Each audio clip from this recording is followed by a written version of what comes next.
boy was woken up with a slap to the head. They were mocking Junwoo Kim because he had the same name as the legendary hero from 40 years ago, despite being weak. What they didn't know was that Junwoo Kim was no longer the same person they knew. He woke up one day and didn't recognize his own face. He opened the window and realized this wasn't the world he knew either. There weren't so many buildings, and Junwoo Kim couldn't understand what was happening. Suddenly, he felt an intense energy and ran into the street to confirm if that really was a portal. What he saw, however, was not what he expected. People weren't running away from where the portal appeared, but rather gathering to watch. Irritated, he pushed through the crowd and noticed there were reporters. He shouted at everyone that it was dangerous, but no one around seemed to care. Then, a girl arrived as if she were a movie star, waved to her fans, and headed towards the portal, but she didn't enter it. Instead, she allowed the creatures to come out of it and then began to fight. The girl was very powerful and was controlling the entire situation. This scene provoked an uncontrollable rage in Junwoo Kim. The people had turned it into a show. Frustrated with everyone there acting as if they were watching a celebrity,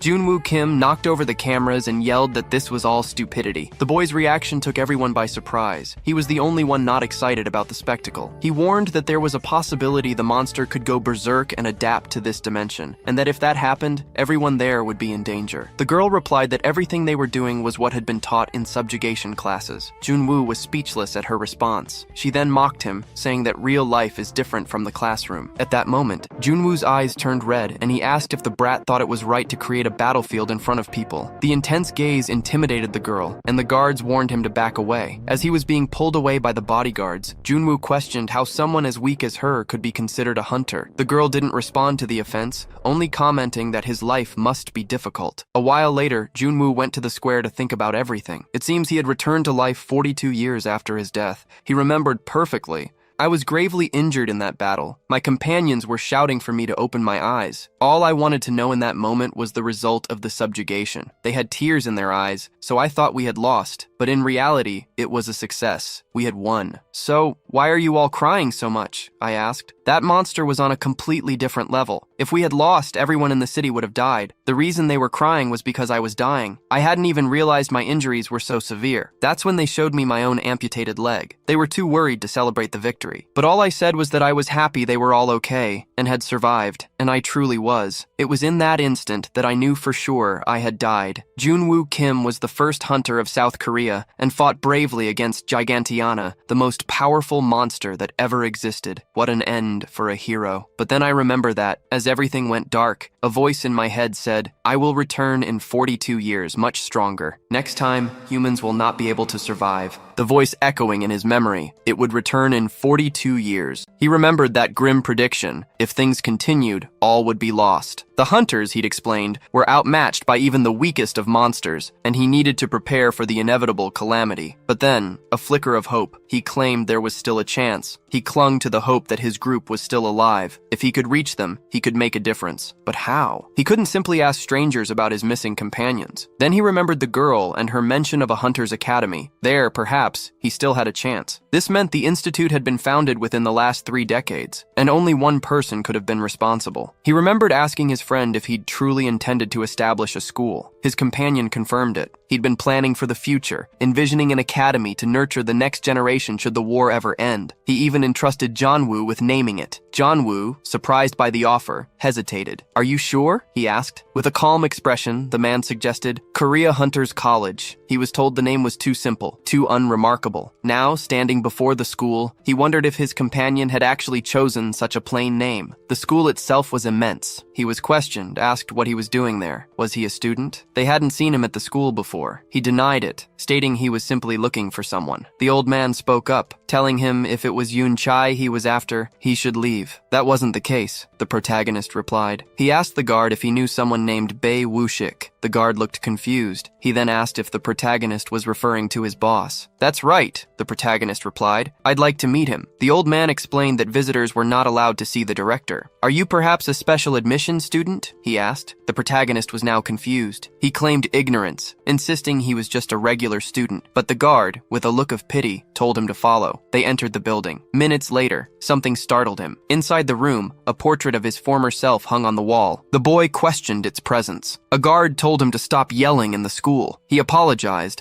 then blushed, wondering why his friend had placed such a large portrait of him at the entrance. As they walked, they discovered several pictures scattered across the wall. One quote attributed to Hunter Jungwoo caught their attention. "Adventurers are made of 99% willpower and 1% talent." Jungwoo wondered if he'd actually said that. He had no recollection. Moments later, they arrived at the director's office. The guard knocked. He apologized, explaining that a boy wished to speak with the director. They were both invited in. Before the protagonist met the director, the guard offered a warning against any foolish behavior. Inside, the guard announced the arrival of the transferred special student. The director was confused, having no recollection of admitting any special student that year. The guard told them they could talk and left to resume his patrol. A serious expression settled on the protagonist's face as he looked at Woo-shik. The director approached, remarking on the strangeness of the situation. His face was serious.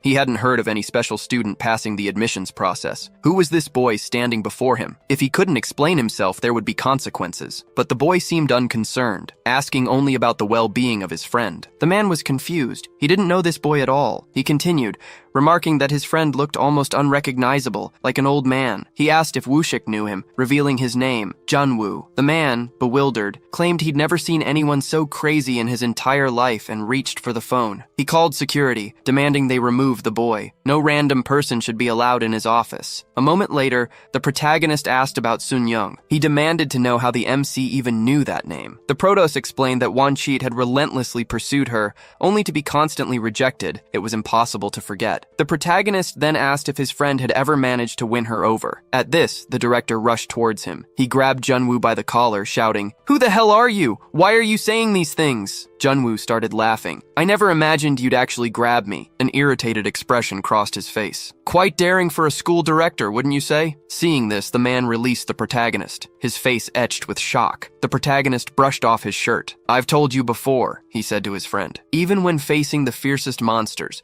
the most powerful figures, you must maintain control. Never let your target escape." The director, visibly shaken, asked, "Is he your leader?" Years ago, at Subjugation Management Headquarters, a shout rang out. "What are you all doing?" A blade pressed against a woman's neck. "Bring me medicine, bring me food." The MC asked what was happening. A nearby man explained that the young man with the blade had been expelled from his base due to illness. Now, desperate, he was searching for medicine. He asked if it was true. The man replied that they suspected it was, because the young man's brother had a disease. Our hero considered his options, then started walking toward the hostage taker. His companion watched, perplexed, trying to understand their leader's intentions. A shout ripped through the air. The MC was warned to back off, to stop right there, or the girl would be eliminated. But the boy continued his advance, undeterred. The young man warned that if the protagonist came any closer, the girl would be in serious danger. The protagonist responded, unconcerned, that the man could do whatever he pleased. This unexpected reply confused both the young man and the girl, prompting the girl to question if she'd heard correctly. He insisted he was telling the truth. No one would care if she were eliminated. After all, monsters were plentiful in the city. The young man started to speak, but the MC cut him off. Did he lack the courage? If he wanted the medicine to save his brother,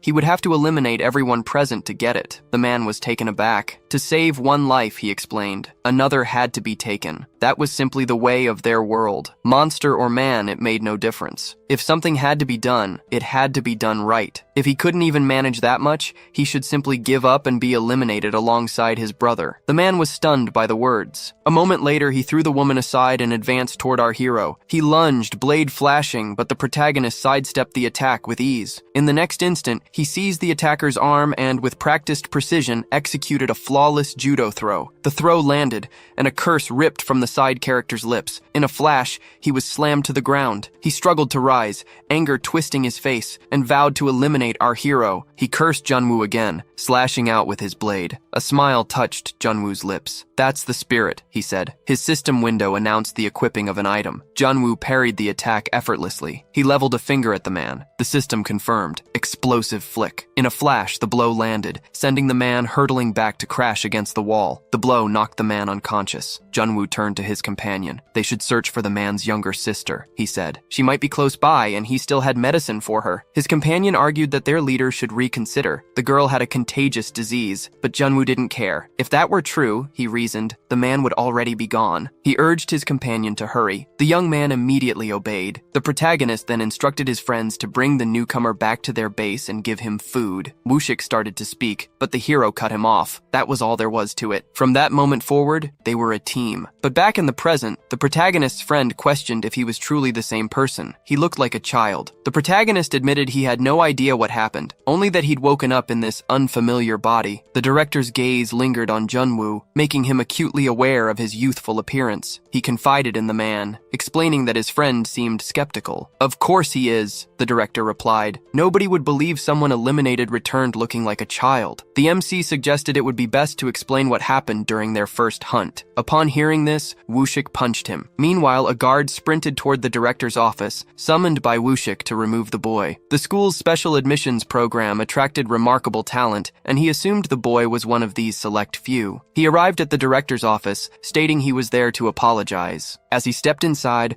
a voice called out, urging his friend to stay focused. The hero drilled Woo-shik on his apology. A guard, taking in the strange scene, turned to leave. "Keep going," the hero called after him. "Don't stop." A few minutes later, irritation flickered across the MC's face. Woo-shik shifted uncomfortably. The protagonist complained that his face hurt, and the director apologized for striking his friend, explaining the outburst was triggered by a mention of his first mission. The world had changed, the MC observed, a sentiment echoed by the director, who added that it might all seem strange to his friend. "It was obvious," the protagonist replied, pointing to how even monster subjugation had become a grim affair. Just the day before, he'd seen hunters dragging a monster from a dungeon. Woo-shik interrupted, asking if he meant the dungeon near the hospital. He already knew what his friend was thinking, he said. The young man questioned their actions. "The world had become peaceful," the man explained, "after their leader's sacrifice on the last mission. Powerful monsters were rare. Was that why they were unleashing these creatures onto the streets?" the hero wondered. "There was a limit to recklessness," he yelled. The director calmly stated there were other reasons. Lack of real danger made securing corporate sponsorships difficult, forcing them into this predicament. The hunters, meanwhile, were becoming celebrities, their methods a stark departure from the subjugations of the past. Their boy insisted it wasn't too late to reverse this trend. His friend, the director of the Hunters Academy, could make the necessary changes, but the director had already tried, he was told. He explained that the involvement of high-ranking officials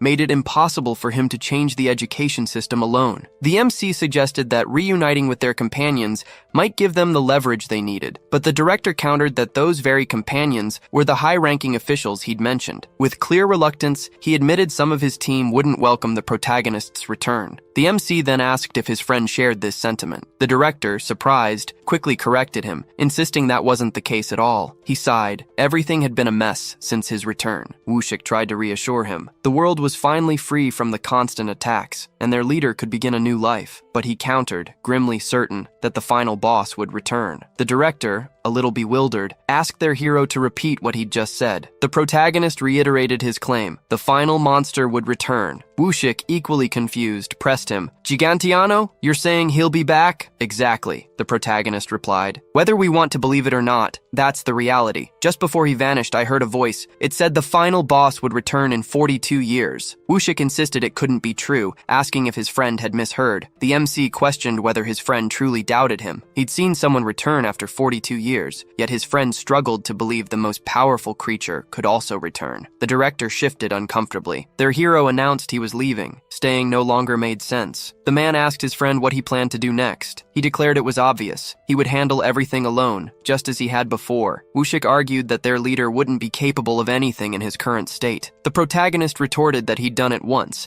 and he would do it again. But before he left, he paused. There was one more thing. He needed his sword. It would be complicated to do this alone without it. Woo-shik explained that the item was in storage. Due to its value, it couldn't be retrieved. The MC pressed, asking if there was any way to get it back. The director mentioned Seokdu was in charge there. The protagonist was pleased. Seokdu, his old companion, held that position. It was a perfect arrangement. Seokdu had always been obedient and loyal. Woo-shik explained that Seokdu would be among the most furious about the protagonist's return. The protagonist lamented that nothing seemed to be working, but the man offered a glimmer of hope. There was still one option left, he said, because Seokdu's granddaughter attended the school. He'd heard the chairman adored the girl and could refuse her nothing. He questioned whether he truly had a granddaughter and if getting close to her was the key to solving his problems. The man confirmed it would be the easier path. Agreeing, he asked for her name. The director revealed it was Go Yunche, adding that he likely encountered her in the collapsed dungeon near the hospital. Junwoo could only scoff at the absurdity of it. He questioned if the girl was truly Seokdu's granddaughter. The man confirmed,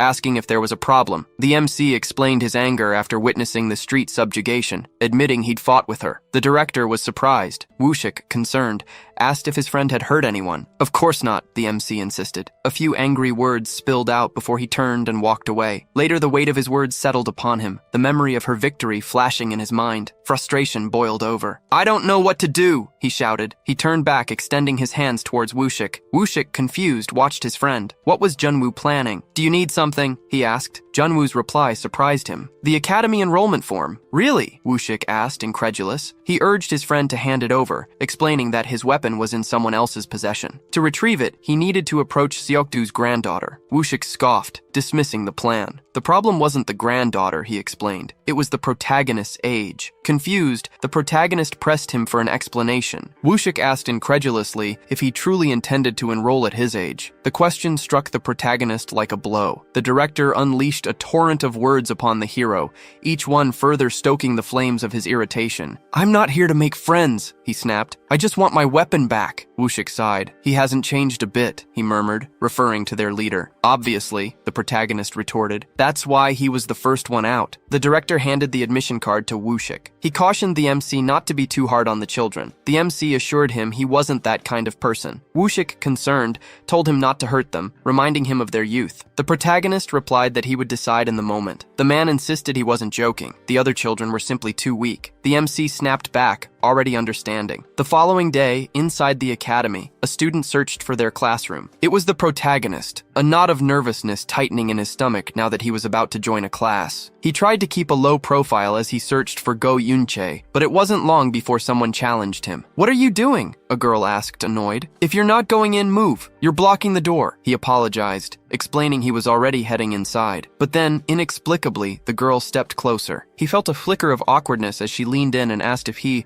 by any chance, happened to be the dog from yesterday. Confusion washed over him. She entered the room, remarking on the unexpected nature of the transfer student. It didn't matter to her, she claimed, but the protagonist questioned her use of the word dog. She offered no reply, leaving the protagonist even more bewildered by her abrupt departure. He found today's kids far more complicated. Stepping into the classroom, he felt the weight of many eyes. The students were all staring at him. The boys murmured amongst themselves, speculating whether the newcomer was the same dog they'd seen the previous day. Even some of the girls whispered similar theories about the protagonist. He realized they were all staring at him. Confused, he wondered what was happening. It was his first day at school. He considered ignoring it all, telling himself he'd expected the academy to be different since no one else possessed his item. He searched for a seat, but a surprise awaited him. A bouquet of flowers sat on his desk, accompanied by a congratulatory message from Woo-shik. He paused, a flicker of confusion in his mind. Did everyone receive these upon arrival? Taking his seat, he muttered about the wasted expense. A sudden clatter startled him. Someone was making quite a racket. A shout echoed, someone criticizing their teacher. It was a boy, complaining about being forced to come to school. His arrival silenced the classroom, a sudden fear falling over the students. He thought, kids, they never change, always so sure of themselves. The boy noticed him then, a flicker of surprise in his eyes, quickly replaced by a wide, welcoming smile. A new friend, he seemed to think. He approached, incredulous. "I can't believe you're in my class," he said. "That dog, the one from yesterday, it showed up in my room." He hadn't expected to see the protagonist there, not after the incident with Go Yunche and his disparaging remarks about hunters. Surprise flickered across the hero's face. "How do you know these things?" he asked. "Your video," the boy replied. "It's everywhere." The protagonist's mind raced. He was certain no one knew about that. Then, with a stinging slap, the boy's words hit even harder. "I can't believe you," he scoffed. "Even after all that, you still got into the academy." He called the MC crazy for causing trouble with Yunche, especially for a mere E rank. But the protagonist's annoyance was growing. The boy extended his hand and said it was a pleasure to meet him. He said his name was Ju Seok, someone the protagonist likely already knew. Irritation flickered across the protagonist's face as he recalled Woo-shik's advice to endure the insult. A moment later, he too extended his hand and gave his name. Ju Seok erupted in laughter. "Your parents must have been fools," he scoffed, "naming you after a famous hunter." The MC laughed along, the sound hollow. Control yourself, he thought. Don't hit him. Then the boy asked, what was it like seeing Go Yun-chae up close? He complimented her figure,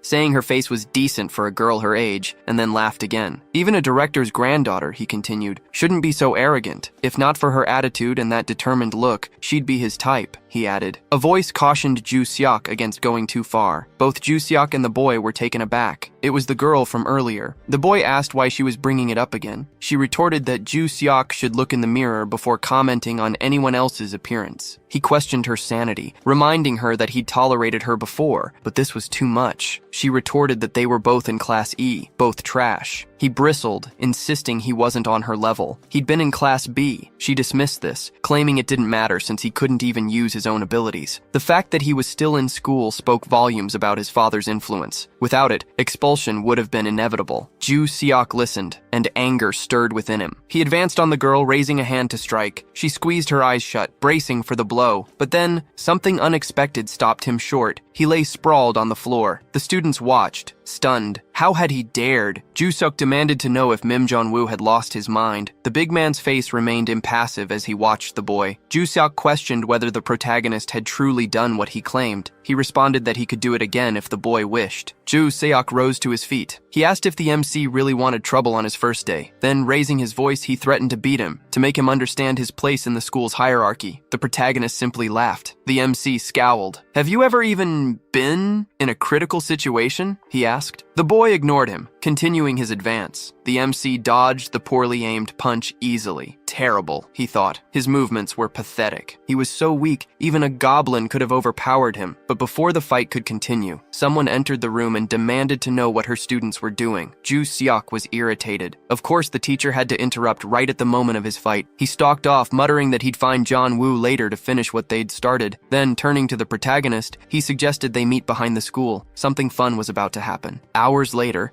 irritation flickered across Woo-shik's face. He asked how the MC could have already found trouble on his first day. The protagonist replied that he'd been holding back. Woo-shik explained that he'd already cleaned up the MC's mess, but he wasn't sure what Ju Seok would do. John Woo asked what he meant. Woo-shik clarified that the boy the MC had hit was the minister's son, the minister of his own subjugation department, no less. The boy was used to getting his way, and with his father's influence, he'd never faced any real consequences. He understood now, he said, how things had ended up that way for the boy. The director cautioned him to be more careful. If he challenged Ju Seok again, there would be nothing anyone could do. He understood, the protagonist replied, and would handle it his own way. Outside the office, he sighed. The girl from the corridor suddenly spoke, startling him. Why did you do that? She demanded. Do you even know who you just messed with? He shrugged. Doesn't matter. I don't like rude kids. Then, turning the question back on her, he asked, why were you about to fight him? Ju Seok was only talking about Yun-chae. His surprise was immediate. The girl standing before him bore a striking resemblance to someone he'd seen during the subjugation. His eyes fell on the badge pinned to her shirt, Go Ah-hyun. He asked if she was Yun-chae's younger sister. She confirmed that she was. The MC was pleased, seeing an opportunity to use her, but then she revealed a surprising truth. She wasn't actually Yun-chae's younger sister. Born to a different mother, she was never considered her father's daughter, never truly accepted as family. The hero, taken aback, awkwardly asked if she ever spoke to her grandfather. She explained that they had a strong relationship. He was the one who'd removed her from the family registry. The boy's hopes plummeted. The girl apologized, adding that because she was no longer considered family, he wouldn't receive any compensation for helping her. He was new to the academy and needed someone to rely on. She had thought he was different, but he seemed just like the others, focused on status. He countered that she was no different, judging him simply for being a special admission student. Discussing family legacies and special admissions was absurd, he thought, especially for kids. The girl told him to wait, insisted he would understand what it truly meant to be a special student at the academy, but he didn't care. He just kept walking. Seeing this, a blush crept up the girl's face as the reality of the encounter sunk in. Meanwhile, the MC realized his initial plan had backfired. He'd need a new approach to get close to Yun-chae. Just then, a figure emerged from the shadows behind him. He was stopped by someone asking if his name was Junwoo, and if he was the special student from Class E. Junwoo. Surprised, wondered who this person was, but simply asked what they wanted. A few boys watched on, laughing, and more people began to arrive after the initial challenger appeared. Junwoo suddenly found himself surrounded by 5 people in the school hallway. The man threatened humiliation if the MC didn't follow. The protagonist, realizing the gravity of the situation, felt the beginnings of a headache. Inside a school warehouse, he followed the boys from earlier. The MC wondered if this was their hideout, the air thick with a terrible stench. A voice called out, announcing their friend's arrival. It was Jusok, and he had a question to ask before the 6 of them embarked on what he promised would be an unforgettable experience. He wondered why a special student would pick a fight with him. It felt almost dreamlike, nonsensical. Then the larger boy questioned the label itself, special student, and its significance. Jusok was taken aback. He sneered, complaining that someone who'd slithered in through connections dared to speak to him as an equal. If he weren't currently under punishment, he'd teach the MC a lesson himself. The protagonist should be grateful, he added, that his friends were merciful. Then, with a roar, he unleashed his companions. Hearing this, one of the boys lashed out with a kick, but the protagonist easily dodged the blow. He was surprised when his attacker stumbled and fell to the ground, apparently without any help. Juseok laughed. "Good dodge," he said. But the crowd surged forward, threatening to teach the MC a lesson. With effortless ease, he dodged the first boy's attack, then another, and another, all while taunting them about their lack of basic combat skills. The man from earlier came running, shouting for the protagonist to shut up. This time, the protagonist stood his ground, meeting the man's charge with a brutal knee to the face. He found the man ridiculous, incapable of even the simplest actions. Blood poured from the boy's nose. He collapsed, leaving the others stunned. How had their attacker done it alone? He questioned why no one else was attacking, taunting them to come forward since Jusok had promised unforgettable memories. The boy bristled at the challenge, cursing Jeonwoo. A grin spread across Jeonwoo's face. If they were going to do this, he declared, they might as well do it right. Go-Ayeon walked the school halls, teasing the big guy. The memory of the MC's words stung. Her ideas had been dismissed as ridiculous. She pointed out that while the protagonist spoke with such certainty, he actually knew nothing about the situation. She overheard a girl mention that Juseok's group had taken Jeonwoo somewhere. Whispers spread. His school life was over, they said. He was the special student who'd set a record for being abandoned. Someone wondered if the teachers knew, but another voice quickly replied that nobody wanted to get involved. Go-Ayeon declared the protagonist deserved his suffering, his arrogance a constant irritant. But then, a sudden shift. A flicker of his words about her surfaced in her memory. She stopped dead in her tracks. She ran. Inside the warehouse, our hero faced the 3 boys who had brought him there. Jusok questioned whether his friends were just toying with the situation. A simple charge and a strike against the MC would surely suffice. The boys were intimidated. He'd taken down their strongest in a single move, but he reassured them, saying there was nothing to fear. He hadn't done anything special, he insisted. Their skills and mentality, he added, were simply childish. Jusok was deeply disturbed. He turned to his friends, suggesting they use his ability against their opponent, but one of them cautioned that using their techniques risked exposure and expulsion from the academy. Jusok assured them they simply had to avoid being caught. With this reassurance, the boys began preparing for another attack, bracelets fastened to their wrists. The protagonist realized they were using the same item as Go-Won and Che, and that wielding swords would likely be more cumbersome. The boys hesitated, unwilling to challenge the larger figure. Seeing their inaction, Jusok leaped down, denouncing his companions as cowards. He brandished a bracelet, activating some mechanism that unleashed his powers. One boy warned his friend he'd be punished if caught. Jusok silenced him. He activated the item. The system announced a D-rank skill, granting him immediate access to its abilities. Our hero watched, impassive. Through the window, a spear changed hands. Jusok declared he would make our hero beg and see how long he lasted. The protagonist scoffed, calling the boy a mere child, and questioned whether he even understood how to use abilities. A bystander spoke up, incredulous, asking if the protagonist was an idiot. He was already wielding a weapon. The protagonist grabbed a nearby broom, turning to Jusok. "Did you really think summoning an item was an ability?" he asked. Then, looking back to the bystander, he added, "There's someone who knows nothing." The big man jabbed his broom toward Jusok, his face contorted with anger. How dare this kid use an ability outside a dungeon? Meanwhile, back in the academy office, news traveled fast. "One of your new students is already causing trouble," someone reported. "Apparently, he was bold enough to go up against Juseok from Class B," the other person responded, surprised. "Strange. He's a special admit, but he's in Class E? That would mean he has no talent as a hunter?" The woman denied it. Confused, the man listened as she insisted he was mistaken. He was in this class, she explained, because he hadn't taken the aptitude test. This puzzled him even more. Those who skipped the test usually possessed a combat level too high to measure. He questioned questioned his exclusion from the evaluation. The only other student to receive that classification had been Go Yunche, and he wondered if they were being compared. The man countered that someone with his talent wouldn't be relegated to the lowest class. The woman explained that the director had specifically placed him in Class E to keep him under the radar. He remarked on the strangeness of it, hunters typically wanting to stand out. But the woman admitted she didn't know the details. Before she could say more, a voice called out her name, Go Eun. What happened? She asked. She warned that the MC was in danger. Back at the battle, the protagonist's broom and Jusok's spear met in a furious clash. Irritation flickered across the boy's face. He was barely keeping up as the protagonist effortlessly deflected each of Jusok's attacks with a simple broom. A bystander watched, perplexed. Jusok, with his spear, should have been more than a match for someone of Baron level. What was happening? The protagonist deflected every blow, his broom holding strong. Frustration mounting,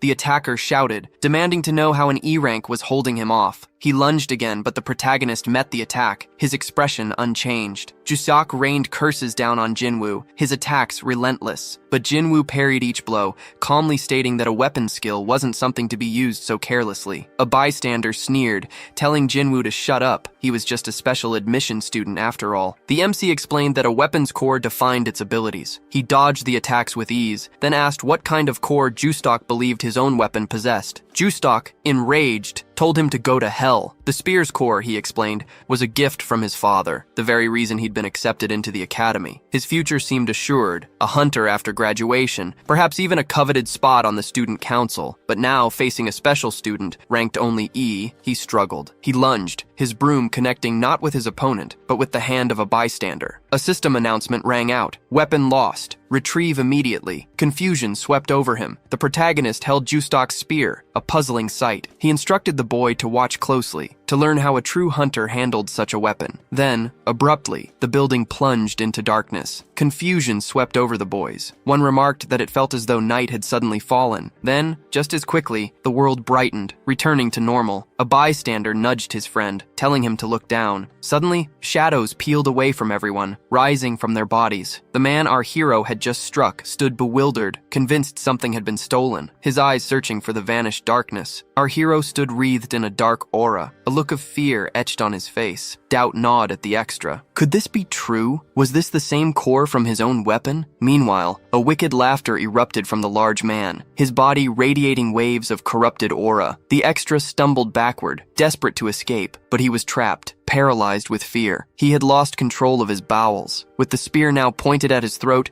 Jusok pleaded for his life. His face hardened. He lunged, thrusting the spear toward the boy. The extra cried out, scrambling to escape, but the weapon began to dissolve, fading away as the system deactivated, its minute-long activation expiring. Junwoo decided they had enough while Jusok remained unconscious. Their imposing figure began kicking the boy, urging him to wake up. The boy's eyes flickered open, but the sight of the MC triggered a scream of terror. Junwoo insisted he hadn't done anything, telling the boy to get up. The extra struggled to his feet, eyes locked on the protagonist in terror. "You're just a child," the hero Jusok said, an odd expression on his face. "Now answer my question," he pressed on. "Weapons and abilities designed for capturing monsters? Wouldn't using them outside the dungeon be dangerous?" But Jusok remained silent, offering no reply. The leader demanded a response. Immediately, the extra agreed, admitting the danger. The protagonist issued a warning. Any further displays of that behavior would be met with punishment. He looked at the boy who had joined the fray. "Come forward," he commanded. Then, turning to the extra, the protagonist instructed him to strike the boy a few more times, leaving the man bewildered. Junwoo declared he wanted the strongest punch. He challenged the extra, asking if he wanted everyone to laugh at him for being beaten by a mere special student. The boy thanked him, but asked for an explanation. The MC claimed he didn't want his identity revealed. The extra questioned if that was truly possible. Junwoo insisted it had to be the strongest punch. If it didn't hurt, everyone present would face a beating. Hearing this, the man lunged at our hero. Just as his fist connected with the protagonist's face,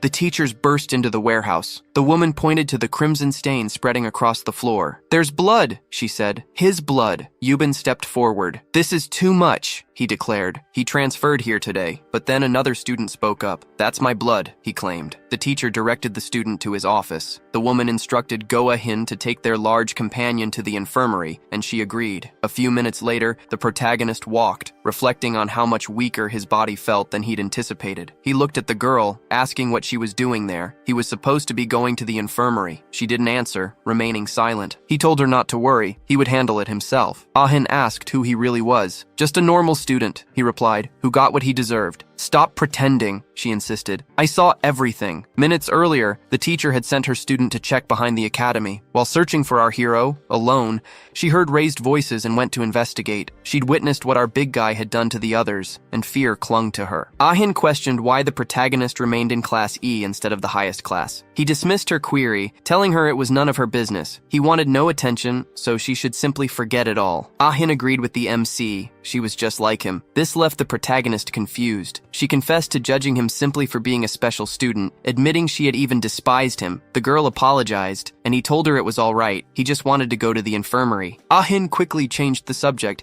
claiming she didn't want to bring it up, yet asked for his help in joining the student council. The protagonist, taken aback, asked Ah-hin to repeat what she'd just said. Ah-hin explained that entry into the council required a sponsor. Are you saying we'd be taking advantage of this person? The protagonist asked. Exactly, Ah-hin replied. That's why no one wants to sponsor me. Just as she was about to ask for his help, he refused. Too busy, he said. Ah-hin insisted, offering to do anything in return. It wouldn't be free, but he countered, saying what he wanted was beyond her abilities. She offered him a multitude of things, each of which he refused. Then she offered to introduce him to Yunchi. He questioned her, asking if such a thing were even possible. How could she make such an offer, considering Yunchi's expulsion? But the girl insisted there was more to the story. A playful expression crossed her face as she considered her words. Then, smiling, Ah-hin explained that if she got onto the student council, they could talk, since her sister was already a member. The MC's reaction was unexpected. He told her to forget about it. He'd handle things himself. Just then, dizziness swept over him. He collapsed. The girl knelt beside him, asking what was wrong. I've been asking to go to the infirmary, he gasped. For a long time. Meanwhile, at Hunter Academy, an emergency meeting was underway. The teacher stated that this was the second instance of Juseok using his ability. Another person declared it grounds for expulsion. Owen concurred, adding that this time, there would be no leniency. The first teacher nodded, confirming he'd seen it firsthand. The man turned to the academy director, Wooshik, seeking his perspective. Wooshik's gaze shifted to the teacher who had brought Ah-hin. Is it true, he asked, that Juseok and his friends assaulted the MC? The teacher confirmed, stating she'd witnessed the attack. He pressed her, asking again if she truly witnessed the attack. Her answer remained unchanged. The director burst into laughter, thanking the protagonist for taking the beating, leaving the teacher bewildered. His tone shifted. The use of abilities was forbidden, he stated, and since this wasn't the first infraction, there would be consequences. The director announced that according to the rules, Juseok would be expelled, but a voice interrupted, requesting to speak. Wooshik granted permission. The speaker, seemingly without shame, argued that expulsion was too harsh a punishment. Wooshik demanded an explanation. The man's shameless reply was that teenagers often behaved this way. Their teacher's voice rose sharply. This wasn't just a mistake. It could have caused a serious accident. The academy official argued that Juseok was a promising student,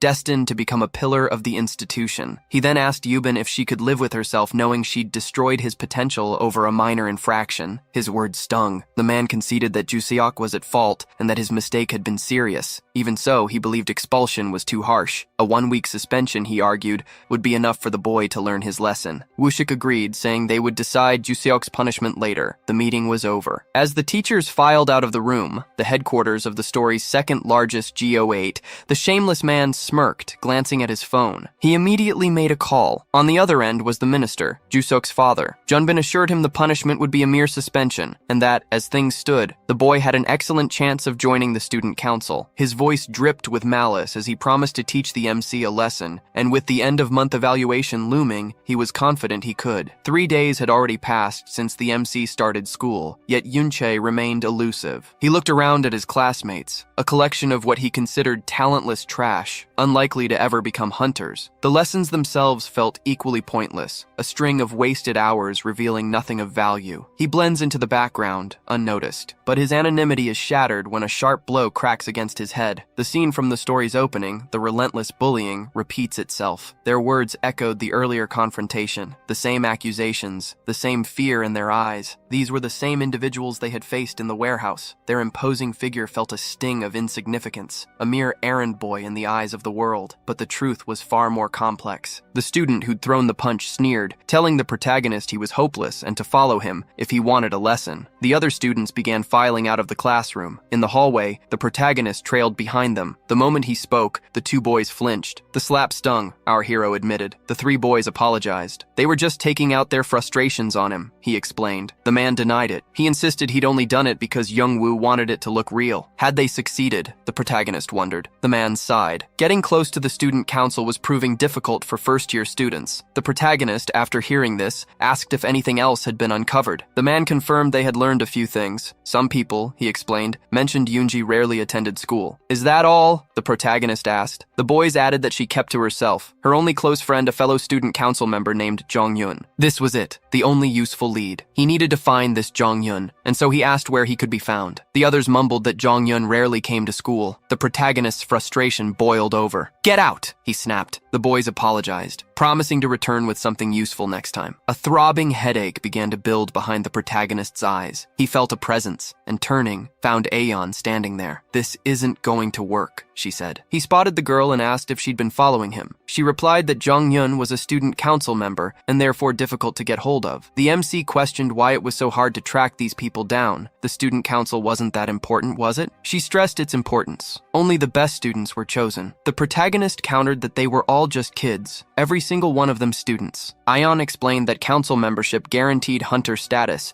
opening the door to real missions, and because the council members' parents held such influence, teachers treated them with deference. Even within the school walls, they wielded absolute authority. She explained they operated on a different level, and with his current approach, he wouldn't even catch a glimpse of Go Yunche. Jongwoo asked if there was another way. The girl started to suggest the student council, but he immediately shut her down. Hearing this, the girl was confused. Why do you keep refusing? She asked. He told her that Aeon had said only talented people could stand out, and she didn't have any talent. Just teach me, she insisted. I'll work hard. He started to laugh. He warned her that learning from him would bring immense pain. A heavy silence followed. He admitted he didn't understand her desire to join the council, advising her not to concern herself with things beyond her reach, but the girl dismissed it all. Jongwoo was taken aback. She insisted that if the council wouldn't have her, she'd rather go to another world entirely, and pleaded with him to teach her how. She declared her intention to master everything about subjugation, vowing to dedicate herself to relentless training. Jongwoo, announcing the end of the break, started to walk away. The girl pressed him for an answer. A smile touched Jongwoo's face, impressed by her courage. He hadn't seen such determination in a long time. She might prove useful. Elsewhere, their favorite teacher congratulated the students, then reminded them about the monthly evaluation. For that reason, they needed to put in the effort. Last month's scores had been dismal. Her words were cut short by the arrival of someone apologizing for the interruption. It was the shameless teacher, there to announce changes to the upcoming monthly exam. He declared that the first year's test would be a practical exercise, held within a dungeon. A wave of confusion swept over the students. Their heroine questioned the reality of the moment, while the protagonist's face darkened. The teacher, after a moment, declared it impossible, but the man, unashamed, warned her against raising her voice in front of her students. Yuban argued that a practical exam was excessive. The shameless man countered, asking if she was implying Class E wouldn't be able to handle it. She was left speechless. He dismissed her silence, stating the decision was already made. He added that excluding students from education was considered discriminatory. He questioned how long they intended to remain separate from the academy's core curriculum, reminding them that all students needed to fulfill the basic requirements for hunter certification. The MC found this absurd. This class was clueless, practically children. He felt certain something was amiss. No teacher would willingly send kids into a dungeon. He offered a brazen ultimatum: take the exam or surrender and enroll in remedial classes. Fixing his gaze on the protagonist, he added a chilling rider: withdrawal meant expulsion. As he turned to leave, he vowed to personally oversee the evaluation, leaving the protagonist with a gnawing suspicion that something was deeply amiss. The teacher couldn't have orchestrated this alone. Someone powerful was pulling the strings. In the director's office, Woo-shik's suspicions were confirmed. The Minister of Civilization of Korea was involved. The MC revealed he'd been blacklisted because of Jusuk. The man apologized, explaining he'd done everything he could to stop it, but Myeonjin's influence at the academy and his deep roots within its history had made it impossible. He understood it was a difficult situation," the protagonist responded. The director continued his explanation, but the protagonist cut him short. He'd heard enough complaints. Woo-shik asked his friend how he planned to escape this persecution. The MC agreed. Of course he'd take the exam. He still hadn't seen Yoon Chae, and expulsion was out of the question. He turned to the director. Did his friend have any useful weapons? The man claimed he had nothing. The MC told him he couldn't enter a dungeon unarmed,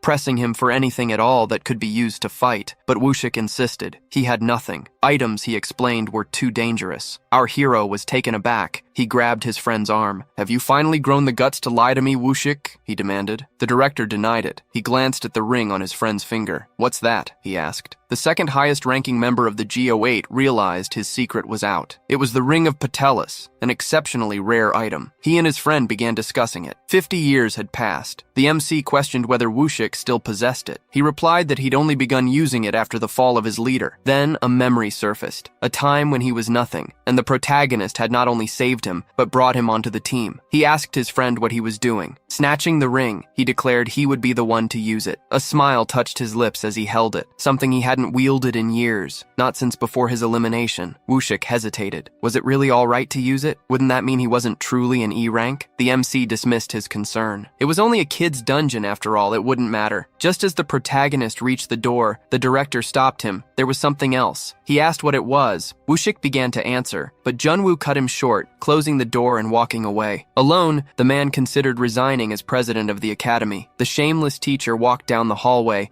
and knocked on the door of the Hunter Academy's special department. He opened the door, surprised to find the main heroine inside. He asked Go Eun-chae why she had come to school that day. She immediately shot back, demanding to know why he had barged into her room. Irritated, the man retorted that the teachers could come and go as they pleased, and she shouldn't let her position as a council member go to her head. After his remark, silence hung in the air. The man, realizing his blunder, shifted uncomfortably. He reminded himself to be patient. He was at the academy after all. There was an upcoming first-year evaluation, he explained, and the student council had assigned a supervisor. This time, it would be a practical exam. "Are you serious?" the girl asked. "A practical exam for first years?" He confirmed the news, then asked if she was interested. She refused. The man asked if Chae could ask the other student council members, but she told him they couldn't do it either. He incredulously asked if she was suggesting they postpone the practical exam. She confirmed, stating that if it couldn't be held without the student council's participation, it would be better to wait a year. There was no benefit to them, she added. Perhaps, she mused, if they paid her, she might reconsider. The man erupted, demanding to know if she thought being a council member made her superior. Youngman reminded her that he had supported her rise within the school. Had she done it all alone, he challenged? The girl bristled. "Don't take your frustration out on me," she said. "It was my grandfather who judged you, not I." She added pointedly, "You should treat the council members better too." Youngman was speechless. He finally managed to ask where she'd heard about his judgment, but before she could answer, someone entered the room. "Teacher," the newcomer exclaimed, "it's good to see you again. Is there something important we need to discuss?" The man explained that someone from the council needed to evaluate the exams. The boy inquired whether Chai had agreed. The man replied that she hadn't. The student offered to do it himself, since he wasn't busy. Youngman asked if he was truly able to help. The boy pointed out it was obvious he could handle the task, being a student council member himself. Youngman considered the student, a troublesome sort, and hesitated. But a moment later, he granted permission, instructing the boy to sign the document and send it to his teacher. Yoon-chi watched, a knot of unease tightening in her stomach, as a suspicious smile spread across the boy's face. She questioned him about his plans for the subjugation schedule. He claimed he'd simply drop it. Unlike her, he wasn't famous, so no one would notice. Chae pressed him, confused. Why would he risk so much to help Professor Cha, a man her friend clearly disliked? He took the job to watch the professor, determined to prevent another accident like the one before. He needed to know the test results, especially since he'd heard the boy from the hospital was now a first-year student. Chae was puzzled. The boy seemed remarkably well-informed about subjugations. Hadn't she assumed he was already a student? He explained his curiosity had led him to observe the protagonist. On that first day, he'd taken down Ju-seok's group and, like Chae herself, skipped the evaluation. He asked the girl if she was curious about the protagonist. Meanwhile, back on the academy training grounds, the hero scanned the crowd. He noticed some of the students from classes C and D were absent. The B-rank students, however, were present and eager to impress the girls with their skills. In the MC's class, only 2 students were participating, the MC himself and another. Someone asked if they were the only 2 entering the dungeon. It was A Yeon, already preparing for the descent. Good, she remarked. Just the two of us means no waiting. The MC questioned her presence. Isn't it obvious? A Yeon replied. I'm taking the test. Yeon assured the MC he needn't worry. She wouldn't be a burden. But Jung-woo cautioned that even a low-level dungeon shouldn't be taken lightly. He told her to stop while he was still being patient, explaining the test was designed to weed out E-class applicants from the start. Yeon remained undeterred. She reminded him of her unwavering commitment to joining the student council and pointed out that anyone serious about the council couldn't afford to fail this exam.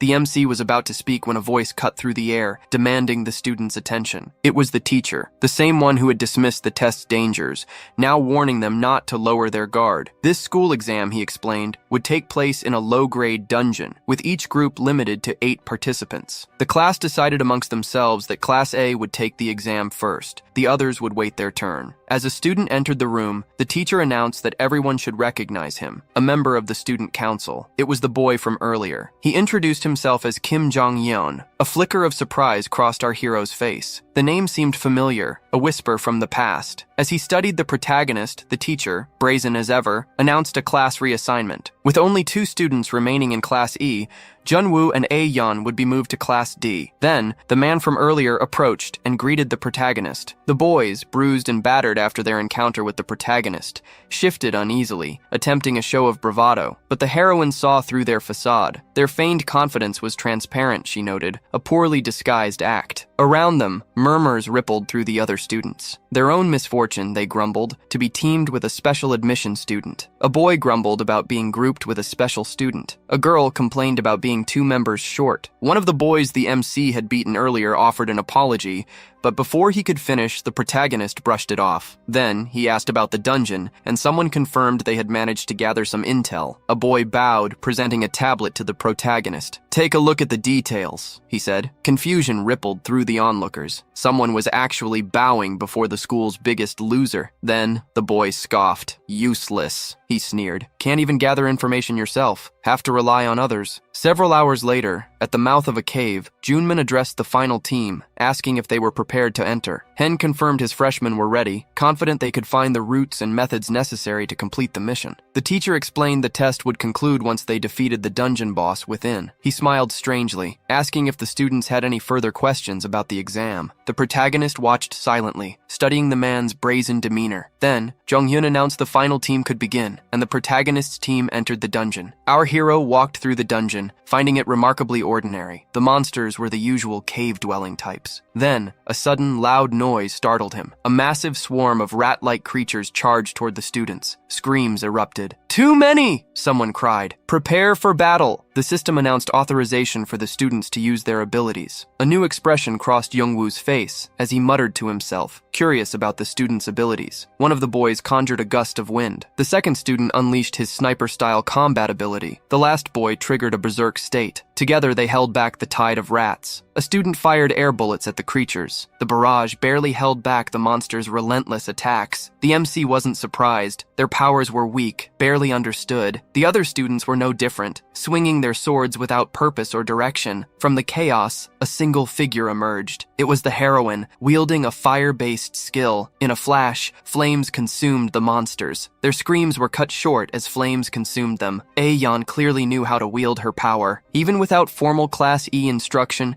she had mastered her skills. He acknowledged her skill for a child, but dismissed it as beginner's luck. The other students, weary and questioning the dungeon's supposed low-level status, watched as the monsters continued their relentless assault. Just then, a rat darted toward one of the boys, but in a flash, the big man activated his patellus ring. The system announced an impending skill activation, the protagonist readied a stone between his fingers. The monster, the same terrifying creature from moments before, was suddenly obliterated by the hero. It was hurled backward, crashing into the wall. The boy, witnessing the sheer force of the attack, stood confused. The hero cautioned him, warning him against such reckless attacks. Hearing this, the bastard told the hero to shut up. The girl added that he was just trying to earn points quickly. The hero wondered if they were idiots, unable to grasp the gravity of their situation. One of the boys asked if Junwoo had actually managed such a feat, while the redhead admitted the dungeon was proving more difficult than expected. The MC sighed, overwhelmed by a sense of their own weakness. They hadn't even grasped how close they'd come to being completely obliterated. Exhaustion had already already set in, making it impossible to continue, and they hadn't even been in the dungeon for 5 minutes. Goyen was the only one who could help, but relying on her was out of the question. He yearned to leave the others behind, but the watchful eyes stopped him. Something felt wrong about this dungeon. He turned to his companion, a nagging suspicion tightening in his gut. "Doesn't this seem strange to you?" he asked. "More monsters than there should be, and we're only at the entrance. Something's not right. We should stop and figure this out." Junmin scoffed, asking if the MC was good for anything other than interrupting. He turned to walk away, muttering that the MC was too arrogant and needed to remember his place. As supervisor, Junmin would decide what to do. "If this continues," the protagonist shouted, "someone's going to get hurt." He started to say more, but the MC cut Junwoo off, sharply directing the student's attention back to the task at hand. He offered an out to any student too tired to continue the exam, but the room remained stubbornly silent. No one took him up on the offer. Junmin warned that if the protagonist was tired, he should quit alone and not drag the others down. Any more trouble, he added, would mean immediate disqualification. But then a hand landed on the protagonist's shoulder. "Don't worry," Jong Hyun reassured him. "If things get dangerous, I'll step in." He dismissed the protagonist's concerns, mentioning his student council status as a subtle reassurance before walking away. Junwoo watched him go, his mind racing. A few minutes later, the group's excitement was palpable. They'd reached the dungeon's boss room, but their celebration was short-lived, replaced by a sudden chilling silence. Seeing their apprehension, he sighed. They were already scared, and they hadn't even seen the dungeon boss yet. He started toward the door, announcing he'd open it to the boss room. Ayan insisted they open it together. He started to argue, saying he could handle it alone, but she was having none of it. She was opening that door with him. She claimed the protagonist was inwardly amused by everyone's fear, a fear she did not share. He glanced away, trying to appear nonchalant. Then, together, they pushed open the gates to the dungeon boss's chamber. One look inside, and the protagonist was stunned. A giant monster lay on the ground, red liquid oozing from its head. The creature had already been defeated, a large pool of the liquid spreading across the floor. One of the boys asked if this was really the boss. The woman, too, was surprised. Had it already been vanquished? Junmin, equally confused, asked what was going on. Ayan explained that the dungeon was unexplored. The heroine looked at the MC, questioning if he knew anything. He replied that there had been interference inside and then yelled for everyone to retreat immediately. The students, faces etched with fear, reacted to the news with surprised questions. Why run? The protagonist urged them to leave. Immediately, something had gone wrong, terribly wrong, inside the dungeon. Then, without warning, a massive shadow engulfed Junwoo and the heroine. The MC, seeing it for the first time, felt a chill of pure terror. The creature dwarfed their hero, a terrifying giant. The students, struck by its immense size, broke into a run. Such an event, a dungeon boss defeated by a stronger monster invading its territory, is called a dungeon interference. Such a thing was almost unheard of in a low-grade dungeon. A look of terror gripped the heroine's face while the hero trembled. The creature stood directly before the protagonist. The system identified it, a three-tailed tiger. The protagonist felt a chill, a green-ranked boss in a purple-ranked dungeon. This was a disaster. Screams echoed as the students scattered, desperate to find the dungeon exit. But the creature, ignoring the protagonist entirely, sprang towards the others. Its landing was devastating, shattering everything around it. Fear gripped the teacher as Hyun shielded his classmates, urging them to hide behind him. The system's cold voice announced user authorization granted, rank 6 skills activated. Hyun's abilities were now at his command. Glowing lights suddenly bloomed within the dungeon's darkness, emanating from Jong-Hyun's arm. This was Porcupine's Wrath, his unique ability. He called out to the MC. He couldn't face a green-ranked enemy alone, he explained, and needed the protagonist's help. Hearing this, our hero was confused. Why did the boy want his help? Hyun apologized, admitting he already knew about the protagonist's abilities. He'd noticed he'd passed without taking the entrance exam. The revelation stunned everyone. One student wondered aloud if the protagonist was just like Cha. He was baffled. Just days before, a system window had declared his abilities immeasurable. Wushik, seemingly anticipating this outcome, had declared him passed. He didn't want to stand out, our hero replied. The man explained that this was one of the few things outside his control. If the protagonist wanted to remain unnoticed, the teachers would likely oblige. Then, he clarified, when he'd said it was within his authority, he meant that almost no one would pay any attention to it. He muttered to himself, regretting his actions. Back in the dungeon, he charged forward, determined to give it his all. Hyun offered his thanks, reassuring the hero. The monster lunged toward them. Hyun, momentarily bewildered, braced for the impact. Then, in a flash, he saw an opening. He fired a volley of mana spikes at the tiger. The monster reared back, trying to defend itself from Hyun's assault, but the boy pressed his attack, giving the creature no time to react. He drove 2 spikes deep into the monster's flesh. Hit again, the creature thrashed in a furious frenzy. Nearby, a student murmured in awe at the council member's power. Another, a young girl, lamented that besides such strength, they were little more than children. Some students noticed the MC just standing around, doing nothing at all, while Hyun did all the work. One even asked if Hyun was giving the MC special treatment. The girl insisted that was impossible, but the boy countered, saying he'd been annoyed with the MC from the very beginning. Unwilling to let his quarry escape, the third of the story's 8 guardians pressed the attack. He searched for an opening, a weakness in the creature's defenses. A strange thought flickered through his mind. He'd never experienced a fight quite so exhilarating. Fighting a green-ranked boss with such ease felt like a gift, a victory handed to him on a silver platter. But as he passed the protagonist, a flicker of confusion sparked. Could the hero be orchestrating this somehow, allowing him to take the credit? Hyun's thoughts were interrupted as the tiger lunged again. With a casual flick of his wrist, Hyun sent a rock hurtling toward the beast, striking its body. The tiger began to grow dizzy. The big man was finishing the creature off. The boy finally understood. Each time the creature lunged, the hero repelled it with a forceful push. He'd seen this maneuver in a manual. The main character targeted weak points, a near impossible feat unless you anticipated the monster's attacks. Even more striking, he did it all undetected, leaving the observer to wonder about his true identity. It didn't matter now. He had to defeat the tiger to clear a path to the exit for the students. He launched another attack, striking the monster's head. The blow landed, and the creature was obliterated by the second big guy. The boy stared intently at the tiger's lifeless form, lost in thought. The other students, shaken by the brutal display, were filled with a newfound fear. Someone from the student council, they realized with a shiver, possessed incredible power. Whispers spread quickly among them. Their superior was the best, unparalleled. This, they murmured, was exactly what they'd come to expect from a member of the council. He laughed, privately amused at his earlier fear that the incident from 2 years prior would repeat itself. Now it seemed things would work out after all. Junwoo's seemingly unearned evaluation exemption could be the grounds for his expulsion. But then, the protagonist spoke. The monster was still alive, he warned. It was too dangerous to remain. They needed to leave. A shout ripped through the air, demanding the protagonist's attention. It was the same man from earlier. He accused the hero of feigning concern, simply to gain favor. Then, with a sudden burst of motion, he leaped in front of the creature. He swore he wouldn't let Junwoo capitalize on the opportunity and would deliver the final blow himself. But in the next instant, the tiger's eyes snapped open. It lunged at the newcomer, who, it seemed, had severely miscalculated. Junwoo thought the man a complete fool for such a reckless move. To the reader's dismay, the second greatest Jai-08 stepped in front of the extra. His arm was then severed, a shocking, brutal act. The boy spat out a torrent of blood. The one responsible stood, stunned by what they had done. Horror gripped the professor and students. The boy lay motionless on the ground as anxious voices asked if he was still alive. Then Yoonmin urged them to run, and they questioned if the boy would be all right. The man urged them to run. Terror seized the heroine. What could she possibly do? A student council member, down in one blow. But there was no time to think. The monster was already upon her. She knew the tiger feared fire,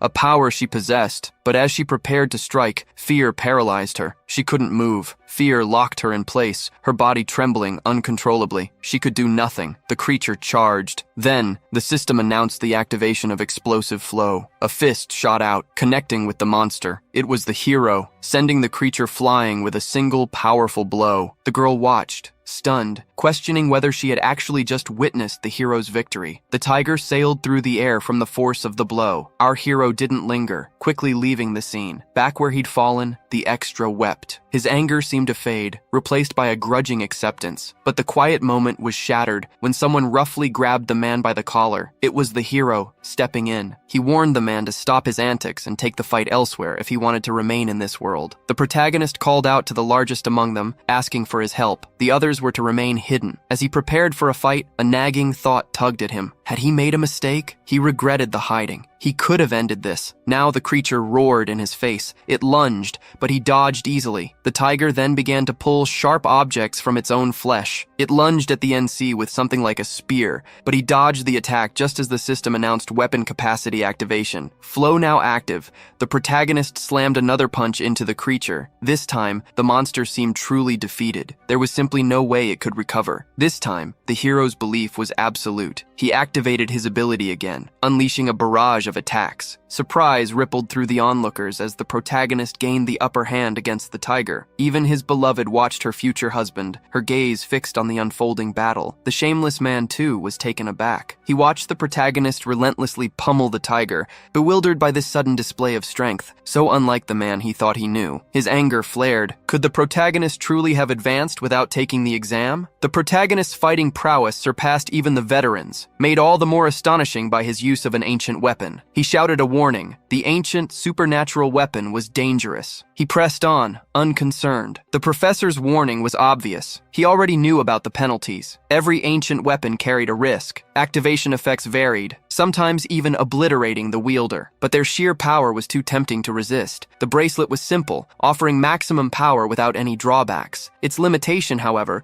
was that the user was restricted to the abilities of the monster at its core. A supernatural weapon, on the other hand, amplified the monster's power, reshaping it into a more potent form wielded by the hunter. The MC mused that the new generation of hunters had grown weaker. Even if things seemed manageable now, the monsters would only grow stronger. Suddenly, a tiger materialized behind him. "Your future husband should look behind him," the heroine warned. The tiger lunged, but Go-8 dodged the attack effortlessly. The system announced the activation of the flow attack. The creature flinched, fear flashing across its features. The protagonist, spinning in midair, launched a punch at the tiger. The blow, explosive in its force, landed squarely. The monster winced, one eye squeezing shut from the impact. The attack's impact rippled outward, striking the bystanders and the heroine. Smoke billowed and drifted. She had thought the Patalis ring's penalty would consume its wearer's fear, but even ravaged by her attack, he forced his eye open. The system announced the penalty's activation. The protagonist had hunted the green-class monster, Patalis, before. A creature driven by fear, Patalis became impossibly strong when its prey succumbed to terror. Forged from Patelis' core, the ring carried a deadly penalty. The first to feel fear would be eliminated, flung skyward by their lost will. The main character approached the students, asking after Hyun. The big guy confirmed he'd stopped the bleeding. His companion was still breathing, but bleeding badly. They needed to act fast. He asked for the radio. There had to be a control center,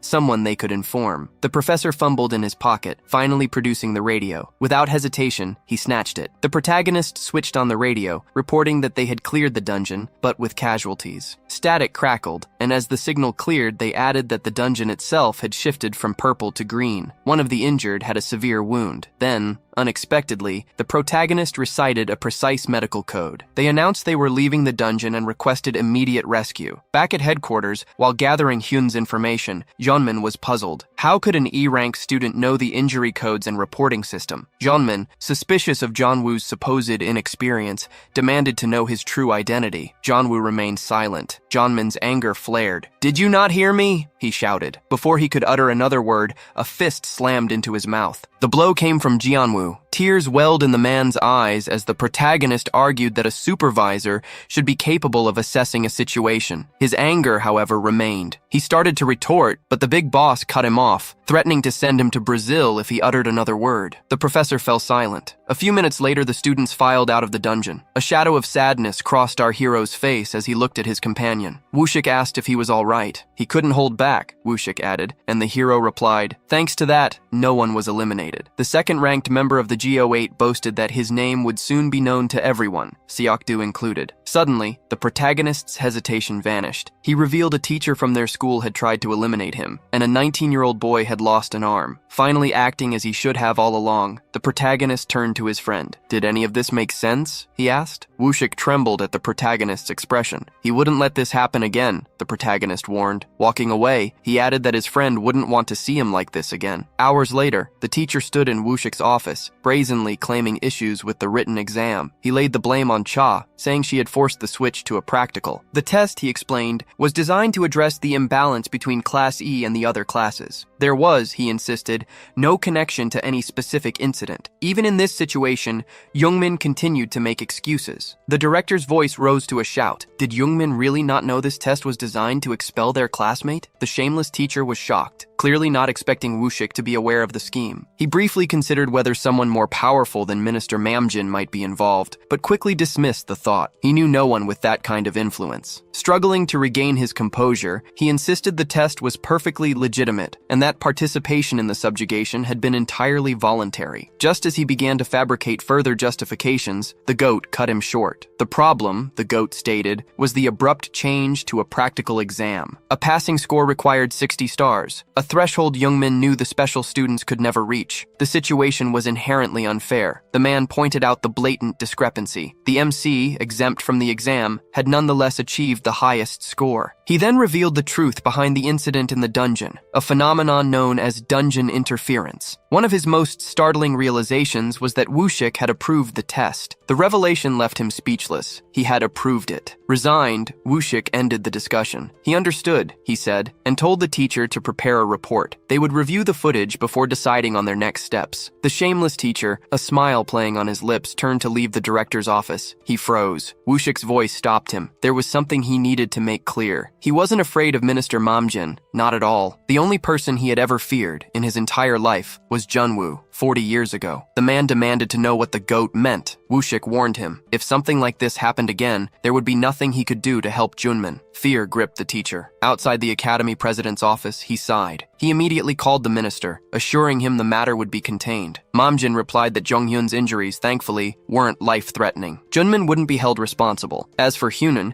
he'd never been an official candidate anyway, and considering his role in Professor Choi's expulsion, he should be grateful his injuries weren't more severe. The teacher offered an apology, admitting he'd underestimated the hero's abilities. The minister questioned whether the protagonist truly possessed the skills to warrant his admission. Before the teacher could respond, Mamjin interrupted, declaring he would get straight to the point. A member of the Parents' Association believed the council candidates were already chosen and sought Yunmin's opinion. Yunmin, fearful, agreed, echoing the sentiment. The minister, pleased, responded that it was excellent. He then suggested that Cha, despite his hard work, shouldn't be discouraged, and proposed a future lunch together. The minister ended the call, and the teacher sighed. He found himself wondering how any student could wield such power. This one was clearly beyond ordinary, stronger even than seasoned hunters, but such an opportunity couldn't be wasted. He was determined to defeat Janwoo, whatever the cost. Meanwhile, someone warned the protagonist of impending pain, a warning he readily dismissed. But an instant later, a doctor's touch with a cotton swab sent him into a fit of screams. The nurse explained it was finished, and he needed to remain upright until it dried, along with a few other precautions. His fiancée remarked that he was behaving like a child, hardly the demeanor of someone who just defeated a green-ranked boss. He told her to be quiet. The lingering pain, he suspected, was a consequence of neglecting his supernatural weapon for so long. Things were different now. She persisted. He was annoyed. She promised to disappear if only he would help her. He questioned her continued ambition to join the council. How many times, he asked, must he refuse? Whether she joined the council or not, he declared, meant nothing to him. A voice suddenly cut through the air, warning that joining the student council would be anything but easy. Ayan, surprised, mentioned a rumor that this person had transferred into their classmate's room. He was, in fact, a major player in the unfolding story, and the main character asked him how he was doing. The boy insisted he was all right, though his wounds clearly pained him. Our hero asked if Hyun had heard the news, that the arrogant challenger had finally yielded. Hyun confirmed, saying the news had reached him just after the practical exam. He said that when someone saves your life, the least you can do is show up and thank them, but the man still ran. Hyun dismissed it, saying it didn't matter. They had survived. The protagonist countered, wasn't that a little optimistic, considering Hyun's missing arm? Hearing this, the boy was speechless. The goat explained that his father always told him, as long as he wasn't eliminated, he could overcome any challenge. Since he hadn't been sent to Brazil, everything would work out. The MC, initially suspicious of the boy,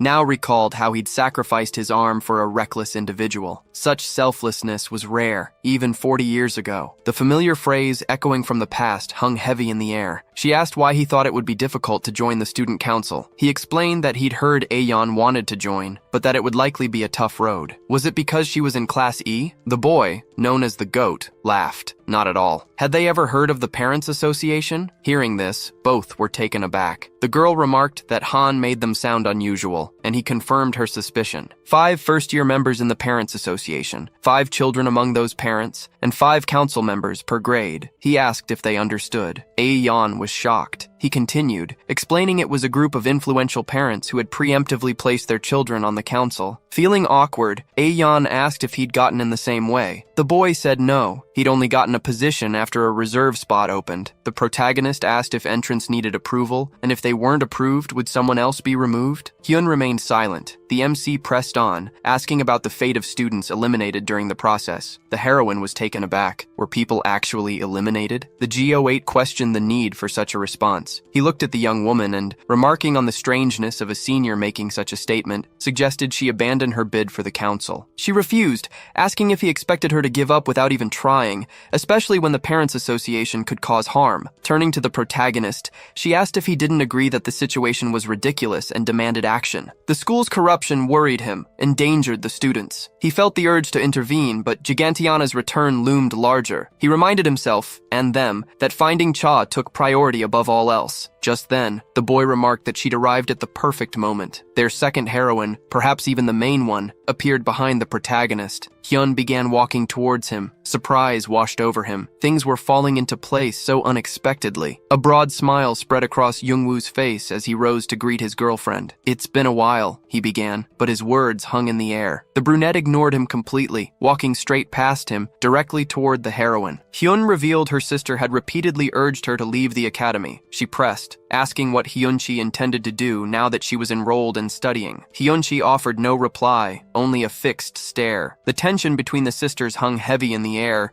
as two onlookers shifted uncomfortably. He wasn't sure what had passed between them, but the tension was unmistakable. He wondered if Ayeon's desire to join the council was driven by a need to outdo Hyunchi. With nothing left to do, Ayeon turned to leave. The MC started to speak, but she cut him short. He was in an even worse situation, she claimed. For the first time since the encounter began, Hyunchi spoke. Had his sister been hurt? Aeon looked surprised. "It's a little late for your sister to pretend to care," she said, walking away. Hyun, hoping to ease the tension, thanked her friend for coming and asked if she and Hyunchi already knew each other. As the two stared at one another, he remarked that their first impression probably hadn't been the best. Feeling like a third wheel, he decided he couldn't stay any longer. He excused himself, saying he had some things to attend to. The MC told Yunche he needed to speak with her, and the two of them left the room. Hyun, watching them go, felt the awkwardness of the situation intensify. Out in the hospital corridor, Yunche asked what was wrong. He hadn't prepared for this conversation, not back when they first met. Should he get straight to the point? He'd try a different approach. He'd tell her he was a fan. But even as he thought it, he knew it wouldn't work. That wasn't how friendships were made. "I heard you participated in the subjugation during the practical exam," she said. He started to deflect, to tell her he hadn't done anything, that Hyun had handled it all, but she cut him off. "Your friend couldn't have done that alone." Her words carried a certain weight. "It was a panic-inducing situation," she continued, "but a first-year student managed to handle it. And that advice you gave earlier, that wasn't something an amateur would say." He was about to make another excuse, but then simply accused her of being overconfident. Yunche playfully challenged him, asking if he was deliberately provoking her. "Obviously not," Jongwoo replied. He simply wanted to know if they'd get along. As she tried to wrap up the conversation,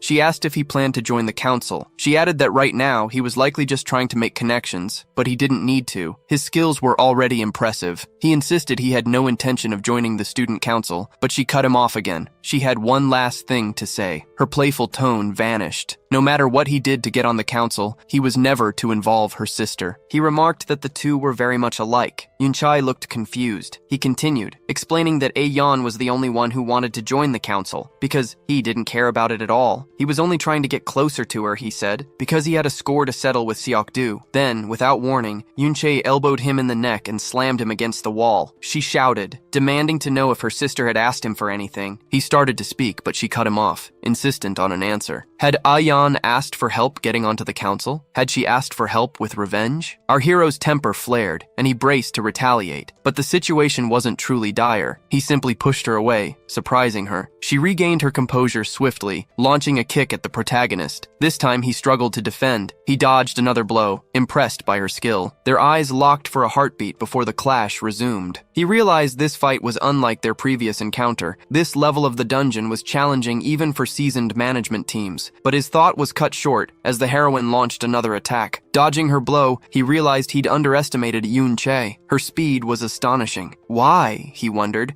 had she displayed such middling skills in the street when she was clearly capable of so much more? Her next attack came swiftly, and he dodged again, bracing for his counter. But that wasn't it. He ripped a bandage from his arm and flung it at her face. The tactic worked. Completely caught off guard, she was seized by the neck. Pinned against the wall, she gasped, demanding to know if John Woo's last move had been against the rules. He retorted, questioning whether there were any rules at their school. The girl remarked that he'd adapted remarkably fast for a special student. He, in turn, told her she was better than he'd anticipated, then asked what had happened during the last subjugation. She replied that the experience had been very different from what he might have imagined. The method of subjugation wasn't the point, only the crowd's amusement. This answer clearly displeased the hero. His irritation was plain to see. She asked what he wanted to discuss. Nothing important, he replied. He needed to speak with Yunche's grandfather. He simply wanted her to retrieve some weapons from headquarters. At this request, a look of confusion crossed Eunchai's face. She told him it was impossible. She couldn't take weapons from there. John Woo mentioned he'd heard the devices were merely for show, and that Sok-do, as director of the support house, could likely acquire a few. Eunchai countered that persuading her grandfather was a lost cause, regardless of the request. Just as the MC began to speak again, a woman appeared, calling out to our hero. The nurse, still gripping the girl's shoulder, told the protagonist he couldn't fight there. In an instant, the girl slapped his hand away and, after a brief struggle, walked off. He told her he looked forward to seeing her again, but she retorted that she never wanted to lay eyes on him again. With the confidence of a true protagonist, he replied that would be difficult. She was Seok-do's granddaughter. Moments later, he returned to his room. Hyun inquired about the conversation with Cha. It hadn't gone well, the MC admitted. The boy wasn't surprised. Then, the protagonist asked if the MC's relationship with her grandfather was strained. Hyun looked surprised by the question. He said it wasn't bad but not good either, more like a relationship between co-workers. Surprised, the protagonist asked if they truly didn't have a family-like relationship. The boy agreed. Hyun then asked what the MC had discussed with Cha. He explained that he'd asked her to retrieve something, but she had told him it wasn't possible. The boy said that sounded right. His friend had never asked her grandfather for anything. His very presence was intimidating. The MC questioned Hyun's meaning. Hyun replied that he couldn't speak freely there, and with a laugh, blamed the protagonist for the awkward situation, saying such a request was nonsensical. Jungwoo wondered if offering money would help, but Hyun just laughed harder. There was only one thing that would pique Eunche's interest, he explained. When Jungwoo pressed him, the boy revealed that to earn Eunche's favor, Jungwoo would have to convince Aeon to abandon her bid for the council. He admitted he didn't know why, but he was certain Eunche resented her sister's presence at the academy. The idea resonated with our MC. He remembered the girl mentioning something similar during their fight. Hyun suggested that if our hero could persuade Aeon to relent, they might achieve their goal, but Jungwoo silenced him. Someone was approaching, hours later, and in a different location. She sat on a plaza bench, the same woman who had earlier passed the room. The conversation she'd overheard between the protagonist and Hyun played back in her mind. All the effort, all the maneuvering to gain a seat on the council, it had all been for this, to finally exact her revenge on Seok-do. Her current abilities wouldn't be enough for the council, perhaps not even enough to graduate from the academy. That was why she needed his help. He was only a first year, yet unusually strong. With his support, she knew she could graduate, but help from him seemed impossible now. It didn't matter, she told herself. Things had always been this way. Once again, she would handle everything alone. Suddenly, someone approached. It was the protagonist. He immediately asked why she'd acted so pathetically. He then asked if she was going home, as it was getting late. She replied that she was. He had a question for her, he said. Was she thinking about giving up? Aehyun was taken aback. She questioned his assumption. Why would she ever surrender? He replied that he knew she'd say that. A smile touched the protagonist's lips. Until this moment, this exact exchange hadn't unfolded in the story. Then, he revealed he had faced Cha in battle. Hearing this, surprise flickered across her face once more. "What are you talking about?" she asked. He explained that he had, in fact, fought against her, and that Yunche was even stronger than he'd anticipated. Their clash had been unavoidable, a consequence of their bitter rivalry, reigniting old tensions and sparking another conflict. This changed everything. He wouldn't ask nicely anymore. He would threaten Yunche. The girl was confused. She remarked that the MC was exactly as she'd expected, too aggressive. She asked if he was joking, but he insisted he was looking for her sister's weak spot. Aehyun questioned what weakness her sister could possibly have. He pointed at Yunche. Her weakness, he told Yeon, is her own sister. He stressed the need for her attention. Che, he explained, led the council, was a top-tier hunter, and her grandfather headed the association. He questioned why someone of Yunche's power would even notice someone like Aehyun. After all, no matter how tirelessly Aehyun strived, she could never attain Eunchi's level. And there was a reason Yeon remained absent from the Hunter Academy. Such a revelation would jeopardize Che's career, or perhaps she feared Aehyun might usurp her position. At this, the girl sprayed out the juice juice she'd been drinking. She was certain of her own abilities. What the protagonist suggested simply didn't make sense, but he insisted she just needed to make it make sense. His words left her confused. He offered his help, assuring her she would be ready to face Yunchi and uncover her weakness. His words only deepened the shock of his future wife. He questioned her confidence. A flicker of resolve crossed the girl's face. A private thought held close. Then, with sudden determination, she declared she would not only succeed but surpass her sister. He realized this is how it should have been all along. He rose from the bench. "Enough," he said. The conversation was over. Time was short. Training would begin tomorrow. Their goal, to prepare her for candidacy on the council before the second semester. She started to speak, but he cut her off, confirming that was the entire plan. The Parents' Association and anything like it had to be eliminated. He turned to leave, pausing only to ask if she understood. But before he could fully depart, the girl called out again. Tears streamed down her face as she promised never to forget his kindness. Her heartfelt thanks hung in the air. Meanwhile, in the bustling atmosphere of a sushi restaurant, someone checked on their companion, ensuring the third piece of gyoza was to their liking. Conversation turned to a shared concern, the boy's newfound confidence since joining Class A, but another voice chimed in, suggesting a celebratory toast. Gyoen, it seemed, was happy to have passed. A figure appeared in the doorway of the gathering. It was the professor, unabashed, apologizing for his tardiness. He was immediately recognized. A hushed question rippled through the room. Had there been an accident during the exam? Was the professor all right? The man reassured them. Nothing serious had happened. This gathering was the first-year Parents' Association. Yunmin announced it was time to discuss the main reason for their meeting, preparations for the upcoming admissions period. With the semester drawing to a close, they would begin by reviewing the necessary documents and, once analyzed, sign them. He presented the documents to Taehyung's father, Jung-hoon. He then continued distributing the stack to several other influential figures in the industry, finally reaching the last recipient, Juseok's father, Minister Ming-jin, who had been a thorn in their side from the very start. The professor told them there was no rush to sign the documents and asked if they had any questions. Jung spoke up, curious about the practical exam from a few days prior. He'd heard a special student had managed to complete it solo. He wondered if there was any chance this student might run for the council. A wave of surprise rippled through the room. The professor, utterly unashamed, declared their hero had shown no interest whatsoever. There was simply no chance their children wouldn't be accepted, he assured them. They could rest easy. In fact, he added with a touch of candor, it was highly unlikely their big guy would even apply. The minister then posed a question. He wondered if the professor had a contingency plan should his assumption prove incorrect. Jungmin dismissed the concern, assuring him it was obvious, and that he would do everything necessary to ensure their success. With a smile, he promised to ensure each of their children a place on the student council. The next day, at Hunter Academy, the protagonist entered his classroom. A moment later, a shout rang out. He had finally arrived. A wave of students surged toward the big man, peppering him with questions.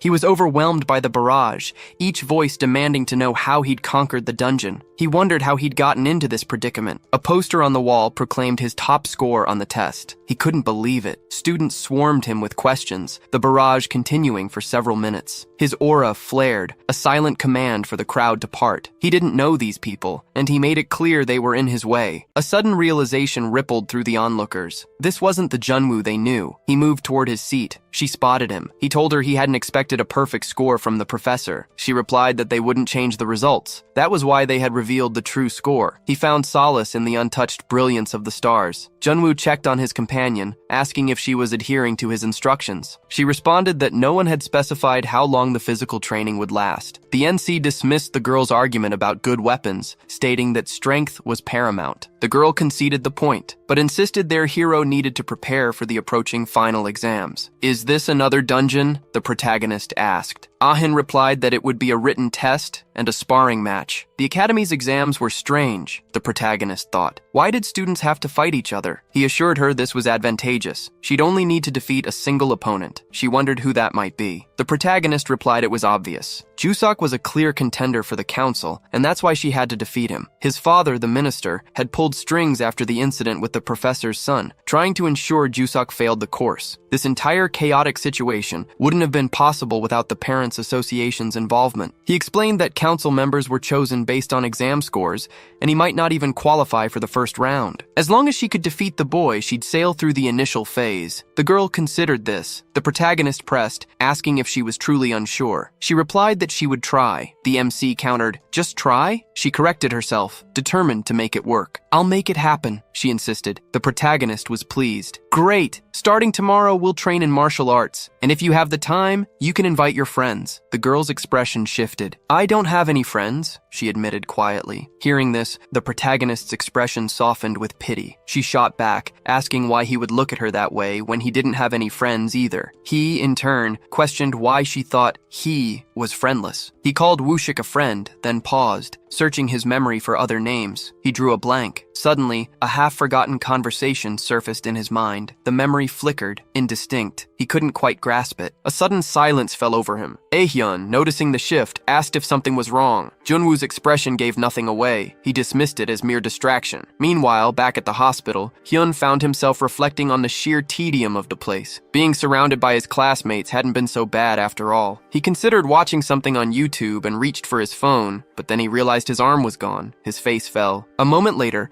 someone called for Geo8's son, and the boy's spirits instantly brightened. He asked if his father hadn't gone to work. The man replied that he'd spoken to his team leader and been given time off. He then asked about his son's health, and the boy answered that he wasn't in pain. The man explained that his own father had lost an arm during a subjugation, yet never abandoned his dream. He had become, in fact, an even stronger hunter, and so long as his son continued to train, his left arm would day by day find its own path to improvement. The man pulled something from inside his shirt. He'd discovered something, he said, proof that the Parents Association was involved in the accident 2 years prior. Hyun asked if his father was still dwelling on that. The boy's father questioned whether the test had been pre-planned, but then abruptly shifted gears. Hyun fell silent. Just as the man was about to speak again, the boy erupted, shouting at his father. He was told to forget it. He'd been fired for investigating, and they'd lost everything because of it. He asked his father what he was still trying to achieve after all this time. This time, Hyun may have gone too far. His father was speechless. The boy declared that his investigation was futile. He would never take down the Parents Association, and he would never hunt again. Hyun cut the man short,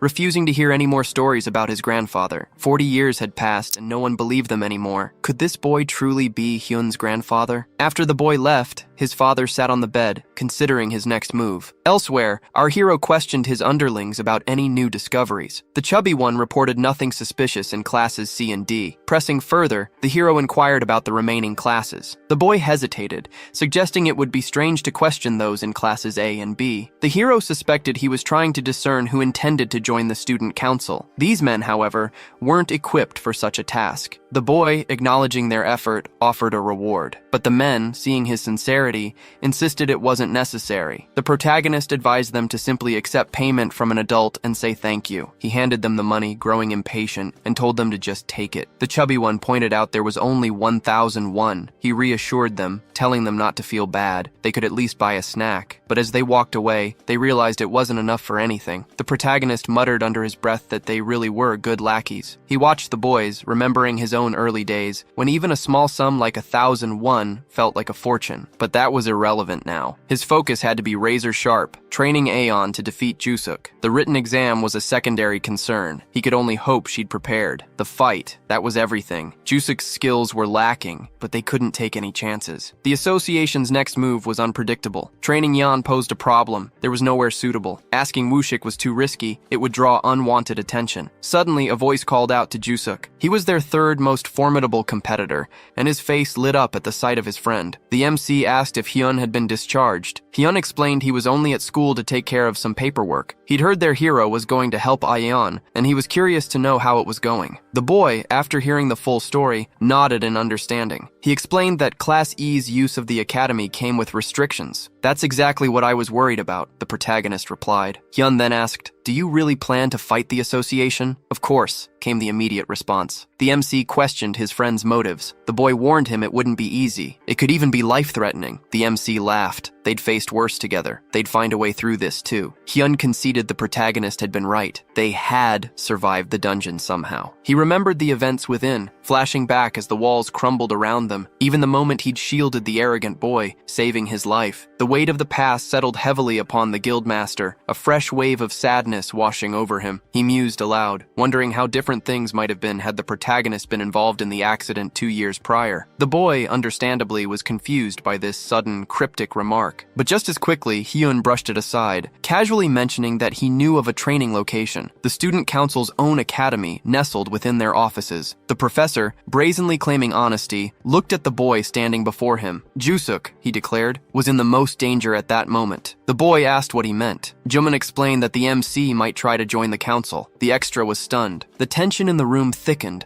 as the professor revealed that their hero had not only passed without taking the evaluation, but had also single-handedly defeated a green rank monster. He'd seen it himself, there was no doubt. The extra, already terrified, grew even paler at this revelation. Trembling, he confessed his position on the council wasn't earned, but bought, a gift from his father. The professor explained there were limits to parental interference at the school. Juman continued to press his case, while the other man insisted the professor simply had to intervene. Jusuk's father declared his son couldn't afford to slip in his studies. When he first arrived, the boy remembered the man's promise, a seat on the council. Juman reassured his student, telling him not to worry. He had the answers. All he needed to do was memorize them and keep them secret. The fight was what mattered now. The memory of his crushing defeat at the protagonist's hands still fresh, he admitted defeat seemed inevitable, but the professor, undeterred, claimed to have a plan. He reached into his shirt pocket. He produced a bracelet, much like the one Jusuk had wielded against our hero. Juman identified it as an unregistered B-rank bracelet, unknown to the association. The boy stared, shocked. He remarked that almost everyone in the school was D rank, and then the true value of the item struck him. The professor, without a trace of shame, declared that the minimum rank for hunters was B, and insisted his student use it in the upcoming fight. With a smirk, he called it completely overpowered, like cheating in a game. He laughed, asking Juman where he'd gotten it. The professor explained it was from his father. The extra added that he'd heard Juman's father had been part of the subjugation team. Juman, trying to steer the conversation elsewhere, said that was a long time ago. He'd called in a senior to help his student adjust to his newfound ability. A moment later, someone appeared at the door. It was Inchut. Even before he could process what he was seeing, the boy was shocked, certain it was impossible. And he was right to be, for standing before him was their second heroine. The boy marveled, saying it was incredible.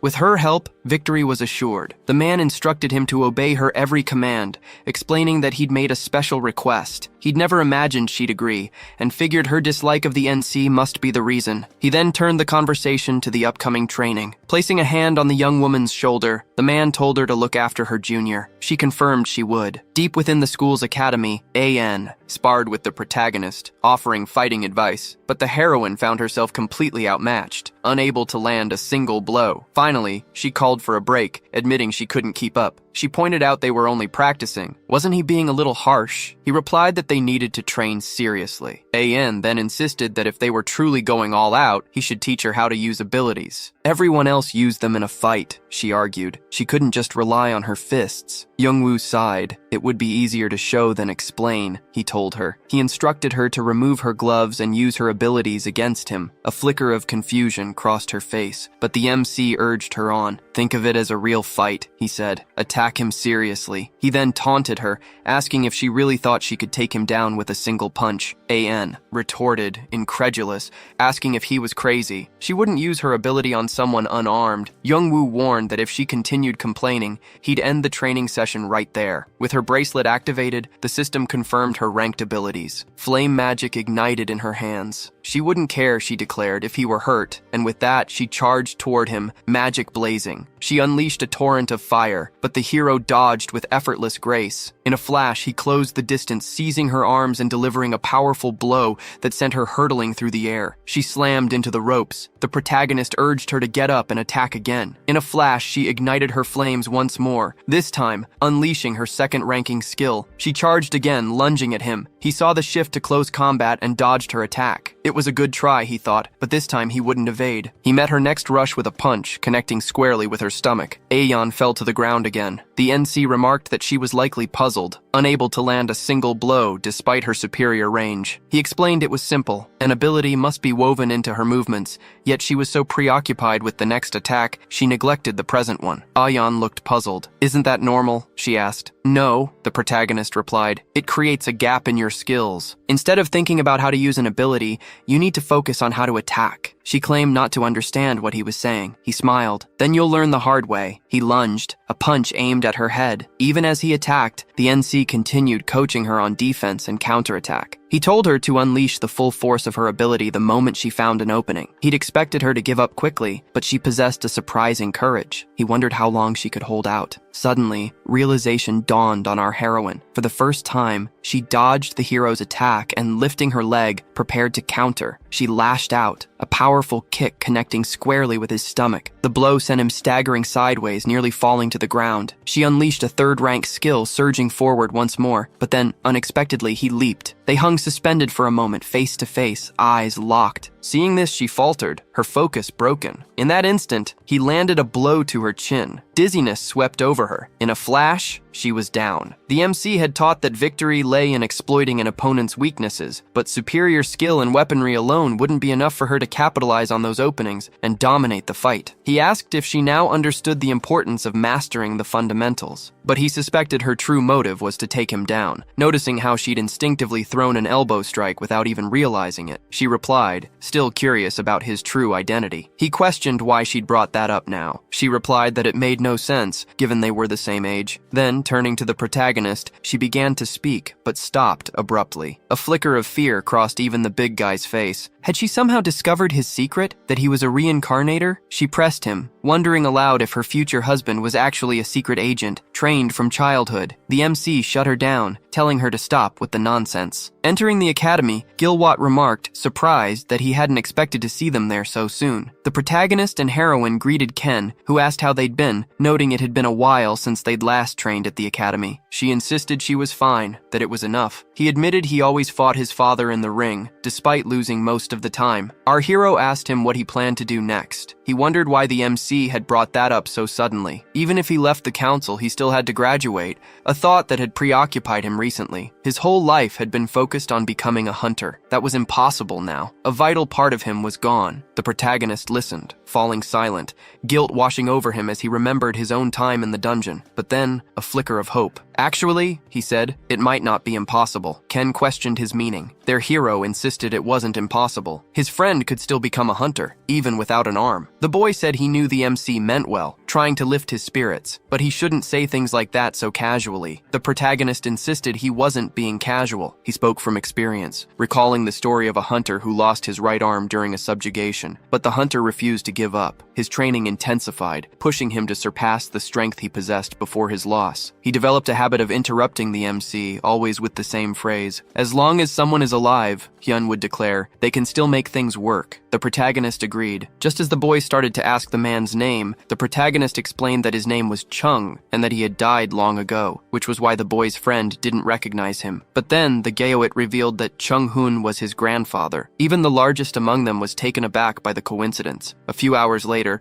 an explosion rocked the academy's training grounds. Ju Seok, experimenting with his new bracelet, had inadvertently caused the blast. The antagonist sneered, warning the protagonist to wait and see what was coming. A voice cut through the tension, acknowledging his excitement about his new acquisition, but urging him to calm down. It was the second heroine, reminding everyone that this fight was only the second test. She knew Ju Seok disliked the MC, but he needed to be careful. Too much force meant disqualification, and there were limits to what he could do. Any techniques not yet revealed were off limits. The boy scoffed, claiming his power wasn't needed against someone so weak. The professor, a flicker of admiration in his eyes, realized just how skilled the boy truly was. Requesting their heroine's help had been a stroke of genius. He smirked, thinking this would be the end of the MC's reign. But then he remembered Wu Shik's words, that the only person he feared was Jun Wu from 40 years ago. Jun Wu continued walking, unconcerned. He dismissed it as the rambling of an old fool, lost in the glories of the past. Years earlier, at the headquarters of the Subjugation Exam Management Unit, our hero inquired about Chung Hoon. The question was met with surprise. He eyed the hero, curious. "What's your boss doing here so late?" The hero explained that with fewer dungeons to clear these days, his boss had gone out for a drink. Wu Shik added that they'd even brought Hoon's favorite. Chung Hoon, leader of Team 2,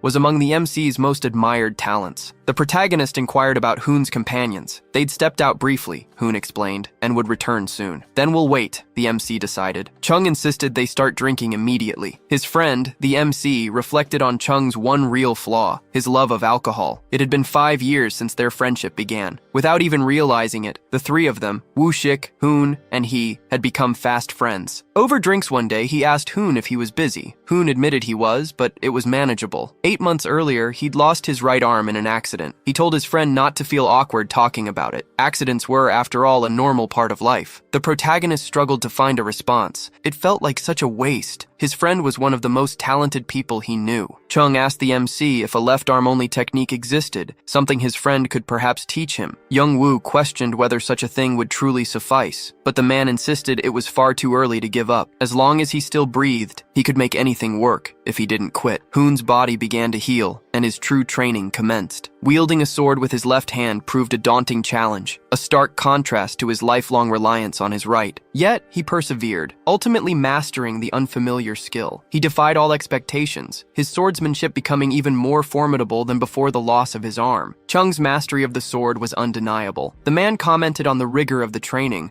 but Chung reminded him that he'd been the one to ask for help. Just then, caught off guard, Chung asked if his friend was still using that. Hoon agreed, explaining it was a symbol of his dedicated training, a wooden practice sword he planned to give to Dong someday. This wasn't a blade meant for battle, but it had been perfect for honing his skills. Woo-shik observed that Dong didn't seem drawn to the hunter's life, questioning why Hoon would bequeath his sword to such a son. Hoon replied that if that proved true, he would simply pass it down to his grandson instead. The protagonist remarked that his friend would need to live a long life if he hoped to see his grandson wield that blade. Woo-shik wondered aloud if such talk was dangerous. Cheon agreed, then asked if their companion had never seen a movie. A moment later, glasses clinked in a toast, and their companion declared they should all try their best to be eliminated as quickly as possible. Outside the cabin, Janwoo asked if Dong had been hurt while playing. Hoon laughed, admitting his initial fear had been of something far more serious. He was surprised, he explained, by his son's words. Smiling, Hoon recounted what Dong had told him. As long as I'm alive, I'll find a way to make anything work. The evening stretched on, with their friend's boasts about his son filling every pause. Meanwhile, outside the academy, Hyun approached the couple, a photograph in hand, explaining he'd left it somewhere inside. The moment he saw him, the protagonist almost laughed. The leader of Zone 2 was known for his love of drink and conversation, and he was also the most accomplished swordsman the protagonist had ever encountered. His name was Kim Chung-hoon. He remembered telling his friend to live a long life, to see his grandchildren. The memory brought a flicker of sadness across his face. He regretted those words now. She asked if Hyun's grandfather had died long ago. The boy confirmed the story, saying he'd overheard that his grandfather had died in an accident. A thoughtful silence fell over our hero. The boy, noticing his friend's sudden introspection, asked if anything was wrong. Nothing, the protagonist replied. Hyun admitted his surprise. He hadn't realized Junwoo knew anything about his grandfather. He continued, admitting it was hard to believe someone could become the strongest swordsman after losing their right arm. The MC countered, certain it was possible. The boy then suggested his friend and father would get along well. A thought struck the protagonist. He hadn't checked in on Dong in a while. Is your father doing all right? The MC asked. Hyun insisted he was fine, explaining that he'd tried to convince his father to abandon a case that had become an obsession, but his father had refused. Confused, our hero asked what case Hyun was talking about. The boy insisted it had nothing to do with Junwoo, but then mentioned something that happened a few days earlier. The MC had asked if anyone had been eliminated during the student council elections, and the boy confirmed that some had. This revelation shocked the duo. It was eerily similar to the accident before the exam,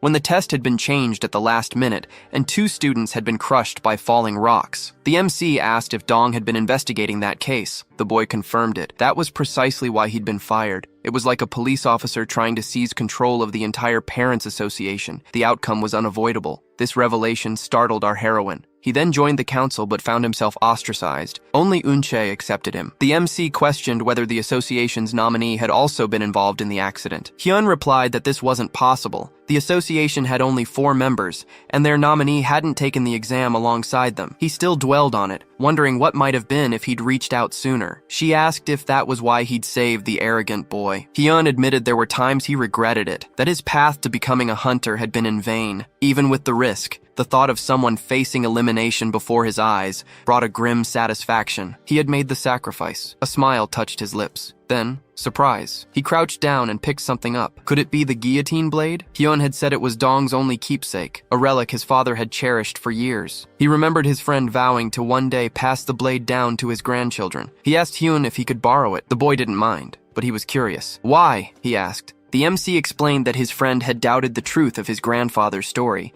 calling it impossible. Old stories are always exaggerated, the boy replied. Not this one, the protagonist insisted. He then turned to Hyun. Would you like to watch the next exam? A few days later, the final exams began. The first day was dedicated to general subjects. In one classroom, students hunched over their tests. He was among them, utterly lost, realizing he didn't understand a single question. He hadn't attended a single class since enrolling. How could he possibly handle a math test when his life had been spent fighting monsters? Then he glanced to his side and saw Ju Seok. The extra appeared focused, but his gaze held a certain hollowness, the look of someone who hadn't truly studied. He likely memorized the answers. If this cheating continued, it could spell trouble for Go Ah-hyun. The young woman herself seemed to be struggling with the exam. Her expression was peculiar. She looked unwell, and it worried the protagonist. He recalled her perfect scores on the written exams. He had to trust her. A sudden, sharp tap on the head startled him. It was a piece of paper, wielded by one of the teachers. The teacher, clearly uncomfortable, told him not to look around during the test. He promised he would be ready. Several days passed, and on the fourth day of exams, a voice echoed through the speakers, alerting students to the imminent start of the final first-year test, the combat exam. Every first-year student was summoned to the main auditorium. It's finally starting, he murmured, turning to the woman who would one day become his wife. Come on, he urged. We don't want to be late. She agreed. Inside the bustling gymnasium, he remarked on the sheer number of people present. She asked him to wait. A moment later, a look of surprise crossed his face. He wore a look of shock,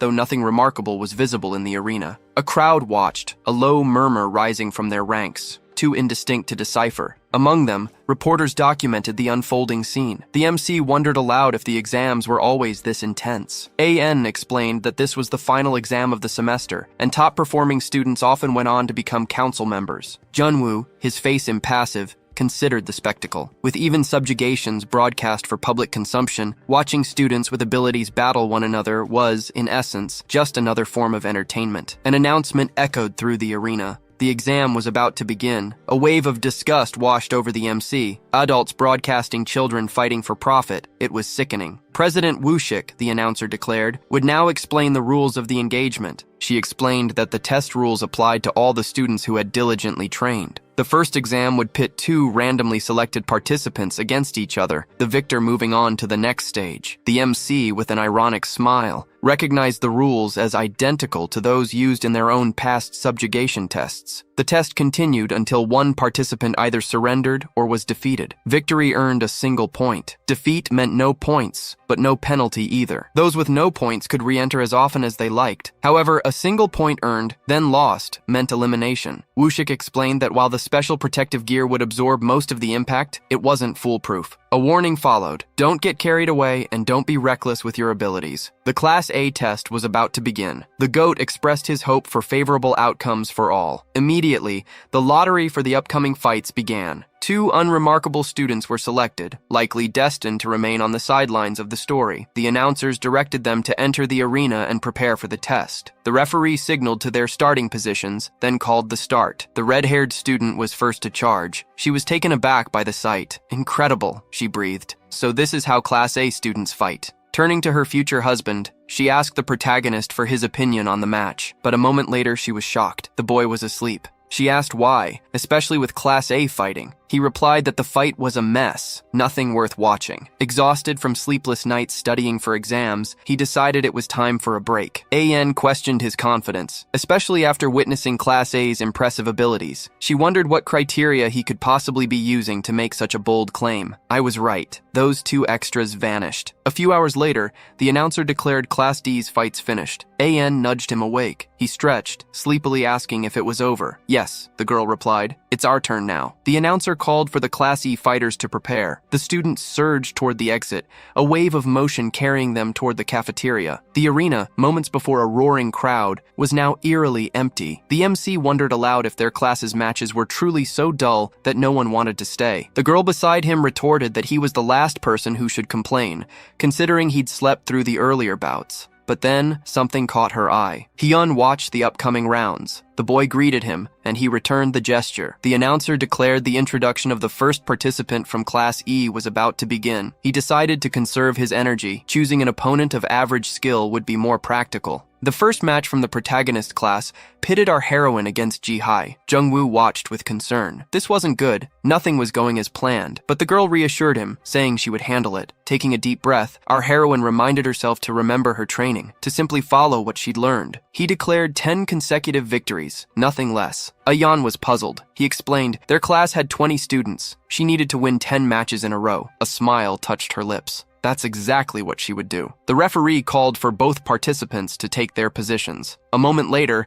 the man signaled the start of the match, and the system announced that Ji-hai was authorized to use ranked D abilities. Jay's fist connected suddenly, sending the other girl sprawling to the ground. The announcer's voice echoed through the arena. Jay has fallen! A wave of shock rippled through the onlookers. The referee declared the first round a victory for our heroine. Even Hyun looked surprised. A murmur rippled through the crowd as the protagonist watched from the stands, pride swelling in his chest. Yet a flicker of doubt crossed his face. Had it been too easy? Could Aeon really have knocked someone out without using an ability? The boys wondered. Then, in round 2, she defeated another opponent. Her winning streak continued into the third round, taking down yet another background character with ease. The announcer declared the heroine's advancement to the fourth round, a streak of 3 consecutive victories. Murmurs rippled through the crowd. Could she really be from the trash class? Hyun remarked on her impressive progress, gaining such strength in a mere month. His gaze settled on someone nearby. She likely possessed the same talent as her companion, he observed. Go Yun-chae watched the heroine. It was only a first-year Class E test, he continued, one no one really cared about. He wondered if she was there because of Aeon's fight, or perhaps because of Ju Seok. Yun-chae questioned what that had to do with anything, and asked if her friend wasn't supposed to be helping Jun-woo and Aeon. Hyun explained he couldn't have helped anyone alone. One of his juniors had promised to show him something interesting. That's why he'd come. Yun-chae was confused.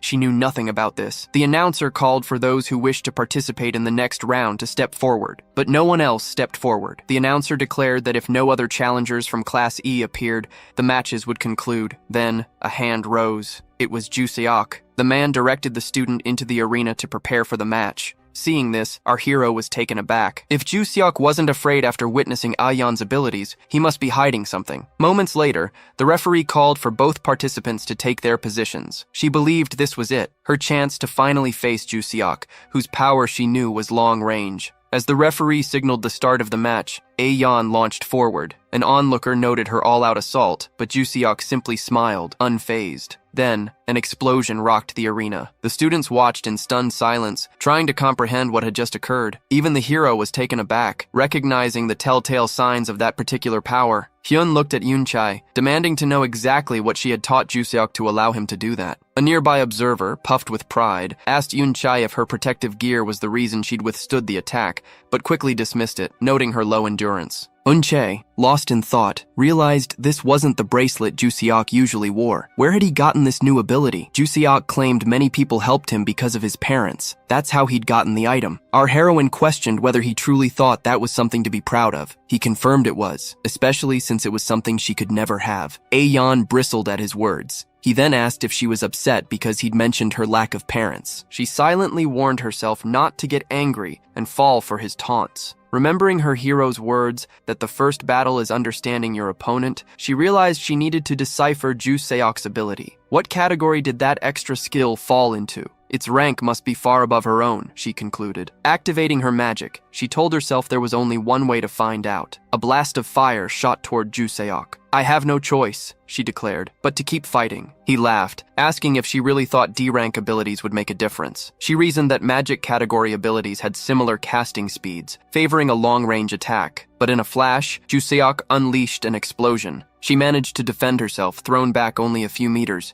She puzzled over what she'd just witnessed. Even if he controlled that strange ability, its speed was bewildering. Was it even magic? He asked if she understood, claiming his power operated on a completely different level than hers. It couldn't be magic, she thought. Magic required cooldowns between uses, impossible to fire off abilities consecutively like that. Could it be combat enhancement? The only ability she knew that came close was beetle bombardment. She charged, shouting her defiance. The extra advanced, too, boasting that she'd finally cracked the code, but it was too late. He landed a blow, but the heroine held her ground. Aeon's fist connected with Juseok's face. He cursed, but Aeon's reply was simple. Knowing his ability made all the difference. His skill, she explained, caused an explosion on impact, so she just had to prevent him from landing a blow. She was doing well, the protagonist thought. Had she mistaken it for a fire-based magic skill, approaching would have been impossible. Stopping an opponent mid-cast is difficult, so the usual tactic is to exploit defensive openings. But if it was an enhancement, he'd need a new approach. With no delay between activations, magic-based strategies were useless. The weakness lay in the action itself. His sweeping air attack left him vulnerable if countered. If nullified, the advantage would shift to his opponent. Aeon knew her solution wasn't foolproof. She had to be cautious. The extra lunged. Her defense remained impenetrable. He lunged again only to be blocked. In a swift motion, she retaliated, landing a blow to his head. As she countered his relentless attacks, a surge of confidence coursed through her. She could do this. She would take Juseok down. With that resolve, she seized both his arms. The system announced the activation of the user's second-level flame abilities. Our heroine launched a kick toward the extra, and Juseok braced for the impact. Suddenly, an explosion rocked the arena. The extra's attack sent our heroine flying back several meters. Juseok, irritated, scoffed. "A little martial arts and you think you're something special? You thought you could block me with just your arms?" He walked toward Aeon. She realized with a jolt that he could create explosions with a single knee. The extra confronted the heroine, warning her to know her place. A system announcement echoed. An enhancement category ability was activating. The man declared she should be eliminated. He lunged to attack, but a hand stopped him. The protagonist stepped forward. "Enough," he said. "If you continue, I will eliminate her." Aeon was eliminated. The next participant was to be the MC. He sneered, remarking that their hero had finally decided to appear, but the protagonist ignored the taunt, his attention solely on the heroine. "Are you all right?" he asked. "It's not over," she insisted. "Go back. Your turn hasn't come yet." He knew she was at her limit, battered from the initial blast, and a surge of respect filled him for her tenacity. "You've already lost," he stated. "The match is over." She started to speak, but he told her to accept the loss. After a moment, Aeon stopped resisting. She left the arena, refusing a stretcher, insisting she could walk. Moments later, the protagonist called out to the heroine, praising her performance and telling her not to dwell on the loss. Aeon, surprised by his words, walked away, tears welling in her eyes. The background character, watching with pride, called out to the hero, admitting his earlier worry that the protagonist wouldn't appear. Our hero questioned whether the boy hadn't gone too far in his fight against the heroine. Siak claimed he'd gone easy on her, even letting her walk away. The MC retorted that Juseok was acting arrogant, simply because he'd obtained a B-rank ability. He asked if the man had forgotten the warehouse, the attack. The words hung in the air, and the man trembled. His ability, he continued, was far from ordinary. Where had he gotten it? The boy questioned why that mattered to the MC. He didn't need to ask who had gated to him, he already knew. He remembered someone claiming it had been an accident, that he too had been a victim. He was struck by the resemblance between the man from the past and Junmin, a fleeting thought arising that perhaps the professor was the man's son. But the announcement of the second round cut short his speculation. He would simply do what was needed. Hyun should pay attention. He wouldn't be demonstrating forever. Meanwhile, Hyun watched from the sidelines, wondering if his friend truly intended to fight one-handed. The background character laughed. There was a limit, he said, to how much the MC could underestimate his opponents. Did he really plan to fight one-handed? Juseok's aura flared. He would beat him, he declared. And with that, he began activating an ability, a skill meant to crush the protagonist. He unleashed a flurry of blows, each punch detonating in explosive bursts across the arena. The shockwaves rippled outward, slamming even into the distant stands. Fire raged throughout the arena. The boy's relentless assault continued. Even after 7 panels, the relentless attack on our hero hadn't ceased. Hyun remarked that this was supposed to be the first fight of the year, but it had already escalated to an unbelievable degree. The background character stopped attacking. With a laugh, he questioned whether a bit of athleticism truly set the hero apart. He scoffed, adding that abilities were everything, and no amount of showing off could bridge the gap between them. Our hero declared that kids these days were hopeless. Juseok felt a chill of fear. From behind the swirling smoke,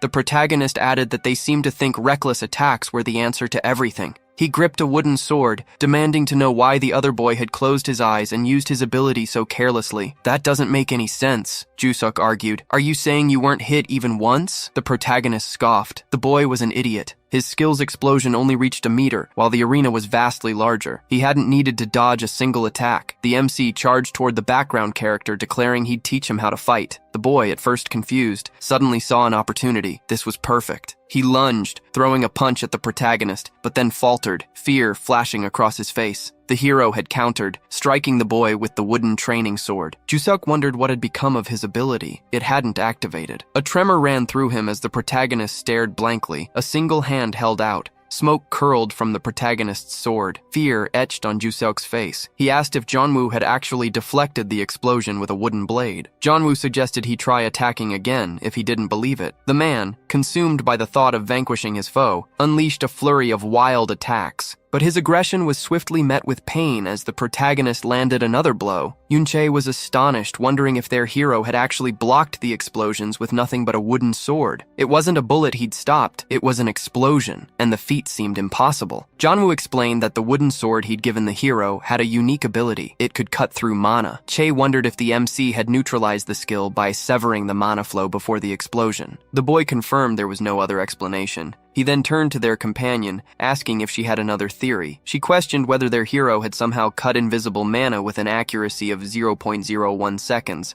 right at the moment of activation. If such a feat were possible, she argued, there could only be two explanations. This person was either a fraud or a hunter from 40 years ago, back when the legendary Jeonwoo still lived. The extra knelt before our hero, baffled by his defeat. He, a hunter with an unrestricted core, wielding a B-rank ability, was losing to a special admission student armed with nothing but a wooden sword. His mind reeled. A student council member's reputation, his own hunting career, all crumbling before him. This couldn't be happening. Impossible. He wouldn't allow it. He would defeat their hero, no matter the cost. He rose to his feet, declaring that ever since our hero's arrival, his life had been utterly destroyed. A system warning blared. A new ability activating. He readied himself for attack, vowing to crush our hero no matter the cost. As he spoke, the entire arena trembled, and stones tumbled from the structure above. The narrator ordered the extra to stop, declaring he wasn't authorized to use that power. Alarms rose around them as others called for security. Hyun watched in stunned disbelief, trying to understand the nature of the ability. If it continued, he realized, the entire auditorium would be destroyed. Che cursed Juseok's recklessness, even as a flicker of guilt reminded her of her own part in this escalating chaos. A dark aura, crimson, began to emanate from the extra, building in intensity. It launched toward the MC as the system declared the ability's name, Nuclear Explosion. The hero stood his ground, unflinching as the attack hurtled toward him. He immediately shifted into a fighting stance, ready to counter the extra's attack. The oncoming force materialized, almost like a nuclear explosion taking physical form. Then, the screen flashed white, revealing the protagonist scorched by the blast. Another massive explosion rocked the arena. Incredibly, the extras remained in their seats, seemingly unfazed by the chaos. But their complacency was shattered as sparks from the MC's counterattack rained down on them. Finally realizing the danger, they scrambled to their feet and fled. The situation in the arena was dire. One figure remained standing, though it was difficult to tell if it was the hero or the extra. It was the extra, his face etched with exhaustion. A laugh escaped him, growing wilder and more uncontrolled, but the hero still lived. He knelt before Jusuk. The boy asked how it felt to lose, after all his arrogance. Leaning closer to the MC, he said forgiveness wasn't an option. Even so, the MC should consider himself lucky. He didn't want to eliminate anyone. He would be generous and merely cripple him. Before he could react, an attack landed. He was blindsided, struck from behind. Suddenly, he was airborne, flipped upside down, then slammed face first into the ground. Searching his memory for the moment of impact, our hero ordered the other man to get up. His expression hardening,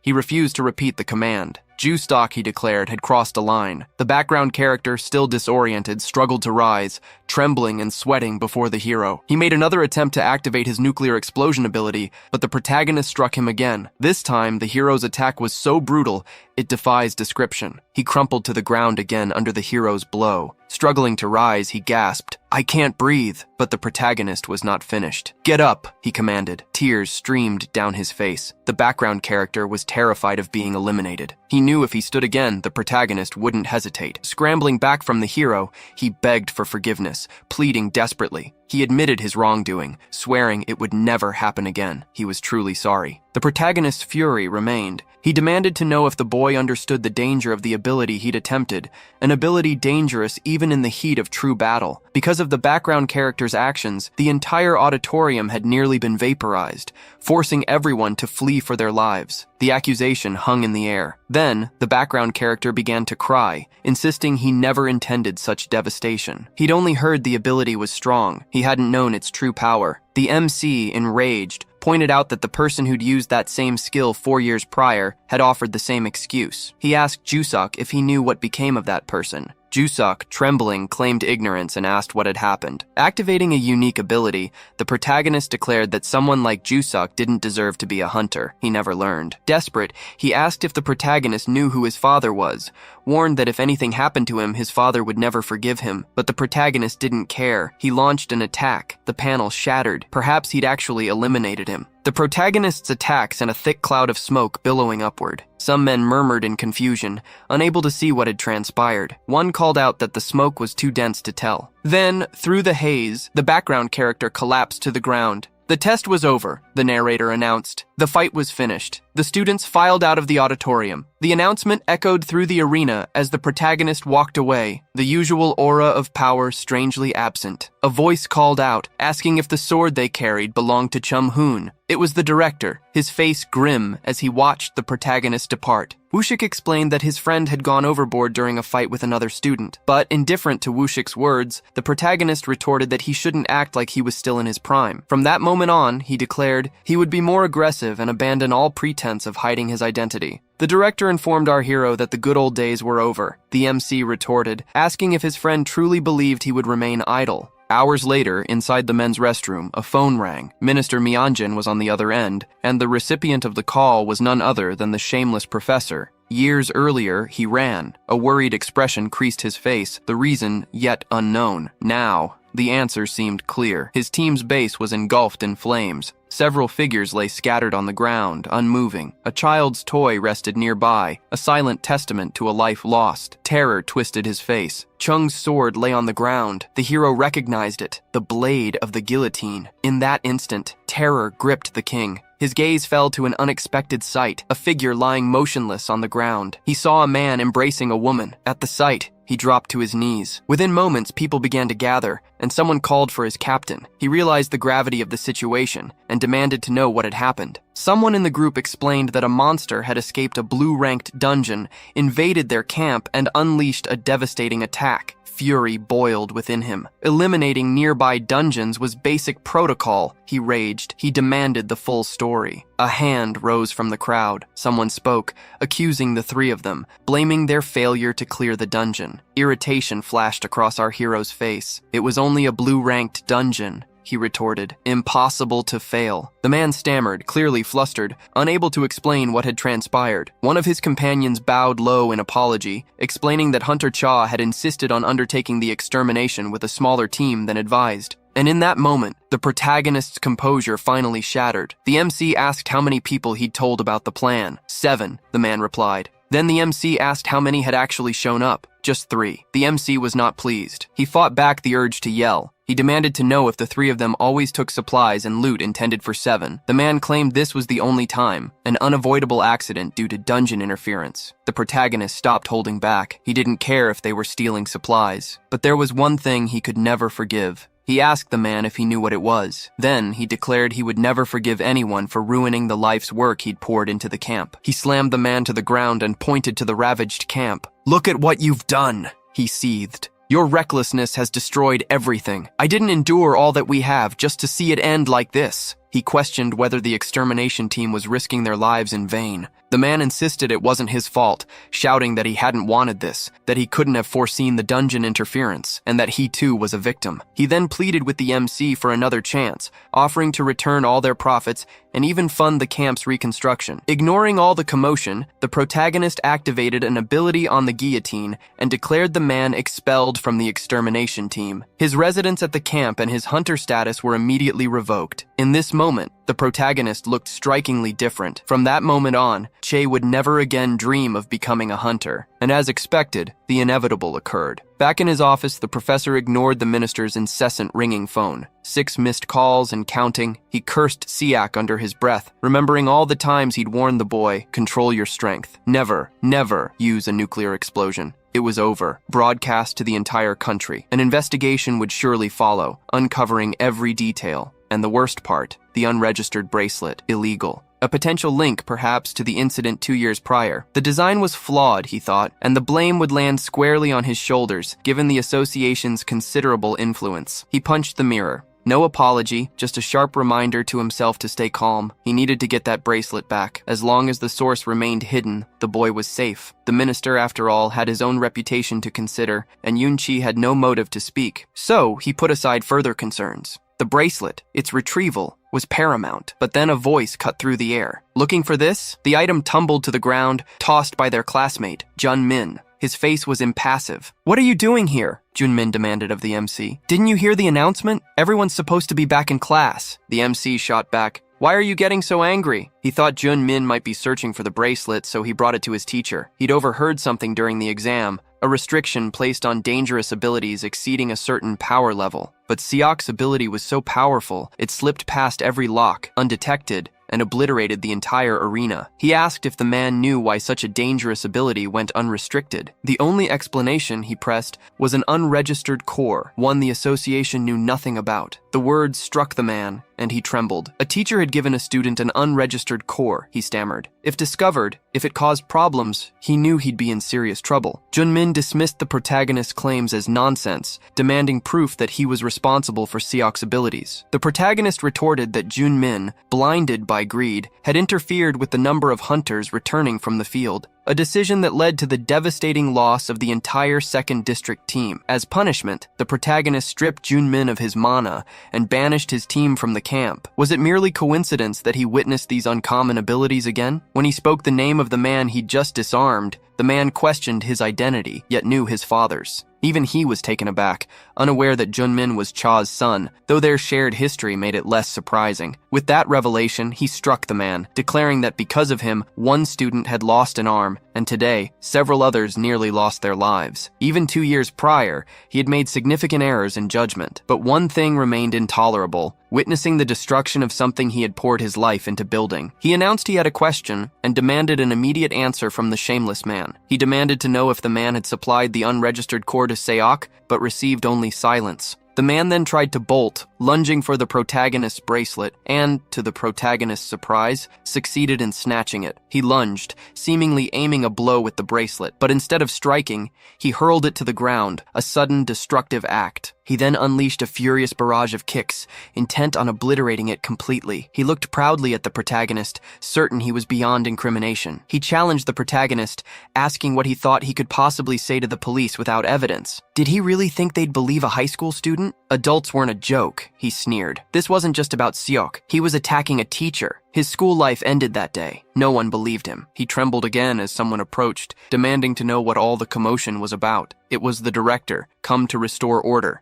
Youngmin claimed the president arrived just as the protagonist was threatening and attacking him. Expulsion was the only option, Youngmin insisted. But Wushik countered, pointing out that the president had broken the mirror and needed to lower his voice. Desperate to escape the escalating tension, the president stammered that the mirror had been an accident. The protagonist then turned to the director, asking if he'd heard that. He maintained his innocence, insisting he'd done nothing wrong, but Wushik voiced his suspicions, suggesting the teacher was the true culprit. He then pressed, asking if any clues had been uncovered. The protagonist thrust the phone into the director's hand. He needs to be more careful, the director said. There are still a lot of installments left to pay. He added that Junwoo should learn how to use his phone properly. While the MC scolded Wushik, the man simply stared in disbelief. As he turned to leave, the director called out, "What should we do?" The protagonist replied, "First, the school needs to announce what happened." Youngmin questioned Wushik's formal tone with a student. Wushik ignored him, already on the phone, directing someone to prepare an official statement. The teacher,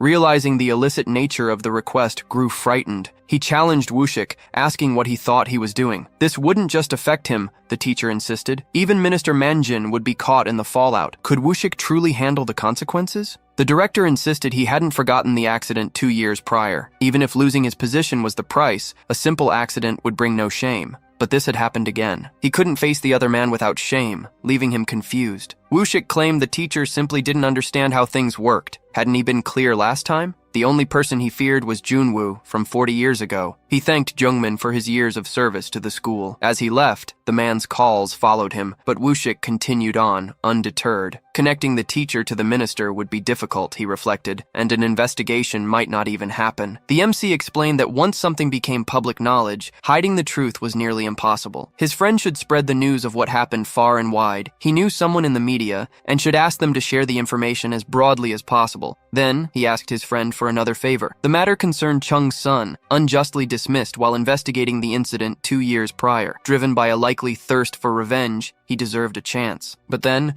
Chung's attention shifted. He asked about the protagonist's arm, acknowledging the brutal toll of the guillotine blade, especially given their condition. He even admitted to landing a blow there himself. The system confirmed the penalty's activation. The conjurer would now experience the same affliction as their target. Woo-shik, concerned, urged his friend to see a doctor, but the MC insisted he was fine, dismissing the suggestion. As he departed, he reminded Woo-shik of his earlier request, explaining he had something to return and would go on ahead. As he left, the director watched him, a smile playing on his lips. Elsewhere, Hyun sat on a bench in the square. A voice called out. Their friend had been found. It was the protagonist, and he had been searching for Hyun. The boy asked if that had been intentional, if the hero had fought with his weaker hand, just to make a point. A smile touched the protagonist's lips. Hyun's grandfather's stories, he said, were no exaggeration. That was the only reason he'd wanted to show his friend. He handed Hyun the wooden sword. The weight of everything that followed rested solely on the boy's shoulders now. Hyun took the sword, his gaze fixed on it for a long moment. Then, their hero turned and walked away. The exchange ended abruptly, cutting off the boy just as he was about to speak. He remained silent, a guilty look clouding his face as he stared down at the blade in his hand. But it wasn't guilt. He was simply wondering if he could replicate the protagonist's feats with only one arm.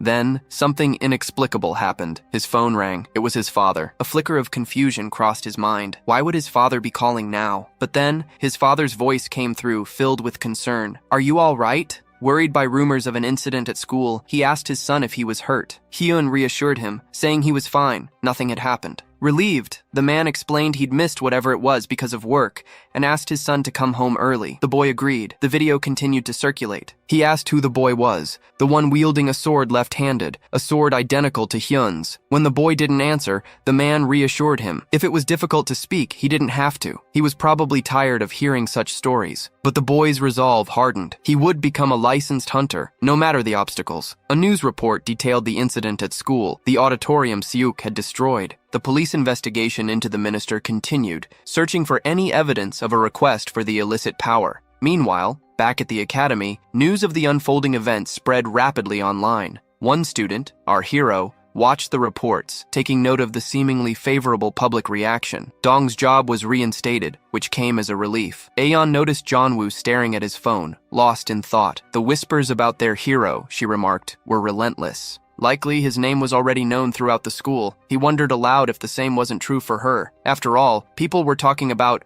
her more than him these days. Several were praising her ability to stand against Seok in the arena, even if only for a short time. A blush crept across her face as Jonwoo added that some were even calling her One Punch Girl. Moments later, someone entered the room. "Still training?" a voice asked. It was Hyun. He congratulated her on becoming a council member, but she was bewildered. "What are you talking about?" she asked. Even she didn't understand. "I haven't even been officially nominated," she insisted. "It's too soon to relax. Nothing is confirmed yet." Hyun cautioned that anything could happen, but in the next instant, the boy surprised our hero. He confessed that despite daily practice with the guillotine blade, he wasn't progressing well, and this presented a problem. He told his friend it wouldn't be easy. If he truly wanted to reach his grandfather's level, he'd have a long road ahead. The boy just smiled. Easy or not, it didn't matter. He wanted to be stronger. He asked to be taught. Aeon warned Hyun to be careful. Their new teacher was intimidating. The protagonist's response was sharp. If she had complaints, she could stop training. But in the next moment, someone arrived, calling out to the boy's son. The protagonist was taken aback. It was Hyun's father. He asked if the two were his son's friends and said it was a pleasure to meet them. He then went on to say that he knew of our hero and that he'd been incredible in his fight. He'd seen the boy use the same sword as his father. He expressed surprise,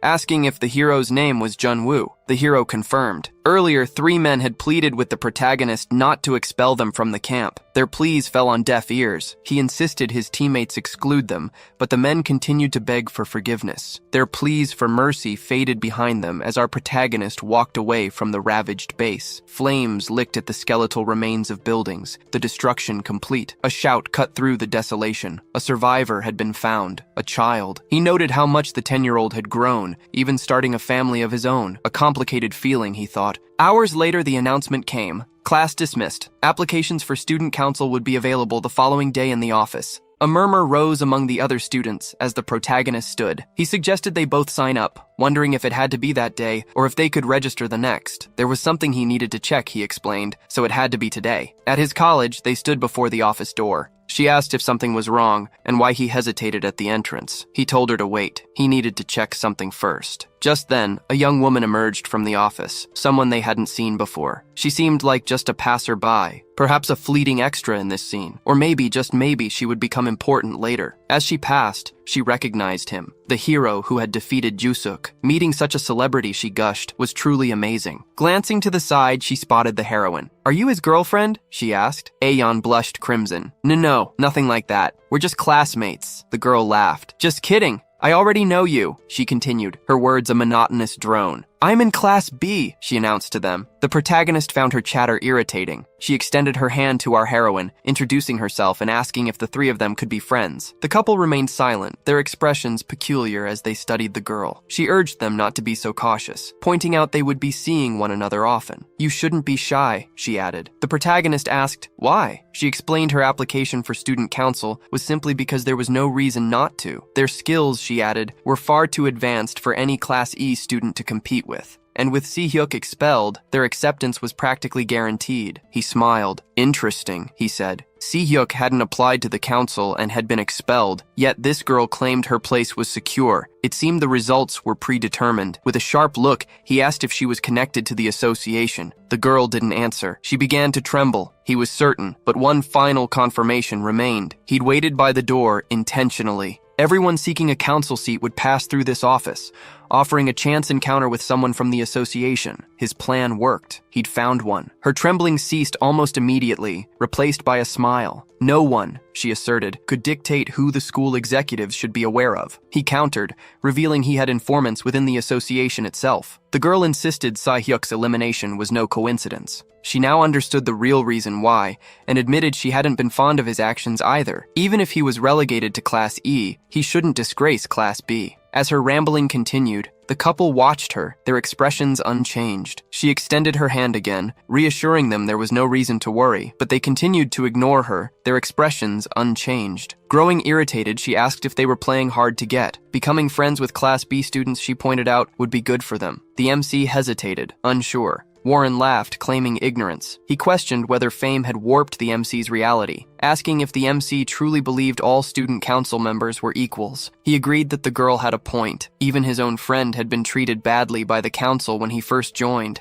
He didn't care if she was from Class B, or even if she was accepted into the council at all. He'd come looking for her, not to make friends. From the start, she'd chosen the wrong opponent. The girl looked confused. He explained he wasn't applying for the council. Aeon was the one who had been interested all along. The girl finally understood she'd been fighting the wrong person from the start. Hours later, whispers of the shameless teacher and the minister, both now under investigation, spread amongst an unknown group. Members of the association worried. If the two revealed the association's involvement, they would expose themselves as well. A woman spoke, concerned that even if the minister remained silent, the investigation could still ensnare them. Reaching this point hadn't been easy. A man added that all the associations would be at risk if the truth came out. They wouldn't remain idle. Another man agreed, adding that the director mentioned was part of the third-year association, and it seemed they weren't talking about Director Wushik. This assumption stemmed from his position on the board of directors and his influence within the hunting industry. But it truly wasn't Wushik. A shadow appeared, one that clearly didn't belong to him.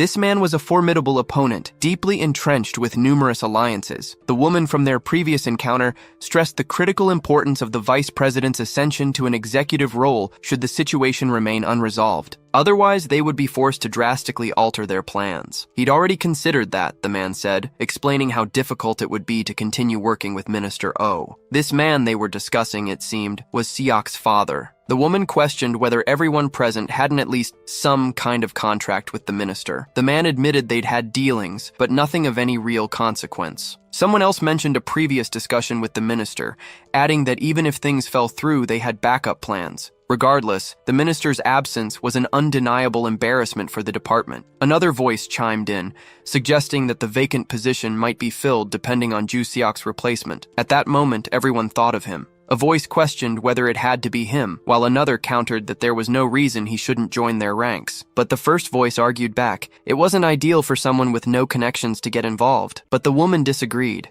She couldn't shake the feeling that something wasn't right. Even though the MC had defeated Ju Seok, a predictable victory, she remained suspicious. There was a problem, though. Seop's disqualification meant the boy could simply do nothing and win a council seat. Then, unexpectedly, the president issued an official statement. He found their escalation baffling. The president normally preferred discretion, opting to bury problems rather than expose the academy's vulnerabilities. This public break with the minister was a dramatic departure. This could only mean one thing: a connection between the MC and the president, and not just any connection. It might even give him the power to control the president completely. One of the men, his gaze fixed on the woman, asked if she truly believed that if John Woo secured a council seat, the president would remain silent. They had tried again and again to reach him, but he had never yielded. Now they were all in this together. His influence might not have rivaled that of the board members, but as one of their own, he might prove even more valuable than Minister O. A sense of pride filled the room, though one face held a flicker of doubt. Chang-soo wondered if everyone truly intended to abandon Minister O. His own project hinged entirely on Myong-jin's support. Without it, he was powerless. With the minister's fall from grace, Chang-soo realized he was the only one facing utter ruin. His carefully constructed world began to crumble. He desperately needed a solution, a way to maintain control. Just then, his daughter called. He wondered at the timing. "I'm busy," he snapped. But she quickly cut him off with the news. Their rival was out of the race. The man was shocked. He realized this was the same girl who had spoken to the protagonist earlier. She confirmed his suspicion. Aenion was going to apply. She knew for certain. She'd even asked the teacher to be sure. The man believed the young woman was Yoon Chae's sister, and undoubtedly the granddaughter of Seok-do, a man of immense influence. The candidacy of Jeon Woo wouldn't change much, but Aenion, that would be a different story altogether. A moment later, someone inquired about their boss, but he dismissed it as nothing, explaining that his daughter needed him. The conversation finally ended. Out in the parking lot, the man pulled out his phone and called someone yet unknown. The mystery caller's question revealed his identity. He asked to speak with Yoon Chae, claiming he had something of vital importance to discuss. Hours later, in a restaurant,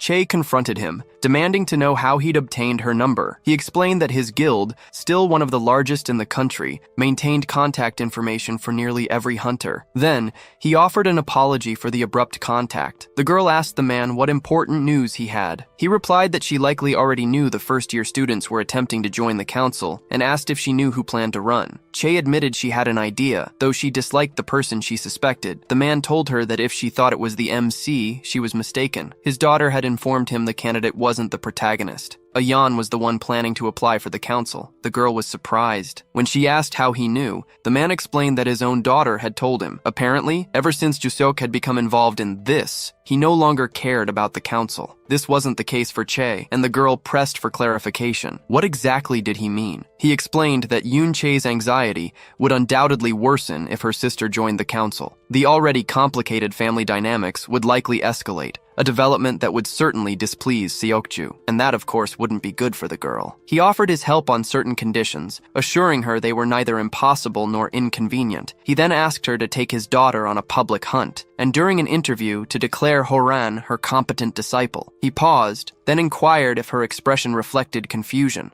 His guild, he explained, was substantial in Korea, but dwarfed by the Hunter Association. So if, besides being a council member, his daughter also trained under Chai, would that be what he desired? The girl had hit the mark, Chang-Su admitted. Just as she had elevated the association's influence, Jain could become the face of the Acres Guild. That way, he would no longer need the minister or director Sokju. He confessed his daughter's skills were lacking, her B-class ranking a result of his influence. Che suggested hiring a tutor, but the man dismissed the idea. Real ability wasn't necessary, he explained. He knew from the beginning his daughter had no talent for hunting. He needed to be efficient. The girl questioned his intentions, asking if he planned to turn his daughter into a mascot. He confirmed her suspicions. He then offered her the money, assuring her it would be enough, and asked for her opinion. She pressed him, reminding him that he'd mentioned a plan and demanding to know the details. He dismissed her concerns, claiming he wouldn't go to the same extremes as director Seokju. He then regretted mentioning the director, quickly adding that there was no need for concern. He'd merely send his team to frighten her. Che countered that such tactics wouldn't work on her sister. He asked if the second heroine had a better suggestion. She insisted he do whatever it took to stop her sister, even if force was necessary. Before leaving, she added that she had one more thing to say. She then asked if the man had spoken to other parents in the association. Chang-Su, surprised, responded with his characteristic expression,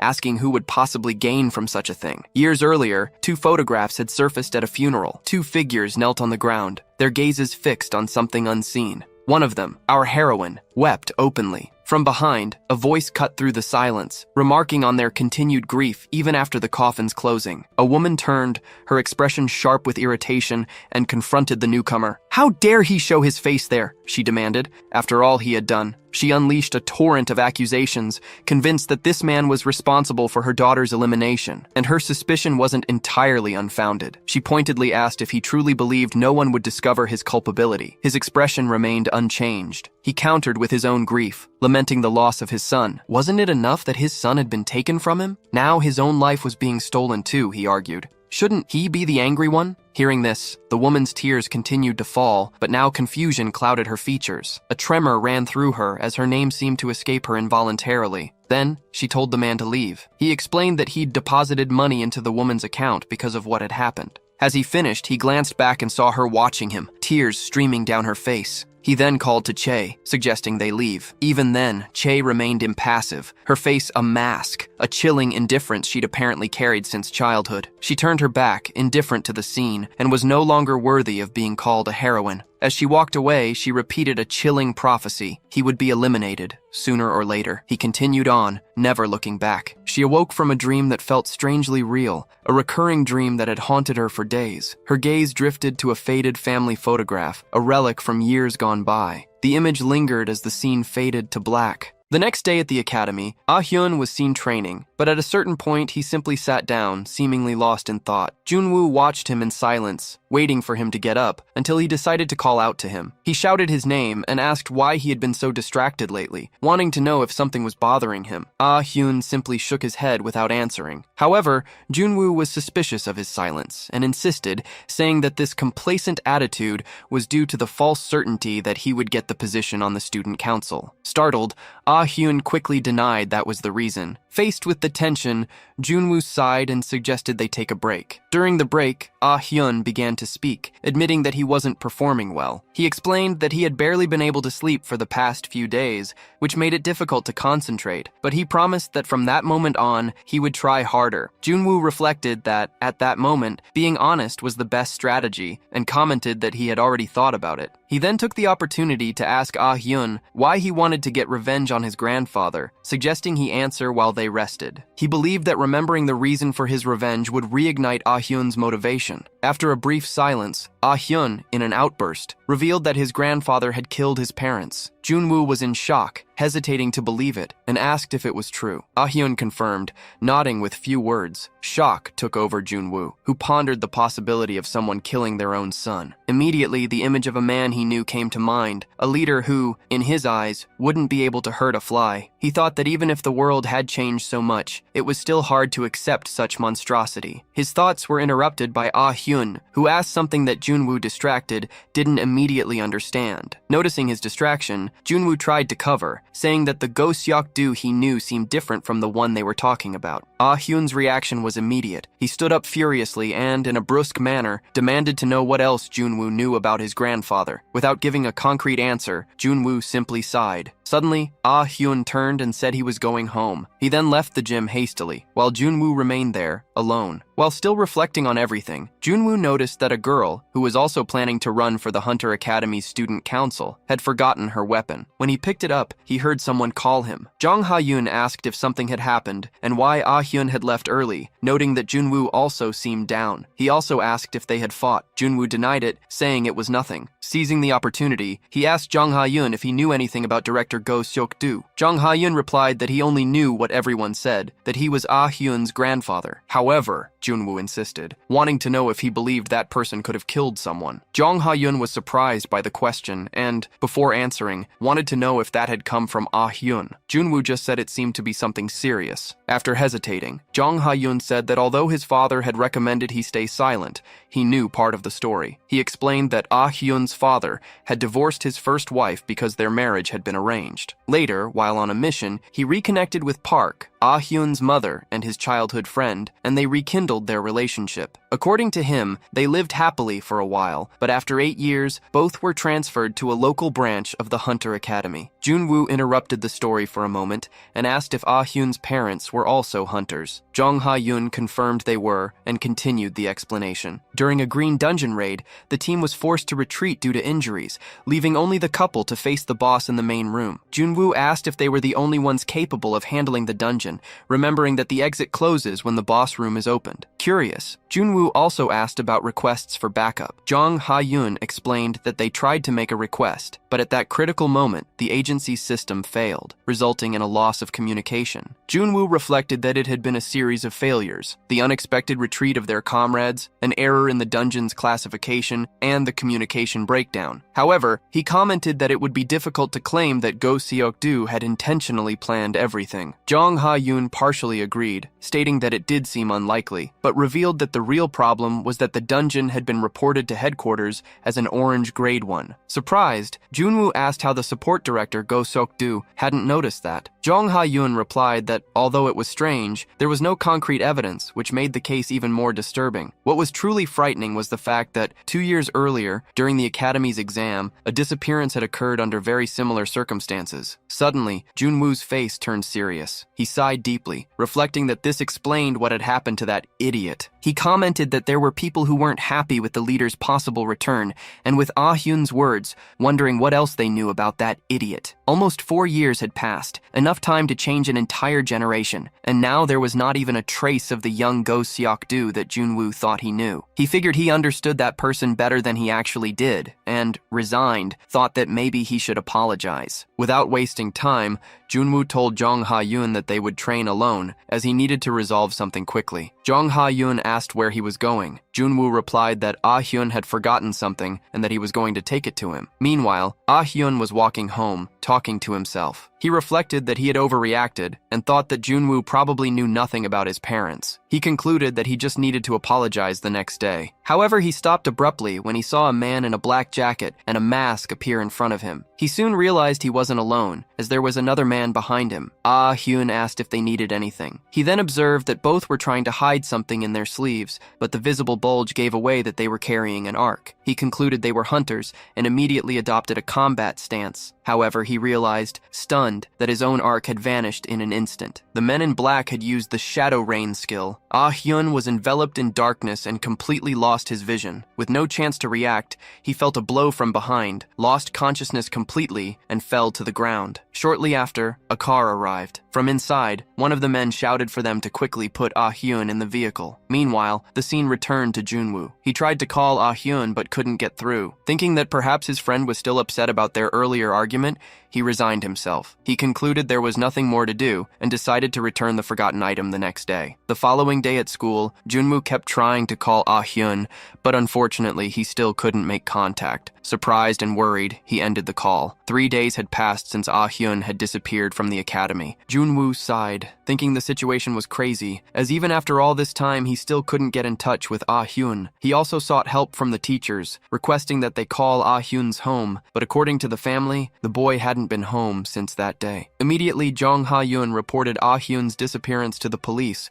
while Junwoo persisted in his attempts to call, still hopeful of getting an answer. At that moment, Jong Ha-yoon remembered the student council candidacy and warned that the registration had to be submitted before 6 p.m. that day. Junwoo agreed immediately, stating that Ah Hyun would never give up on being a candidate. With that, they both concluded that there was likely someone behind all these events. Jong Ha-yoon asked if they were trying to prevent Ah Hyun from becoming a member of the student council. He then suggested it could be the Parents Association. However, Junwoo dismissed this hypothesis, recalling that the investigation into the case was still ongoing, and that, in this context, the Parents Association wouldn't want to worsen the situation. Furthermore, with Jose already expelled, making things worse would bring them no benefit. Jong Ha-yoon reflected that if it wasn't them, maybe it was someone who was dissatisfied with Ah Hyun's candidacy. Junwoo agreed with this idea. However, the question arose as to who might have passed the information to Ah Hyun, which made Jong Ha-yoon think intensely. Suddenly, he reacted, saying that it certainly hadn't been him, as they hadn't seen each other since the exam. Junwoo smiled and reassured Jong Ha-yoon, assuring him that he knew he wasn't responsible. However, a sudden idea crossed Junwoo's mind, leaving him uneasy. Jong Ha-yoon noticed his reaction and asked what was happening. Junwoo explained that they had gone together to get the application form, and had spoken with a girl from Class B in front of the teacher's lounge. Jong Ha-yoon frowned, refusing to believe it. He asked if Junwoo had mentioned something unintentionally. Junwoo admitted that he might have spoken without thinking. Jong Ha-yoon shook his head, visibly annoyed, and commented that Junwoo talked too much. Then he asked who the girl was. Junwoo replied that her name was Hee-yeon, from Class 1B,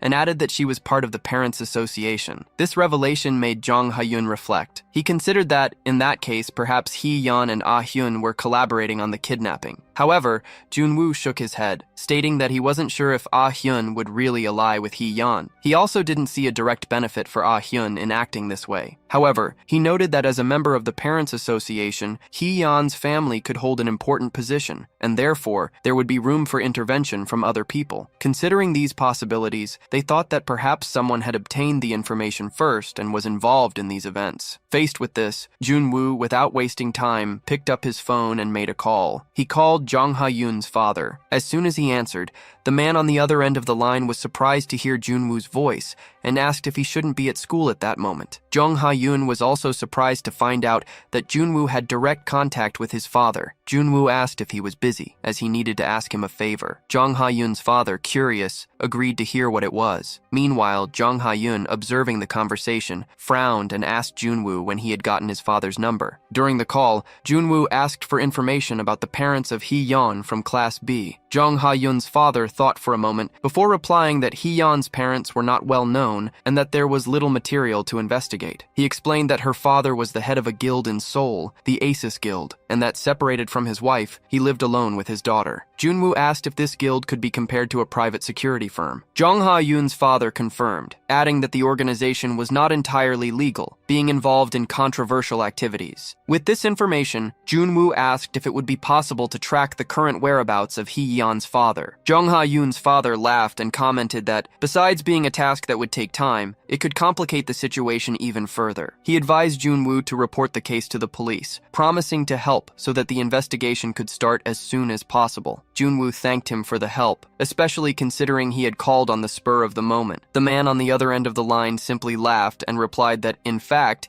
he was the one who should be thankful, as Junwoo was helping his son, Jong Ha-yoon. Junwoo smiled and ended the call. Jong Ha-yoon, still confused, asked what they would do if they couldn't find Ah Hyun's whereabouts. Junwoo simply smiled and said that if they couldn't find them, they would make them come to them. Jong Ha-yoon, who was initially laughing, suddenly became serious and grabbed Junwoo's shoulder, asking him to confirm if what he was thinking was really the plan. Worried, he reminded Junwoo that his father was a police officer and that this could be considered a crime. Junwoo just told him not to worry and that he wouldn't have to get involved. Before Jung Ha-yoon could stop him, Junwoo walked away, leaving him even more stunned. The scene then changed to a rooftop, where Gi-yeon was talking on the phone with his father. He was saying that Ah-hyun hadn't shown up since the previous day, and upon ending the call, he expected to be praised. However, as he looked at his phone, he noticed someone arriving on the rooftop. It was Junwoo, who appeared calmly. Gi-yeon, not hiding his surprise, asked how Junwoo knew about that place. In a mocking tone, he said he thought Junwoo was the powerful Kim Jong-won. Continuing with the taunts, he asked if Junwoo was going to apologize or just tell him everything. Junwoo remained silent, simply observing him. Annoyed, Gi-yeon declared that it was too late and that he himself was leaving. Without a word, Junwoo used his ability, activated the fur ring, and applied the explosive skill, Flick. What happened next was not shown. The scene then changed to a vacant lot, where Won was driving his car. While driving, he made a phone call. On the call, the person on the other end asked if Ah-hyun was okay. Won responded calmly, and the caller, smiling, said he was relieved, as it would be a big problem if something more serious had happened. Won commented that, despite everything, it was excessive to treat a high school student that way. Although hesitant,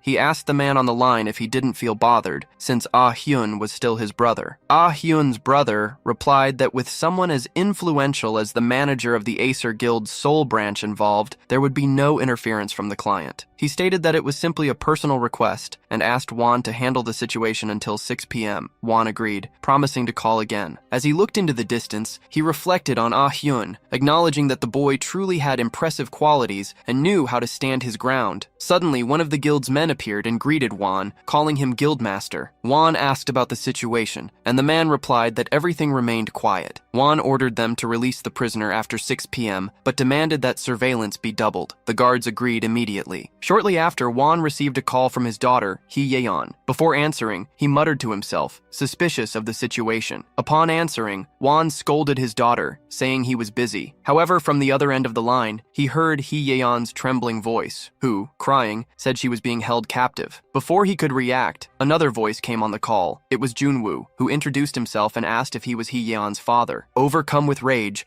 Won demanded to know who he was and what he had done to his daughter. Junwoo, however, remained calm and just asked him to calm down, stating that he only wanted to make peace. Won became enormously enraged and asked who he was talking to on the other end of the line. He wanted to know who he was and what he had done to his daughter, Hee-yeon. Junwoo calmly replied that he hadn't done anything yet. Nothing yet. Meanwhile, Hee-yeon, listening to the conversation, glared furiously at Junwoo, exhausted and irritated, as if she wanted to kill him with her gaze alone. Junwoo returned the look and, for a moment, remembered something. He remembered his past, a simple and direct philosophy, an eye for an eye, a tooth for a tooth. If someone attacked him, he responded. If someone took something from him, he took something in return. It was an emotionally ineffective and undoubtedly immoral method, but sometimes it was the most effective, like now. Back in the present, Won, still furious, demanded to know what Junwoo wanted. Junwoo didn't answer immediately, muttering to himself that by capturing Won's daughter, they had reached a position of equality. Then he answered the man on the phone directly. He ordered that the student in his possession be brought to the agreed-upon location in 1 hour. Won was in shock. As he tried to process it, he heard Junwoo repeat. They would make an exchange. The student captured by Won would be traded for his daughter's release, and the exchange had to happen within an hour. Sweat began to run down Won's forehead. Only someone very cold could propose such a deal. He recognized him immediately. Junwoo was from Class E. He was even more surprised by the cruelty a simple high school student showed. Outraged, he asked if Junwoo had any idea who he was. Junwoo replied with a smile. He said he knew very well. He was Won Changso, manager of the Aces Guild, and, with an even wider smile, he added that, at that moment, Hee-yeon's safety was more important than Won's identity. Won's eyes widened, and furious, he insulted Junwoo, but Junwoo was relentless. He told him he had only 1 hour, and that he just had to follow the example he himself had set by kidnapping him. Won felt paralyzed by pain and shock. Junwoo added that if he obeyed, nothing would happen to his daughter. But Won tried to challenge him. He asked how Junwoo planned to hurt his daughter, and if he would have the courage to kill her. Junwoo smiled and replied that even without killing her, he could ensure she would never become a hunter. Hee-yeon, hearing everything, widened her eyes, still not believing Junwoo's plans. His last words echoed in her mind. Suddenly, the expression on Won's face changed to something darker. With sadness, he asked Junwoo not to go too far, but Junwoo cut him off coldly. He reminded him of Joseph's case, who, for some unknown reason, could no longer use the ark. He suggested that perhaps the reason was related to the wooden sword. Wan, furious, could only insult Junwoo, calling him an idiot. Junwoo, indifferent, continued. He explained that although it didn't affect Joseph's daily life, it would end his chance of joining the student council, and more importantly, his career as a hunter. He asked Wan if he was willing to take that risk. Wan could barely contain his anger and desperation. Trembling, he found no words to answer. Finally defeated, he asked where he should take Ah-hyun. Junwoo, already sending the location, told him to go as quickly as possible. Meanwhile, behind Junwoo, a masked man asked if this was really safe. Junwoo, busy sending messages, just replied. His masked accomplice warned that the enemy was the Aces Guild, professional hunters. If they attacked, the consequences would be severe. But Junwoo, firm, assured that if necessary, he would take care of them himself. Meanwhile, Hee-yeon continued to listen to the conversation between Junwoo and her father. Little by little, she understood that her own father had kidnapped Ah-hyun. Confused and scared, she wondered what was really happening. The scene then changed to the school's special department room. Wan was calling Ah-hyun's brother to inform him of the situation. Confused, the brother wanted to know what he meant by, "We've been discovered." Wan explained in a stern tone that all their plans had been discovered by a Class E student. Go Yun-chae, surprised, asked if he was referring to Junwoo and wanted to know how the boy had managed to find out everything. Angrily, Wan replied that he didn't know and had no idea how it had happened. Go Yun-chae reflected that even if Junwoo had discovered something, he couldn't have acted so quickly. Wan, trying to seem calm, informed him that the boy had captured his daughter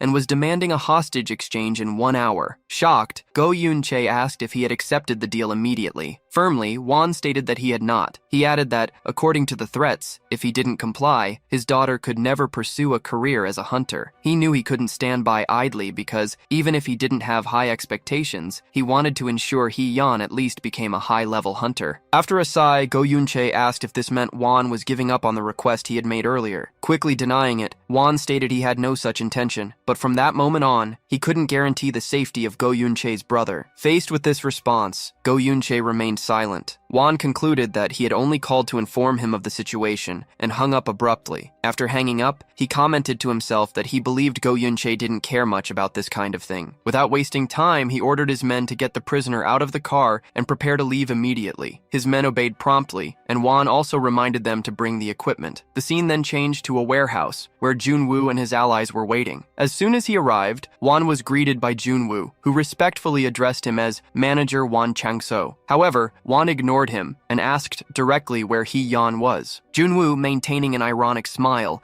stated that the question was poorly phrased, as it was first necessary to bring Ah-hyun. Internally furious, Wan cursed Junwoo while giving orders to his men. Junwoo taunted, saying that without something to negotiate, handing over the hostage would make them lose their advantage. Wan, sighing and massaging his head, motioned for them to bring Ah-hyun. 2 men dressed in black took Ah-hyun out of the car. The young man's head was covered by a paper bag, which prevented him from seeing where he was being taken. They walked slowly into the warehouse and, upon arrival, they removed the bag from his head. Although his vision was blurry, Ah-hyun managed to recognize Junwoo and, smiling, showed happiness at seeing him again. Junwoo, with hope in his eyes, gave a signal to his masked partner, indicating for him to bring Hee-yeon to them. On the way, Hee-yeon quickly identified the masked man and commented that everyone at school knew who he was, as there was only one student with one arm. The masked man remained silent for a few moments before making a gesture of agreement. When Hee-yeon reached Junwoo, he announced that the exchange should begin in an orderly and smooth manner. Meanwhile, Wan, feigning disinterest, lit a cigarette and commented that he needed to think about the matter first. After taking a drag, he stated that he had superior orders to follow. They would take Ah-hyun, but they also intended to take Hee-yeon. Junwoo, narrowing his eyes, ironically asked how he could deny such an imposition. Wan simply laughed, mocking the situation. Suddenly, Wan's men were surrounded by other allies of Junwoo. Wan, with a surprised smile, noted that Junwoo was in no position to make choices. The situation caught everyone by surprise. Hee-yeon, the masked man,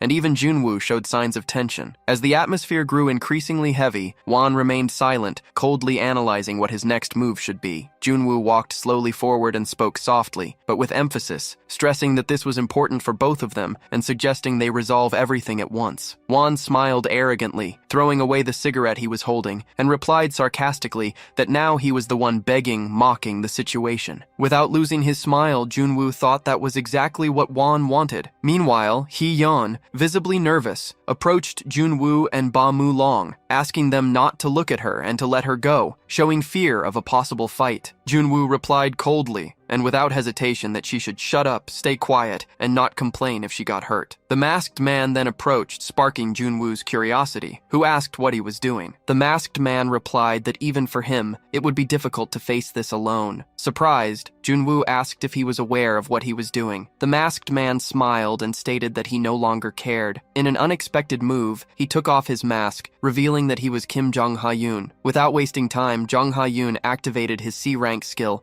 called Mad Hedgehog, and prepared to fight. He commented that it had been almost a month since he started training, and that this was the ideal time to test his skills. Junwoo nodded with a smile, acknowledging Jong-ha-yoon's renewed confidence, especially after the loss of his arm. He warned him, however, that he would be the one to evaluate his performance, promising to be strict. Shortly after, Junwoo picked up a golf club, which surprised and intrigued Jong-ha-yoon about its use. He explained that he hadn't found anything better, so he decided to use the golf club that belonged to Bo-sik. He recalled that Bo-sik almost cried when he saw they were taking his club. Returning to the current situation, Won, in disbelief, shouted mockingly about the use of the golf club, stressing that everything has a limit. Without waiting any longer, he ordered his men to attack. While watching the events unfold, Won commented sarcastically on how ridiculous the situation was. He was carrying Ah-hyun, who seemed to be in pain, while trying to leave the warehouse. At that moment, he saw one of his men being thrown out of the place, landing headfirst on the ground. The man screamed in pain, leaving Won even more impacted. Upon entering the warehouse to understand what was happening, Won realized that his men were being defeated. One of them tried to attack Junwoo from behind, but he dodged and took the opportunity to hit him with a powerful blow using the golf club. The impact was so strong that the man went flying, to Won's astonishment. Observing the scene,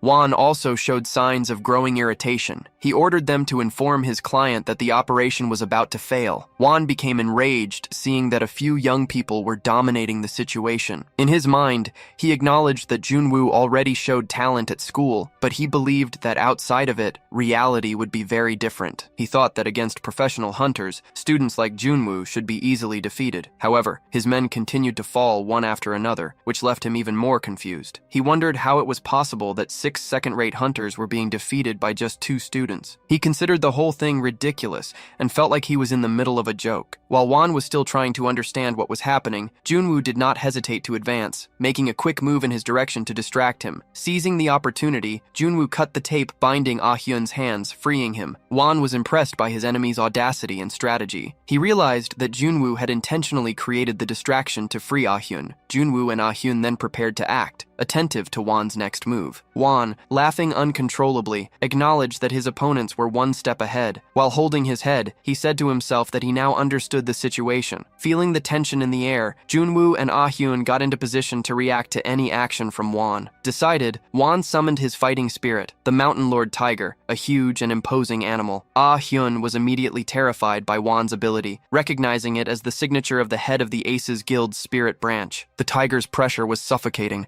leaving Ah-hyun unsure of how to act. Perceiving the danger, Junwoo quickly threw a weapon to Ah-hyun, telling him to run to the school without looking back. Ah-hyun, hesitant, asked if Junwoo would be okay on his own. Junwoo replied that the mission was the priority, and that Ah-hyun had to submit the application on time. Understanding the gravity of the moment, Ah-hyun ran as fast as he could. However, Won ordered the tiger to leap at him to stop him. The attack almost reached him, but Junwoo blocked the charge with the golf club. Defiantly, Junwoo said that Won would have to get through him first. Won, annoyed, called Junwoo a nuisance. Meanwhile, Ah-hyun managed to escape the battle and ran far from the warehouse. However, upon leaving, he found someone waiting for him. Confused, Ah-hyun asked what this meant. Their client had appeared in person, and it was none other than Go Yun-chai. Thus, the brothers met. They stood face to face. Ah-hyun said he needed to go but was interrupted, as he was told he wasn't going anywhere. Ah-hyun remained silent for a moment until he began to talk about his family. Go Eun-chai listened in silence as he continued. Ah-hyun recalled that they were used to living in a small house, in difficult conditions, but they were happy and always had dinner together. He asked if Go Yun-chai found that funny. He said that although his parents were hunters, the family lived in poverty. He revealed that his father had left home and that his grandfather spent all the money, forcing his father to send everything he earned to pay off debts. He said the family could only survive because his parents sacrificed themselves working multiple jobs to ensure there was food. Ah Hyun shared that his father used to say,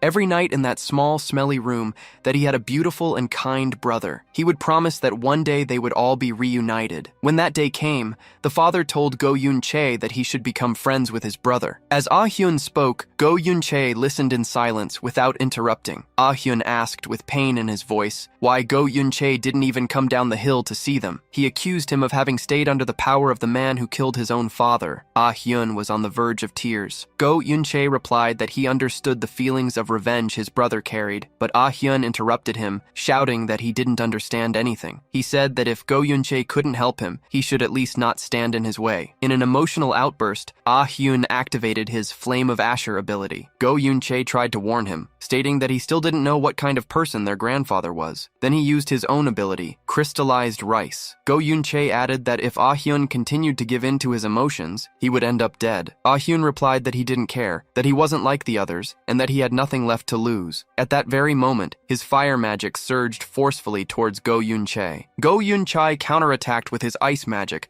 launching crystal needles. The tunnel lit up with the clash of powers, and a dense smoke filled the place. Meanwhile, in another scene, Junwoo continued to fight against the tiger summoned by Won. Won's face made it clear that he was also beginning to struggle. Noticing an opportunity, Won tried to retreat to pursue Ah Hyun. However, Junwoo immediately noticed the movement and confronted him. He asked where Won thought he was going. Won was surprised that Junwoo had seen through his intentions so quickly. Junwoo hit him with a strong kick. Won quickly recovered and both paused for a moment, exchanging glances. Junwoo reminded him that he had already warned him. If Won wanted to reach Ah Hyun, he would have to get past him first. Won, frustrated at not being able to pursue him, thought to himself about Junwoo's arrogance. He reflected that it didn't feel like he was facing a mere student. He recognized that despite it being his mountain spirit, Junwoo could block it and even counterattack. He admitted that Junwoo's skill was astonishing and that his combat ability rivaled that of veteran hunters. He considered this a serious problem. Meanwhile, his men were chasing Won's daughter inside the building. He realized in desperation that no one else was chasing Ah Hyun. He concluded that this time they would really lose him. Won had had enough, he declared. I don't think I'll hold back or play with you anymore. I'm in a hurry. Won then used his mana connection skill to directly link with the monster he had released. He warned, prepare to die, kid. Immediately, Won's tiger attacked Junwoo. Junwoo stood his ground, facing the attack head-on, even commenting on the monster's speed. The tiger's blow impacted Junwoo's body, injuring him. Initially, he thought the attack would be aimed at his head, but he realized it was directed at his body. It was then that he noticed the summoned beast was on another level, something evident from its precise movements. Despite being injured, Junwoo managed to get up quickly. He commented, so you use something called Ankh. Not bad for a student. Won replied, smiling. Now you seem pressured. You can't afford to get hurt here. Junwoo remained silent, but it was clear he was analyzing the situation. He reflected that summoned creatures usually moved on their own, but Won seemed to control it directly, as if manipulating a character in a video game. By connecting mana to the monster, the summoner could command it with precision. Without this skill, summoned beasts would move erratically and dangerously. This flaw was common among amateurs, but that was clearly not the case here. Junwoo thought the summoned tiger was green rank, or perhaps even equivalent to a boss. As he was thinking, the tiger attacked again. Junwoo dodged quickly, looking for a way to counterattack. He noted that, although he could block the attacks, they were all strategically aimed at his weak points. Junwoo reflected, so this is the strength of a branch manager. Suddenly the tiger appeared behind him, trying to strike him with its paw. Luckily, Junwoo managed to dodge, but still in the air he realized he was in a vulnerable position. It was then that Won smiled and said, too late. Junwoo, surprised, saw that Won had released another summoned monster, a huge golem. Won stated, now you're in Eric's spot. You have no choice but to fall. With a taunting smile, he added, I was hoping for this. I didn't even imagine I'd have to release two beasts. Junwoo wondered how he would survive this desperate situation. Won still taunted, don't worry, you won't die here, but it will hurt a lot. The golem advanced to strike Junwoo while the tiger approached from above. Junwoo quickly thought of using his troll's blunt weapon skill. Won, alert, noticed the change in Junwoo's stance. Before being hit, Junwoo counterattacked using his golf club. Won was surprised and cursed. He hadn't expected that move. The scene then shifted to Jong Ha-yoon, who was facing 3 enemies trying to capture Hee-yeon. Amid the tension, Jong Ha-yoon wondered if Junwoo, who was fighting the branch manager Won Chang-so, would be safe. Despite his worry, he soon realized he couldn't get distracted, as he had 3 professional hunters from the Aces Guild in front of him. The enemies, confident, taunted Jong Ha-yoon. They said that without his golf club-wielding friend, they doubted he could face them alone. They called him brave, but with contempt. They knew if they took too long, they could be punished, so they were determined to end the fight quickly. They attacked together, but Jong Ha-yoon retreated, following Junwoo's teachings, maintained distance, and observed the enemy until an opening appeared. Meanwhile, the hunters mocked him, impatient with his evasive strategy. As time passed, their irritation grew, and Jong Ha-yoon knew that soon one of them would make a mistake. As he had predicted, one of the hunters exploded with anger and charged forward alone. Jong Ha-yoon seized the opportunity, skillfully dodged, and struck the enemy's leg, who fell screaming in pain. Another, seeing his comrade fall, launched an attack, only to be quickly taken down with a precise blow from Jong Ha-yoon to the leg. The last of the 3 hesitated, seeing his allies on the ground, but the fight was still far from over. As he kept his guard up, Jong Ha-yoon couldn't believe what he was seeing. Even without special skills or great equipment, he could face professional hunters. He remembered how, a short time ago, he had lost hope of becoming a hunter due to the loss of his right hand. Now, after just 1 month of training with Junwoo, he had surpassed expectations he himself had never dared to dream of. The 3 hunters, furious, got up. One of them mocked the situation, saying that rank still made all the difference. Together they began to approach again, this time cautiously. However, one of them ended up discovering where Hee-yeon was hidden. They quickly changed the focus of the fight, as they knew the real mission was to capture her. They left Jong Ha-yoon behind and ran towards their target. Jong Ha-yoon, caught by surprise, was left vulnerable. One of the hunters took advantage of his distraction and dealt him a strong blow to the face. Another attacked him from behind, knocking him to the ground. Fallen, Jong Ha-yoon was brutally kicked. His attackers humiliated him, asking where all that pride he had shown before had gone. They said they would crush him until not a single bone was left intact. As he was being beaten, Jong Ha-yoon remembered Junwoo's lessons. When the distance is closed, all that's left is to endure, resist, and hope that perhaps an awakening would occur. That rare moment when a fighter's body, pushed to the limit, unleashes a strength beyond its own limits. At the climax of the violence, even under kicks and punches, Jong Ha-yoon gathered his strength and, with an instinctive move, pierced one of his attackers with his aura stake. The man, in a state of shock, could barely react. Surprisingly, Jong Ha-yoon stood up with a vacant look, as if he were no longer conscious. The 2 remaining hunters hesitated, frightened by the sudden change in his posture. They no longer recognized the rookie they had underestimated. When they tried to immobilize him, Jong Ha-yoon even used his mouth to wield a stake and drove it into one of the enemy's hands, freeing himself. The men retreated, visibly terrified. They then decided they would use weapons to end it once and for all. But before they could act, one of them was surprised by an attack that came from outside. Scared, the man looked around and saw Won himself. Won ordered everyone to retreat immediately. It was clear that he recognized the battle had been lost. Although confused, the hunters obeyed. They asked Won about his opponent, and the branch manager admitted bluntly that he had lost. He also commented that, despite having only one hand, Jong Ha-yoon had forced his men to use weapons, a feat he could not ignore. The young Jong Ha-yoon, although he had surpassed his limits, could not hold on and collapsed shortly after, overcome by his own effort. Meanwhile, the tunnel where the brothers were continued to be covered in thick smoke. Amidst the mist, Ah-hyun could be seen lying on the ground, defeated by the combined force of Go Eun-chae. Go Eun-chae, disappointed, commented to himself that she had expected more, since Ah-hyun wanted to become a member of the student council. However, seeing the girl's condition, he concluded that if this was the extent of his determination for revenge, it would be better for him to give up, as he wouldn't last even a year before disappearing without a trace. Despite this, Ah-hyun, struggling to get up, stated that he would rather die fighting there than simply surrender. Go Eun-chae, shaking his head, just observed that in that state, he doubted he could do anything. Ah-hyun, still trying to resist, asked Go Eun-chae to wait, as the contest was not yet over. His insistence, however, sounded merely like an annoying lament. With no strength to face him, Ah-hyun had no choice but to cry. Suddenly, a voice broke the heavy atmosphere. Junwoo was approaching, ordering Ah-hyun to get up, questioning why he was still on the ground. Upon seeing Junwoo, Ah-hyun stopped crying and turned to him, while Go Eun-chae, recognizing the newcomer, showed surprise. Junwoo greeted Go Eun-chae casually, saying it had been a while since they last met, and that it was good to see him again. Go Eun-chae, confused, asked how he had managed to get there,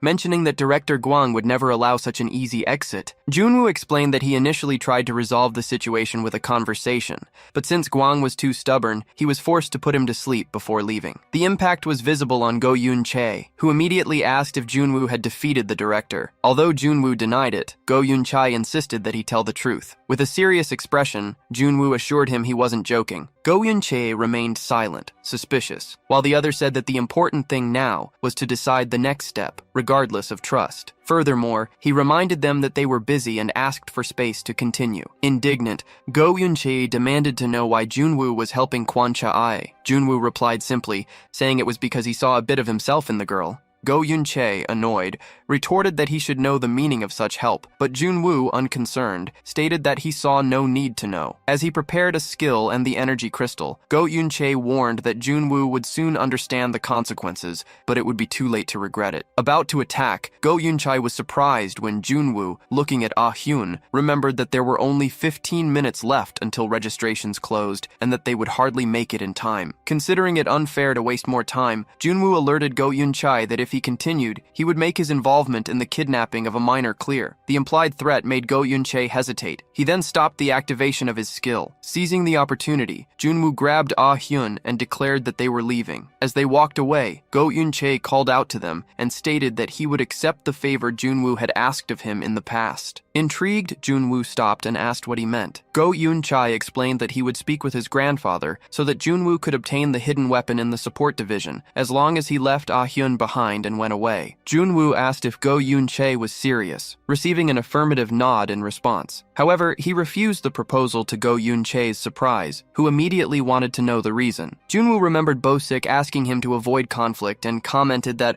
although he didn't want trouble, he preferred to act cautiously. He added that, observing the situation, he noticed that the younger grandson was overreacting. Not understanding, Go Yun-chae asked what he meant. Junwoo just asked him to convey to his grandfather that he would seek him out soon and that he should wait for him. After that, Junwoo left the place with Ah-hyun. After taking him to the hospital, Ah-hyun finally woke up. Junwoo asked if he was awake, and the boy, still confused, wanted to know where they were. He explained that they were in a hospital and that he had been unconscious for almost a day, advising him not to worry and to try to get up slowly. Anxious, Ah-hyun asked about the candidacy and the registration. Junwoo replied that he had managed to register in time and that he shouldn't worry, although when they arrived, the teacher's lounge was in chaos. Ah-hyun sighed in relief. Junwoo, seeing that he was okay, announced that he was leaving. However, Ah-hyun stopped him, asking why he had refused Go Yun-chae's offer, since it would have been a perfect opportunity for him. Turning around, Junwoo explained that Go Yun-chae was too afraid of his grandfather, which made it difficult to trust him for important missions. He added that Go Yun-chae was extremely aware of Go Seok-doo's authority. As much as he wanted to rebel, he ended up giving in. Junwoo concluded that he needed someone who could truly persuade Go Seok-doo, not someone who would blindly obey. Smiling, Ah-hyun asked what the other reasons were. With a faint smile, Junwoo admitted that Go Yun-chae had always been very poor, although that wasn't the only factor. There were other, better people who were just as poor. Scratching his head,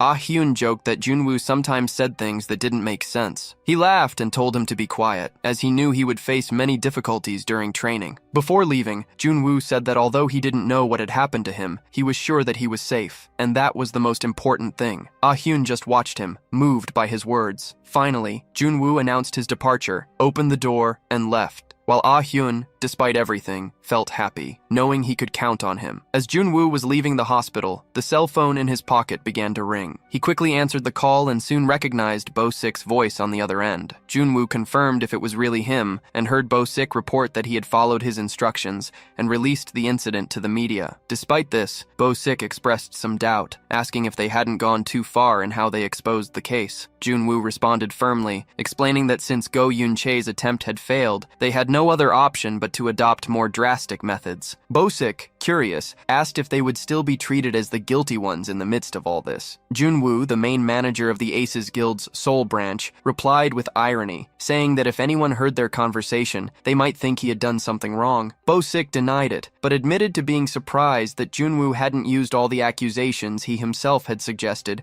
including those involving Go Yun-chae and the Parents Association. Junwoo paused for a moment before saying that he had released just enoug to get their attention, and that he would leave the rest for Bo-sik to complete. On the other end of the line, Bo-sik showed surprise and joked, saying that it seemed he was becoming Junwoo's right-hand man again. Junwoo, intrigued, asked why Bo-sik didn't seem very enthusiastic, and wanted to know since when he dared to contradict him. Bo-sik's only response was to respectfully call him captain. Confused, Junwoo insisted, wanting to know what had happened. Bo-sik hesitated before changing the subject, reminding Junwoo about the golf club he had borrowed and asking when he planned to return it. Meanwhile, the scene shifted to the special affairs room where Go Yun-chae was sitting, his head throbbing with worry. He reflected in silence that it was all over. He knew it was now certain that Ah Hyun would become a member of the student council, and if past events came to light, it would be his total collapse. He even considered negotiating with the branch manager, Won Chang-so, but quickly dismissed the idea, judging him completely useless. He wondered what else Junwoo could be plotting at that moment. As he was lost in these thoughts, Go Eun-chae's cell phone suddenly rang. He answered quickly and became even more alarmed when he saw the name that appeared on the screen. It was a call he couldn't ignore. On the other end of the line,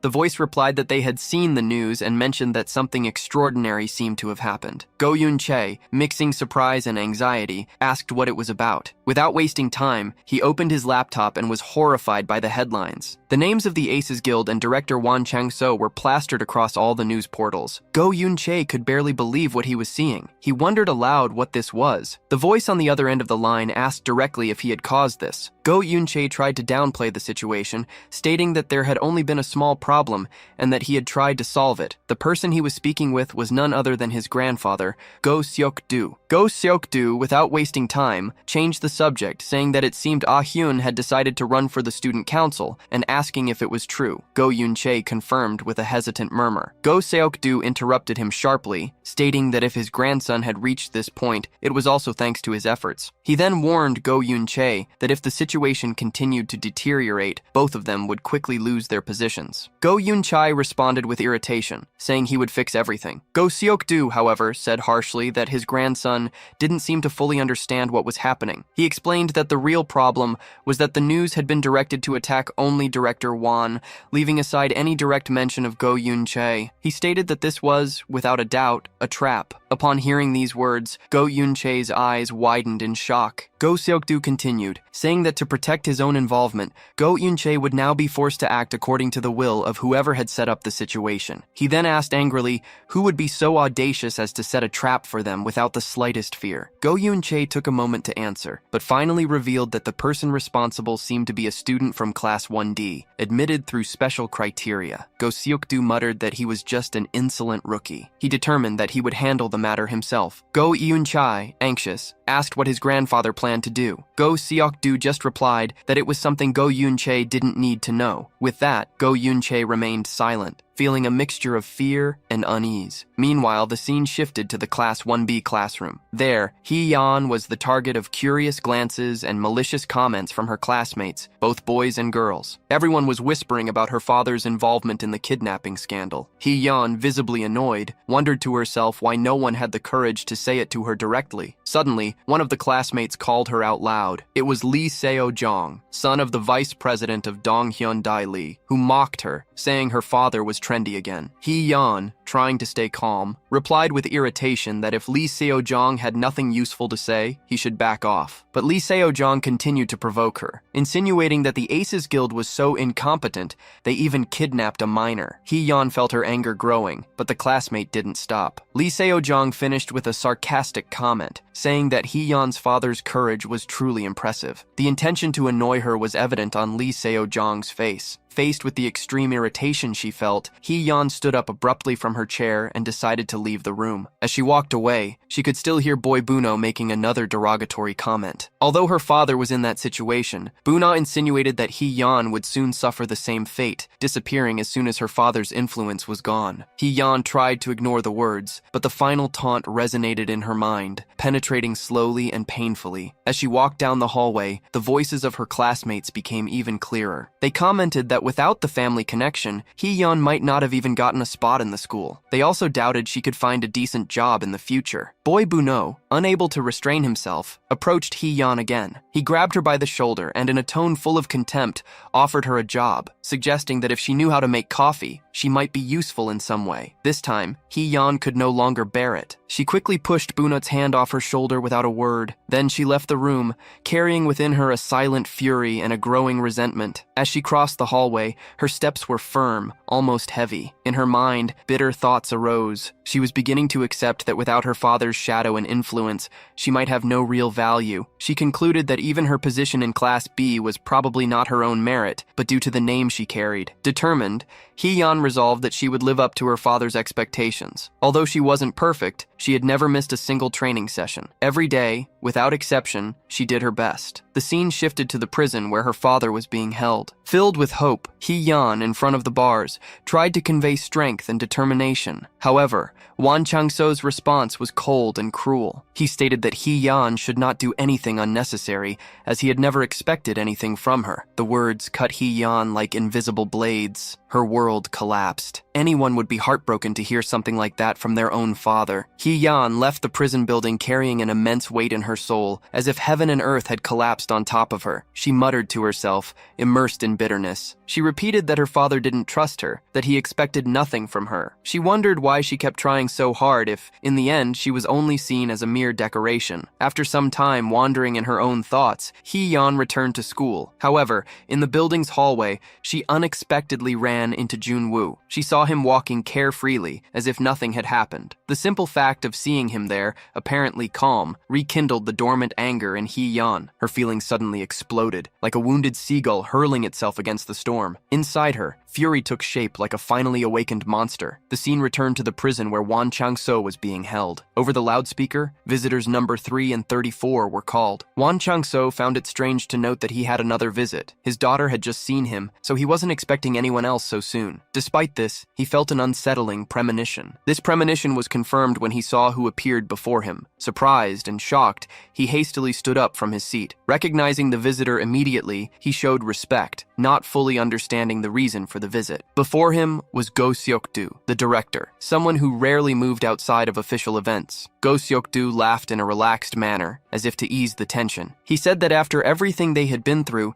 it was natural to be concerned, and so he decided to see Won Chang-so's condition for himself. Although he heard these words, Won Chang-so remained suspicious. He knew that Go Seok-do was not the type of person to visit someone out of simple pity or courtesy. Undoubtedly, there was a hidden reason behind that attitude. Go Seok-do asked how he was. Won Chang-so politely replied that he was fine and thanked him for his concern. However, Go Seok-do ignored the thanks, reinforcing that with everything Won Chang-so had contributed and sacrificed so far, the support was more than deserved. He commented that the association entrusted the Aces Guild with tasks it didn't want or couldn't perform. Although the dirty work fell on them, Won Chang-so listened to everything in silence. Go Seok-do then changed his tone and mentioned that Won's attempt to distance himself from the guild had been disappointing. Won Chang-so frowned immediately. It was surprising that Go Seok-do knew about his intention to gradually isolate himself. Go Seok-do, relentless, revealed even more. He stated that Won Chang-so was approaching the Parents' Association not out of superficial interest, but to weaken the guild's internal factions. He pointed out that Minister Kim's support and the recent agreement with his grandson were part of Won's plan to strengthen his position and gain total independence. Won Chang-so felt the ground disappear from under his feet. In his mind, everything seemed to be falling apart. He wondered how they had discovered his plans. He was sure he had kept everything a secret. He considered whether Minister Kim could have betrayed him,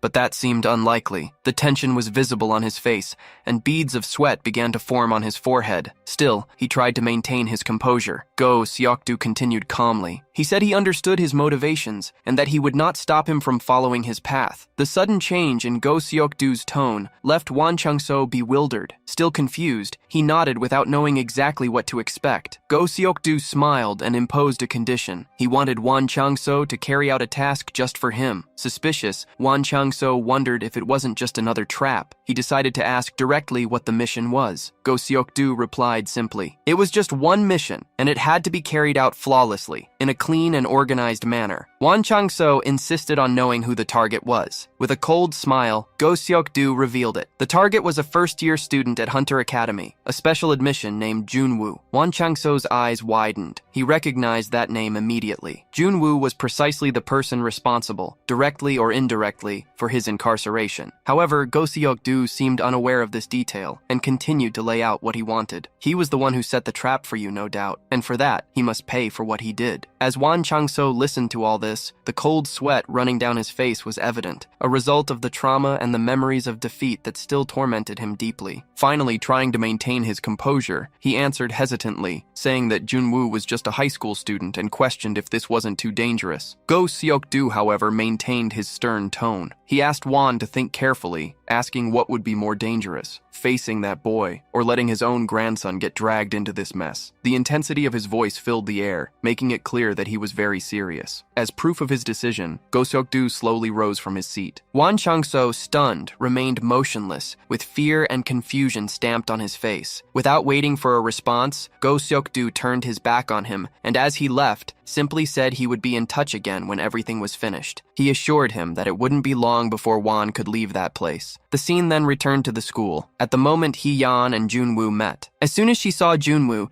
Hee-yeon shouted, full of resentment, insinuating that he must be happy with what had happened to her father. Junwoo stopped, looked around, confused, trying to understand who was calling him. When he finally located her, he replied, surprised, with a faint, "Ah!" Hee-yeon, irritated, spoke again, accusing him of having plotted everything and of wishing for her downfall. The anger in her voice made it clear that she firmly believed this. As Junwoo looked at her, surprise dominated his expressions. He considered the girl's accusation absurd. He tried to explain, saying that he had no interest in her father and that he was unaware of this whole story. As he tried to justify himself, Hee-yeon was almost trembling with anger. She spoke again, stating that the scenario Junwoo was hoping for would not happen, that she would not break down so easily. Confused, Junwoo asked what she meant by that. Hee-yeon then revealed her decision. She was going to drop out and leave the school. Junwoo listened in silence, with no immediate reaction. Hee-yeon continued, saying that he probably expected to see her fall into ruin, but that it wouldn't happen the way he imagined. Junwoo, however, replied coldly that she was free to do as she pleased. This cold and indifferent response left Hee-yeon even more disappointed. She exclaimed in disbelief, not believing Junwoo's indifference. Junwoo reinforced that whatever her decision was, it wasn't something that concerned him. He just asked that, regardless of what she chose, she didn't harm other people. Hee-yeon, unable to contain her fury, shouted that Junwoo had destroyed everything, and that her world had collapsed because of him. Junwoo was surprised by such emotional intensity. Hee-yeon was almost screaming, recounting how much she had worked day and night, and how it had all turned into a disaster. Annoyed, Junwoo replied, asking how everything could be his fault. Hee-yeon, overcome with pain, screamed again that he knew nothing about her father. Junwoo responded, trying to reason with her. He said that even if what she claimed was true, he didn't understand how her father's defeat nullified all the efforts she herself had made. He didn't know exactly what sacrifices she had made, but he questioned if everything would really lose its value because of someone else. These words hit Hee-yeon hard. Crying, she replied that, yes, without her father, she felt useless, and that everything seemed to have no purpose. She confessed that she wanted to be recognized, that she tried so hard, training every day until dawn without ever complaining. But now, seeing everything fall apart, she wondered what the point of so much effort was. Junwoo listened to everything in silence, but he couldn't hide the mental fatigue he felt in the face of these accusations. He whispered to himself, lamenting Hee-yeon's insistence on interfering in his life. Instead of prolonging the discussion, he decided to change the subject abruptly. He said that her focus was wrong from the start. When it came to summoning, the first thing one should learn was complete control over the summoned creatures. These words made Hee-yeon stop crying for a moment and look up, confused. Junwoo continued, explaining that one could not simply train mana without proper preparation, especially when dealing with dangerous creatures. At that moment, Hee-yeon stopped, surprised, and asked how he knew about her ability. Junwoo answered naturally, pointing to the injuries on her hands and legs. He said it was obvious. Judging by the marks, she had trained hastily and had been attacked by her own summon. She was probably desperately trying to be as strong as her father. Junwoo sighed before continuing. He advised her to learn to control her summoned beasts without relying on mana bonds, treating them as battle companions, not as pets. When she gained more experience, the creatures would naturally adapt to her movements. She needed to reach that level before attempting deeper mana connections. Yeon remained silent, stunned by the sudden kindness in Junwoo's tone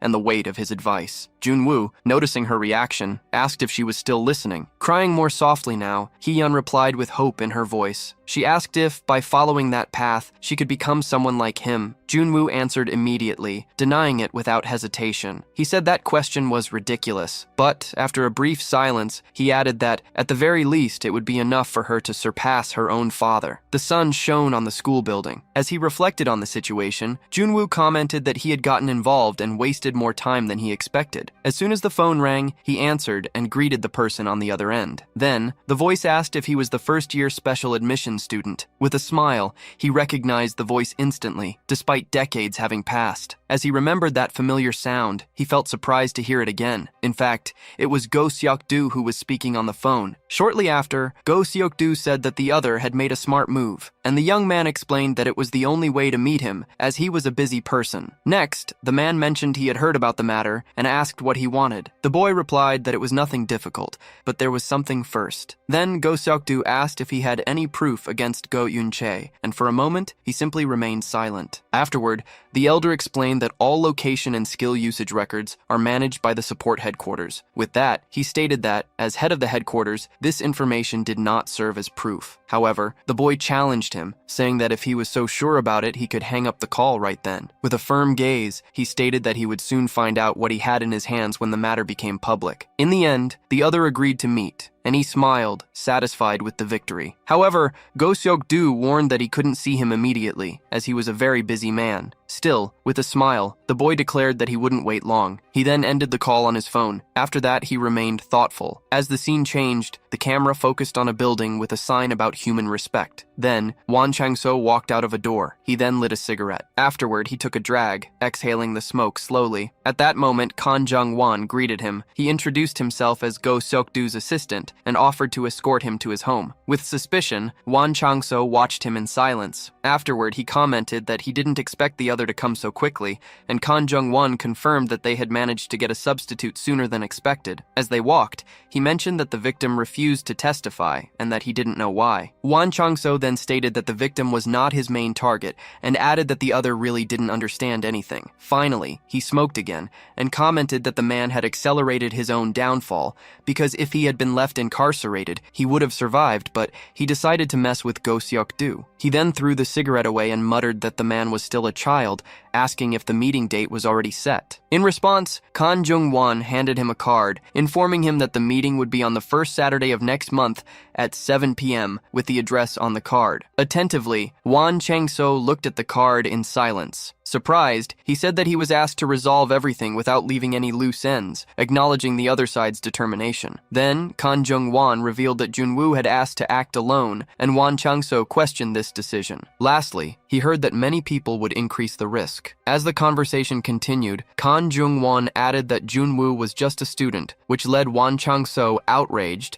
to ask if he was crazy for never having met the boy. Shortly after, he assured that not even all the B-rank hunters in the guild would be a match for him, leaving the other surprised. Even so, Kan Jung-won laughed, describing him as an ordinary student, but was immediately interrupted when he was called a bastard. Firmly, Won Chang-so faced him, asking if he thought he was joking. Faced with this, the assistant remained in shock. The elder clenched his fist, stating that the boy's strength was undeniable and that he could feel it clearly. In a serious tone, he described the wisdom and experience that a student shouldn't have, estimating it to be equivalent to at least decades. Afterward, he declared that he couldn't handle it alone and that he would mobilize everyone he could, asking for the message to be passed on. Meanwhile, in a court, Junwoo confirmed that his body had moved on instinct when he found himself cornered. Next, Jung Ha-yoon asked if that was what he called an awakening, and he nodded, seeming to agree. Then he commented that the experience was good and that he should train remembering that feeling, making the training sessions more like real combat from now on. With a smile, Jung Ha-yoon agreed with the idea. He then turned and asked what she was doing there. Hee-yeon, who was watching them, said not to worry, that she had followed him out of curiosity. At this, he questioned why she was there, while she asked Jung Ha-yoon what kind of council member received training from a rookie, complaining about being ignored. Soon, Jung Ha-yoon laughed and praised the boy, saying he was an incredible teacher. He seemed like a real instructor. Although he still felt pride as a senior, he admitted that he wouldn't think about being a hunter again if it weren't for Junwoo. In a provocative tone,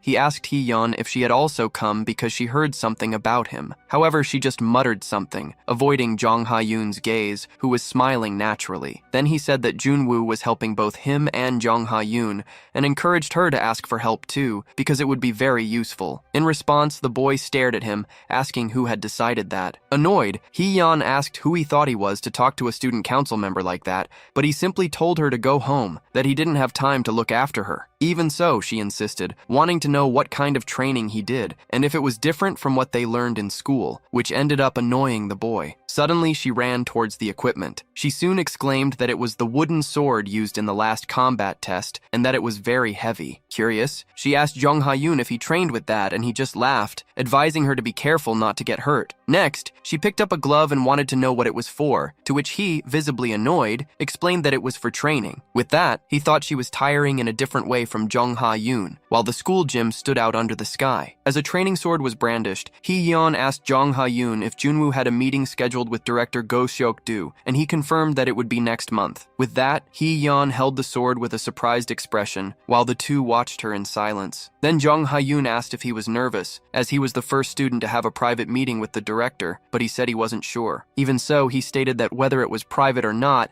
he would have to go and see, which left the other confused. He then revealed that the director had contacted him directly to ask about evidence, surprising Jung Ha-yoon. Meanwhile, Hee-yeon sniffed the sword out of curiosity, and the young man commented that the director had indeed noticed him. He soon added that the man was waiting for a response to decide on the next step. Thus, he explained that without proof there would be no negotiation, but that if he had it, he would try to silence him. With a worried expression, Jung Ha-yoon processed what had been said. Junwoo concluded that the director probably wouldn't agree to negotiate immediately, making the other exclaim that it was too dangerous. At that moment, the gym door opened, drawing the attention of both. To their surprise, Ah-hyun entered the place. Immediately, Jung Ha-yoon asked when she had been discharged, and she replied that it had been a short time ago. Then, he wanted to know if she had come directly there without going home, and she confirmed, although she seemed uneasy. In silence, Jung-yeon directed her gaze towards Hee-yeon. In turn, Hee-yeon wondered why the other was there. At that moment, Junwoo thought that this reaction was no surprise, remembering the initial fight and her suffering because of his father. While Jung Ha-yoon tried to justify the girl's presence, she cheerfully said that he had brought her to explain a few things. In disbelief, Ah-hyun asked if that was serious, but he responded with disdain. Annoyed, she demanded that Hee-yeon be honest about why she was there, and she, shyly,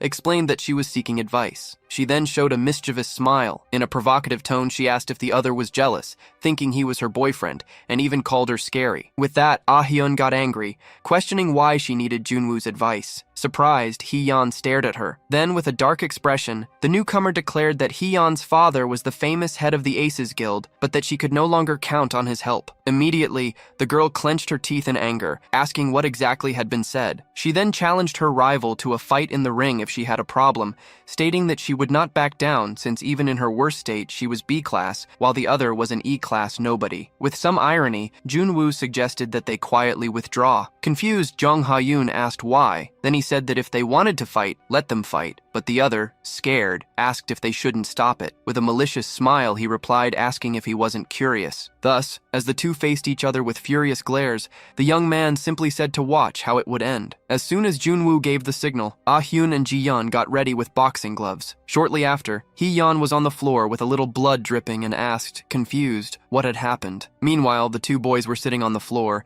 and he commented that she had lasted longer than expected. With a water bottle in her hand, she asked, scared, what had happened. happened, and he replied that she had passed out. He then explained that it happened 30 seconds after the round started. Looking to the side, Ji-yeon saw Ah-hyun, who wanted to know how she felt. Leaning on the ropes, the girl ironically asked how it felt to lose to an E-class after so much contempt. At that, the two looked at her in surprise, and then she announced that the fight was a draw. She then told Hee-yeon to stop being clingy and admit defeat, but she replied that it didn't matter if the other had gotten stronger with Junwoo's help. Even so, she smiled and said she would learn from him and then they would have a rematch, as that would be fair. Furious, Ah-hyun reacted to the proposal. Still laughing, Hee-yeon provoked her, stating that if those were her limits as an E-class, she would become stronger as a B-class. Immediately, the other demanded to fight again, while Jung Ha-yoon tried to calm her down. At that moment, Hee-yeon asked Junwoo if she just needed to come there after school. Surprised, he looked at her as she continued talking about the holidays, asking for the time to go on the weekend, and saying she could participate in the field trip. Thus, he remained in a state of shock, clearly disturbed by what she was saying. 2 weeks later, upon arriving at the director's office, he was asked if he was enjoying the holidays. Junwoo complained that it was the worst, saying he felt like a babysitter, while the director remembered that he had mentioned another disciple. He soon grumbled that they were not disciples.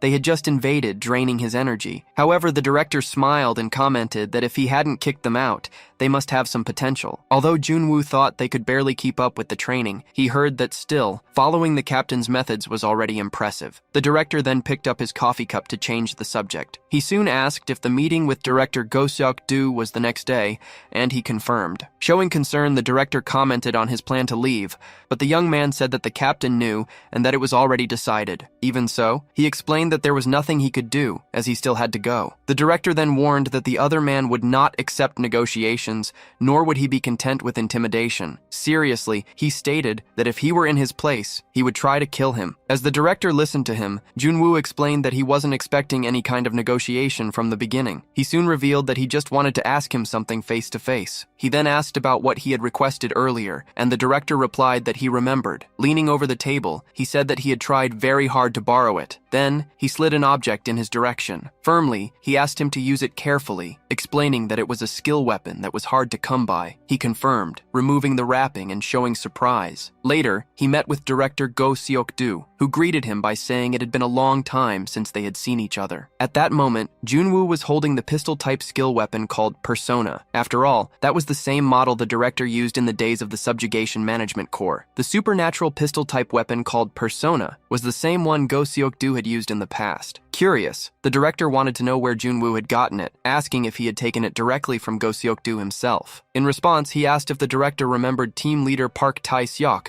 from the weapons management sector. The director recognized the name, remembering he was the man who always complained too much about maintenance. Junwoo confirmed that he had borrowed the weapon from him. However, the director found the weapon's condition strange, finding it unusual coming from Park Tae-seok. He soon explained that he had stopped taking care of the weaponry and now just kept a small antique shop where the weapon remained stored. Surprised, Junwoo exclaimed that it was hard to imagine an expert like him running an old stuff shop, even considering that supernatural weapons were no longer so widely used. Calmly, the director said that Park Tae-seok had his reasons. He recalled that days after the commander's death, Go Seok-do had renounced everything, which led to the weapon's neglect, although it should still work. Accepting the justification, Junwoo stated that it was enough that it was in good condition. Next, he asked about the bullets, and the director quickly presented him with a small bag containing a few. He complained about the quantity, but was told that for a 40-year-old weapon, that was already a lot. Resigned, he nodded. Soon the director said goodbye, and he began to prepare to leave. Before going, he looked back. The director warned him that there were only 8 bullets and that he should not use more than that. With a discreet smile, he nodded. In silence, the director watched him. Shortly after, Junwoo walked down the hall with the gun in his hand. As he held it, he thought about how he would use it. At that moment, he also reflected on whether he would be able to become someone like the commander. Then, in a flashback, a man shouted Go Seok-do's name in the middle of a desolate landscape. Furious, the commander demanded to know where he was. A subordinate tried to intervene but was interrupted with a shout as the commander insisted on knowing his whereabouts. Soon another team member replied that he was in the dormitory. Huddled, Go Seok-do was holding his hair. Upon finding him, the commander insulted him and grabbed him forcefully by the clothes. He reprimanded him severely, asking if he had run away in the middle of a mission and lost his mind for being treated leniently for being the youngest. Crying,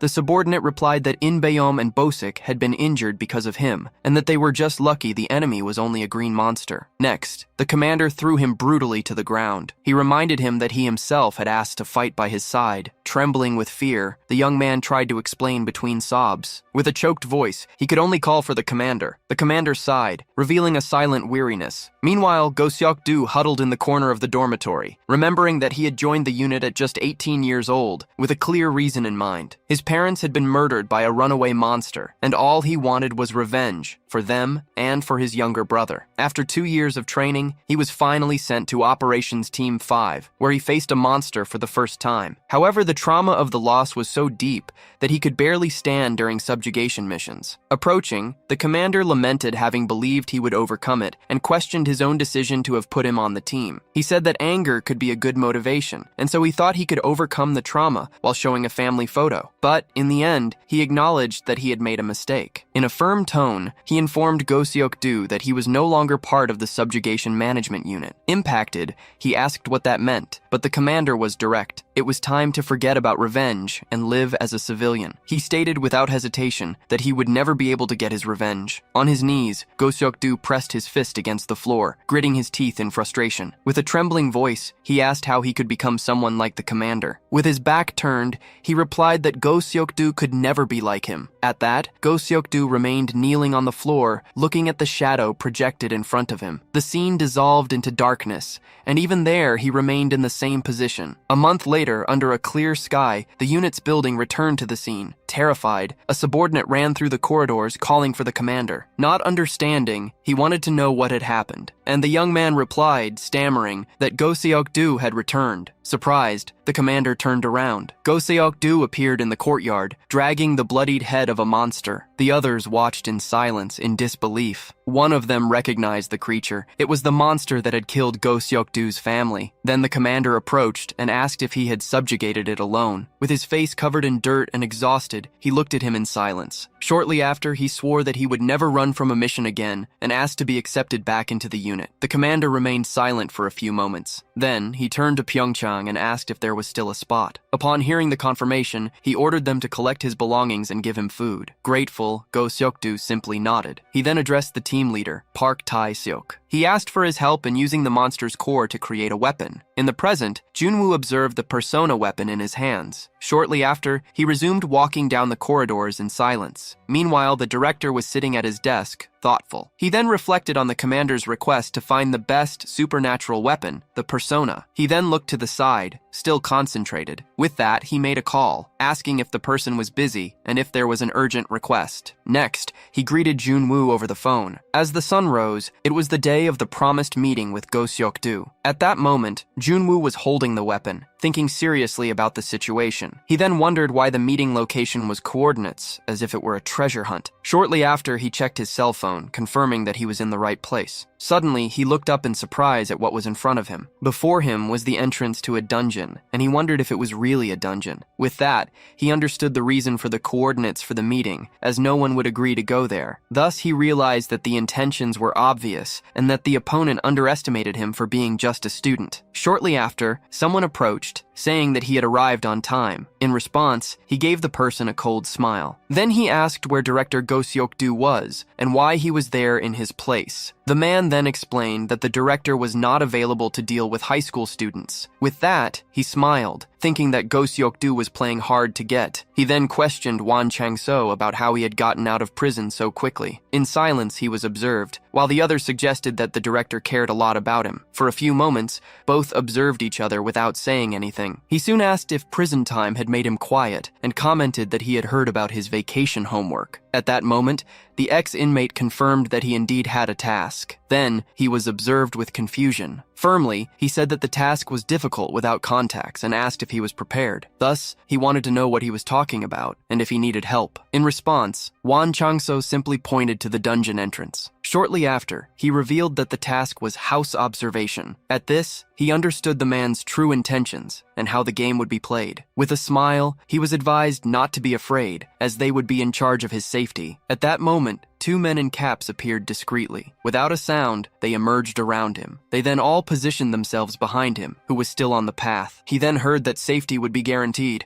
as long as the student didn't do anything reckless. Lastly, he let out a laugh. Then he turned towards the dungeon, wondering if it would be worth observing the situation. Shortly after, he began to walk towards the entrance, while the men watched him in silence. As he passed through the portal, he entered the dark interior, observing his surroundings. Attentively, he noticed that there were already people inside, ensuring that no one escaped. Meanwhile, Wan Changso lit a cigarette, saying that he had created too big of a problem. Afterward, he let out the smoke slowly, stating that he should have been content with simply having him locked up. At that moment, he was confronted, reminded that the proposal was an observation, but now he was being intimidated. Coldly, the other stated he had brought rank elites and assured that it wouldn't be as easy as last time. At this, an ironic smile appeared, accompanied by the comment that director Go Seok-do really liked to repeat this tactic. He was then observed in silence, as if that gaze were measuring his reaction. Next, he commented that if an accident occurred due to carelessness, the police wouldn't do much,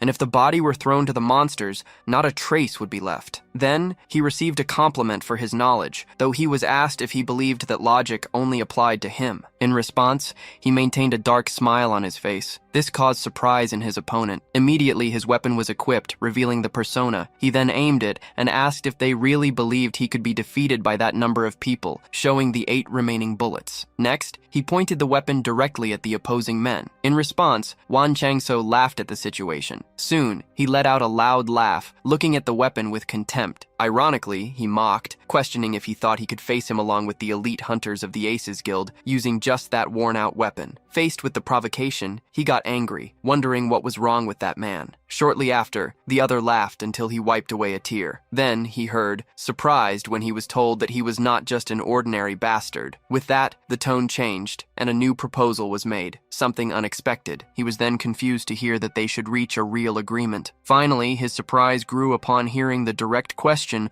of whether he had ever thought about working by his side. He asked what that meant, and received an obvious answer. What else could it be? Shortly after came the revelation, the intention to take down Go Seok-do together. At this, he observed him in silence, trying to process what he had just heard. Finally, he was impacted, admitting to himself that he would never have expected something like this. The chapter begins with the director silently contemplating the view from his office window. A man approaches from behind, calling his name. He says that after reaching Chief Huang's location, it was clear he had entered the dungeon. The director says he understands. The documents had been prepared as requested, and the student will be reported as dead due to his irresponsibility during the subjugation. Interrupting the man, the director asks them to change the report a little. He wants the report to state that everyone died in the subjugation, which startles his subordinate. The director explains that the man is diligent and has obeyed them for 15 years. Unfortunately, he started having ideas of his own in recent years. It was all because of the incident that happened with Yun Chai in her first year. Ever since then, he's been trying to act on his own. The subordinate says he was capable, and the director agrees. But there was something more. If we let him do whatever he wants, one day he'll betray us first. What is the use of a sharp fang if it turns against its master? The man asks if he should send orders to the Alpha team, but the director says it's not necessary. He just needs to focus on the aftermath. Silently, the director waits for the other man to leave his office and looks down. The view was beautiful, and it made him wonder, would any of this be possible without him? Even after 40 years since his death, his soul remained in the things he left behind. Perhaps no one in the world could ever replace someone like him. The director's mind turns to him, realizing he could never be the man he was. 42 years. It's been a long time. The next instant, the radio crackles to life. Alpha Team's attack has failed. Battle is now inevitable. Quickly, the director grabs the radio. He states that the usage records for the Ark have already been erased. The order is direct. Eliminate everyone, no matter what. Inside the dungeon, someone asks if this can be done so suddenly. A boy asks, "First you wanted to get rid of us and now you want to be partners?" The man with the mustache says he was trying to make the Soul Branch independent. He didn't want to clean up other people's messes anymore. He hated those bastards. But unfortunately, things changed. Go Seok-do found out everything. Silently,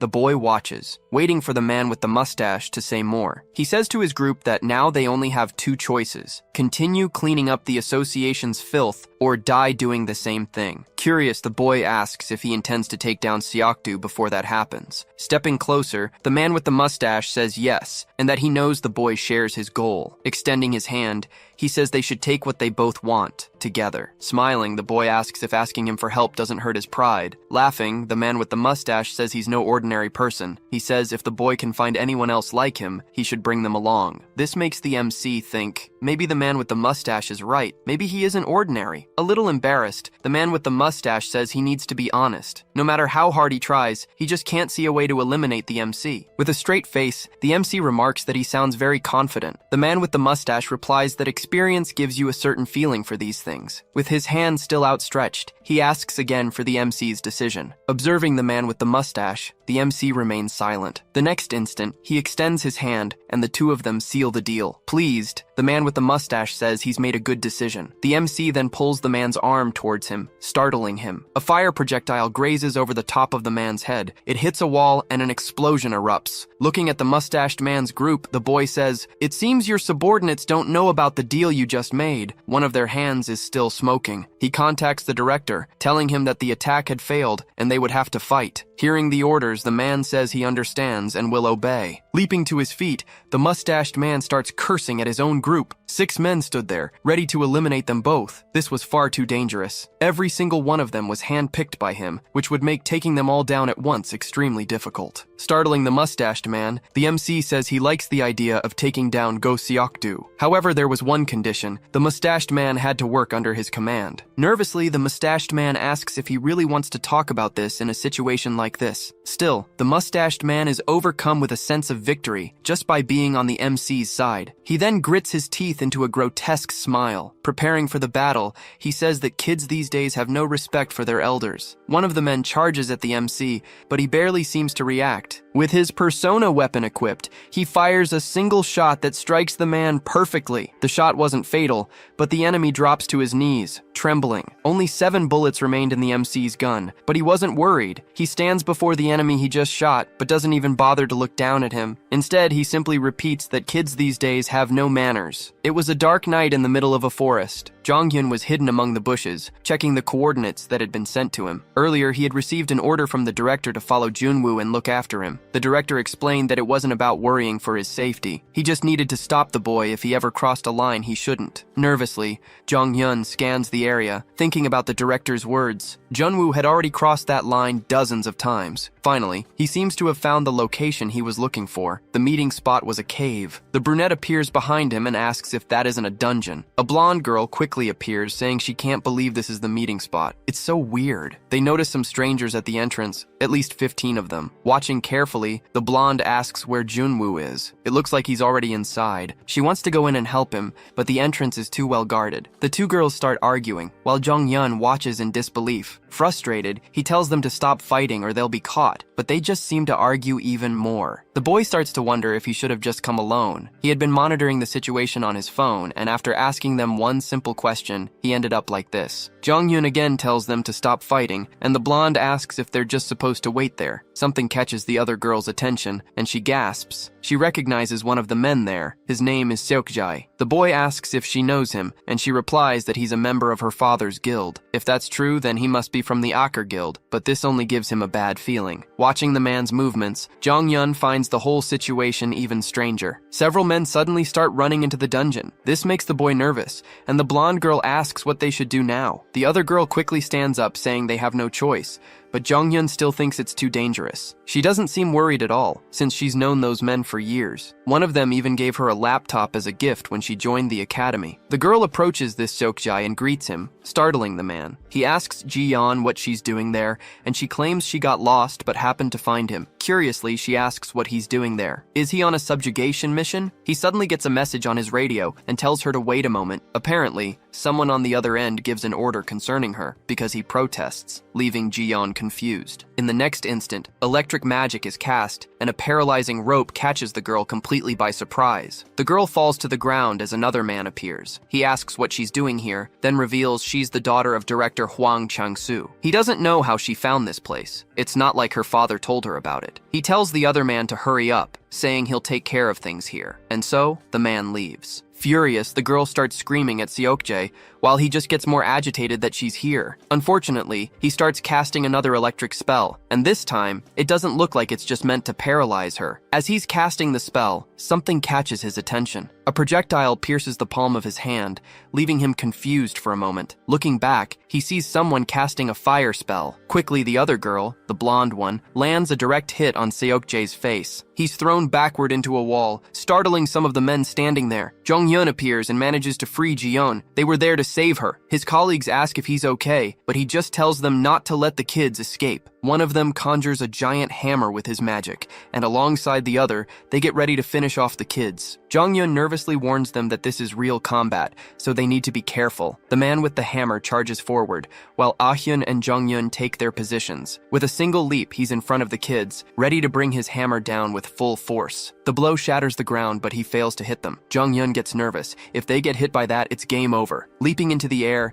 he hurls some of his fire spikes, but unfortunately, it wasn't enough. With a single swing of the hammer, all the projectiles are neutralized. Ah-hyun attacks from behind, using her fire magic. The other enemy, who has the fire attribute, uses it to attack Ah-hyun from behind. At the last second, the girl manages to dodge the wind attack, but it was a close call. She loses her balance and falls to the ground. The hammer wielder immediately takes the opportunity to attack, seeing his opening. With all his strength, he launches his attack against the girl. Jong-yeon arrives just in time, using his spikes to deflect the attack and save her. Seizing the enemy's opening, Ah-hyun unleashes her final attack. Shockwave! The enemy knows he can't dodge this. He's hit dead on and sent flying backward. The force of the impact instantly neutralizes him. His ally is horrified to see what just happened. This made no sense. They were just two kids. How could they be defeating professional hunters? The two kids get to their feet. Where is Ji-yeon? Now it's 2 against 1. In the professional hunter's eyes, this was complete insanity. The fact that the girl dodged the wind slash in midair was already insane. On top of that, the boy blocked a hammer attack with a single arm. Were these two really just high school kids? They seemed more like mercenaries trained by some secret organization. Feeling confident, Ah-hyun says they can win, but the boy tells her not to lower her guard. They might have a trick up their sleeve. The enemy figures they've already shown all their skills. There's no way he can hold off these two alone. Raising his arms, he decides it's better to surrender and tells them to wait. But before he can say anything else, something catches his eye. The man then gives a strange smile, and we see the two kids from behind. Someone begins to cast a lightning spell from behind them. Several lightning rods erupt from the ground, surrounding the two of them. They quickly begin to energize and glow, startling Ah-hyun. Jong-yeon yells at her not to touch the rods. Trapped, they hear someone ask if this is their first time seeing this skill. She wasn't good at subduing enemies, so she rarely used it, as it had many drawbacks. Still, it's perfect for use against humans. Ah-hyun clicks her tongue,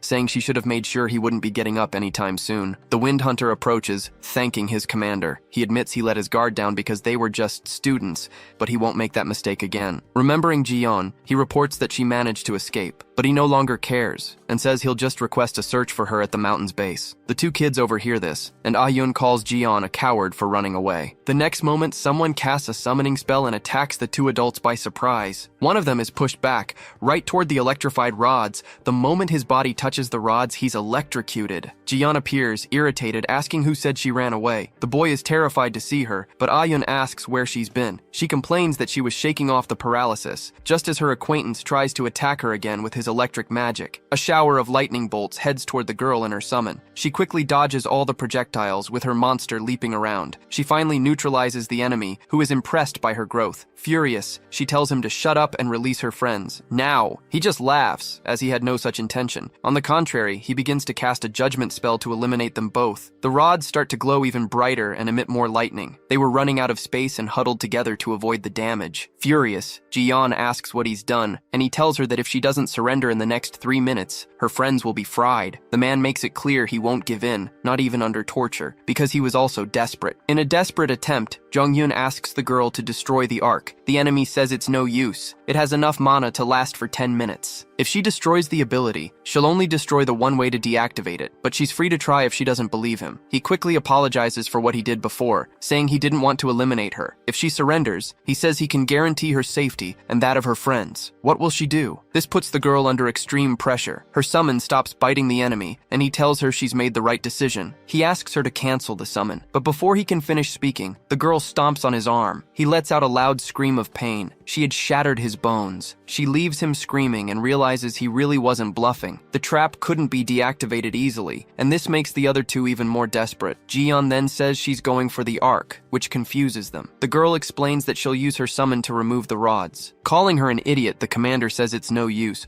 Her summon will die if it touches that thing. The girl says he's underestimating her. Her summon wasn't weak. Activating her monolink ability, she says she won't command her summon to do it. She'll do it herself. Surprised, the captain shouts that this ability takes years to master. How did she do it? The summon approaches and bites down on one of the rods. Immediately, the heat from the lightning starts to course through the creature's entire body. Her two trapped friends start screaming in fear, but she tells them to be quiet. She needs to concentrate. The pain seems to be affecting her, but the girl does her best to endure it. Finally, she manages to rip out one of the rods. The next moment, the entire ability dissolves before them. Nervous, the captain starts to laugh, realizing she just destroyed his only chance of getting out alive with brute force. Before, she was nothing but her father's shadow. What in the world happened to make her so strong so quickly? Before he can even think, a spike is pointed at his neck. Jong-yun is standing before him, and Ah-hyun is cracking his knuckles, ready to beat him up. Finally, the captain surrenders. There was nothing he could do. The three of them are tied up, but the captain is the only one conscious. He was still impressed by the outcome of the fight. In this world, if you don't stab someone in the back, you won't survive. Jiyeon doesn't care about people's dirty games. She has her own way of living. Ah-hyun calls out to her, and the girl runs off, leaving the three behind. It seemed Junwoo was still inside the dungeon, and several other hunters had already gone in. Worried, Jiyeon asks if the MC is alright,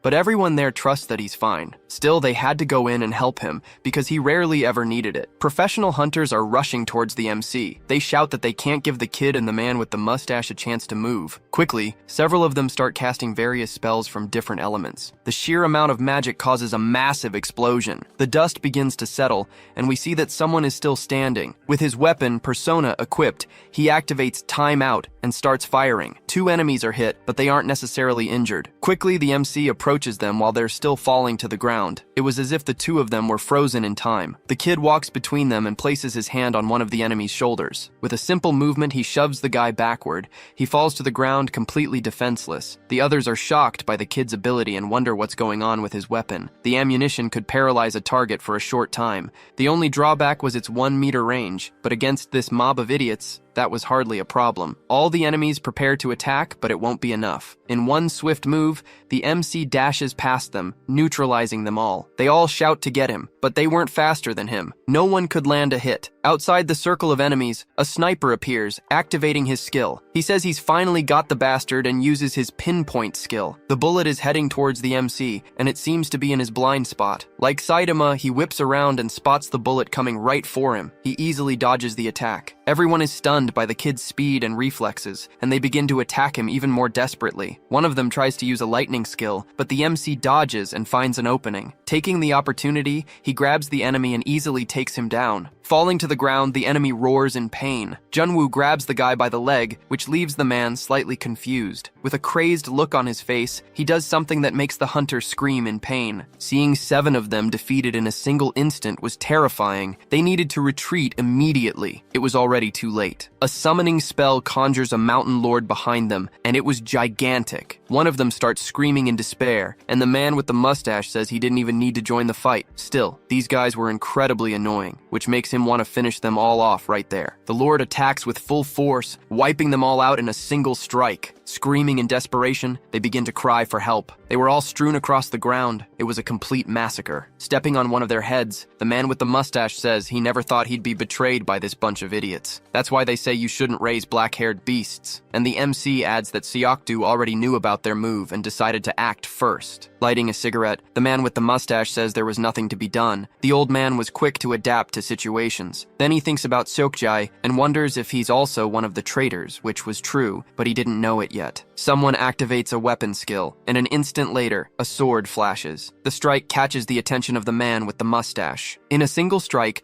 the Mountain Lord was eliminated. Stunned, the man with the mustache starts screaming in disbelief, confused by what just happened. A pair of slender legs appears near the MC. A masked woman holding a longsword was walking towards them. Junwoo asks if she's from Acres, but the man with the mustache says he doesn't know who she is. Maybe she's a mercenary. To take out a summon in one hit like that, they needed to be careful with her. The MC tells the man with the mustache to be careful, and he says the same back. Junwoo notices he only has 3 bullets left in his gun. He'll have to be careful. The only choice he had was to finish things as quickly as possible. He says he will block her movements as much as he can, and Mustache will provide support. With a leap, the boy lunges at the woman without any hesitation. She quickly takes an attack stance. Activating her skill, she attacks with a series of frontal slashes, using her sword like a spear. He was too close to her, making it hard to move, and her weapon was already at his stomach. The next instant, something strange happens. The MC seems to lose his balance. He looks down, startled. The woman had used her sword to block the paralyzing bullet. She quickly seizes the opening to launch a powerful counterattack against the MC. Thrown backward, he starts to get nervous. She quickly lunges at the MC, her sword ready to make sushi out of the boy. Something from the side catches her attention, and she glances over. A giant golem appears between them, preventing her from finishing the MC. Leaping backward, she analyzes the situation, and Mustache seizes the opportunity. A salamander appears behind her. He had summoned it to attack her. With a leap to the side, she avoids being turned into a kebab. Now it was 2 against 1, and she starts targeting Mustache. A mist starts to form around her, a camouflage ability. The girl vanishes, leaving the other 2 on edge. The MC seems to have sensed her presence. Shouting behind him, he tells the division chief to watch out. The next instant, she was already behind Mustache, and he hadn't noticed. With a precise strike, she runs him through with her sword. Feeling the pain, he starts cursing the situation he's in. As he falls to the ground, the woman watches him without saying a word. Now it was just the 2 of them. Chang-soo was incapacitated, and the MC only had 1 bullet left, making him feel like there was no way out. A strange aura begins to emanate from his body. At that moment, hatred starts to consume the protagonist's heart, and he wonders if he should eliminate this girl once and for all. The battle was getting complicated for the mercenary. With the tables turned, the MC parries all of her attacks without breaking a sweat. She was shocked, wondering what the hell was going on. How could a kid like him possibly defend against her attacks? The scariest part was him doing it with an old, rusty weapon. Was this a dream? She tries to land a piercing strike on the MC, but he dodges it with incredible speed. The next instant, he lands a solid kick right in her stomach. This time she couldn't defend like before, and the pain was excruciating. She backs away, and he asks if she's getting distracted to leave such an easy opening. That was Young Hak-young, a freelance hunter with no affiliation. She usually takes on high-risk jobs, but she also accepts personal requests, like this one, which seemed easy and paid very well. All she had to do was deal with a defecting guild executive and a student he was connected to. She thought she might not even have to get involved. But now, the situation was completely different. The person in front of her wasn't easy to deal with.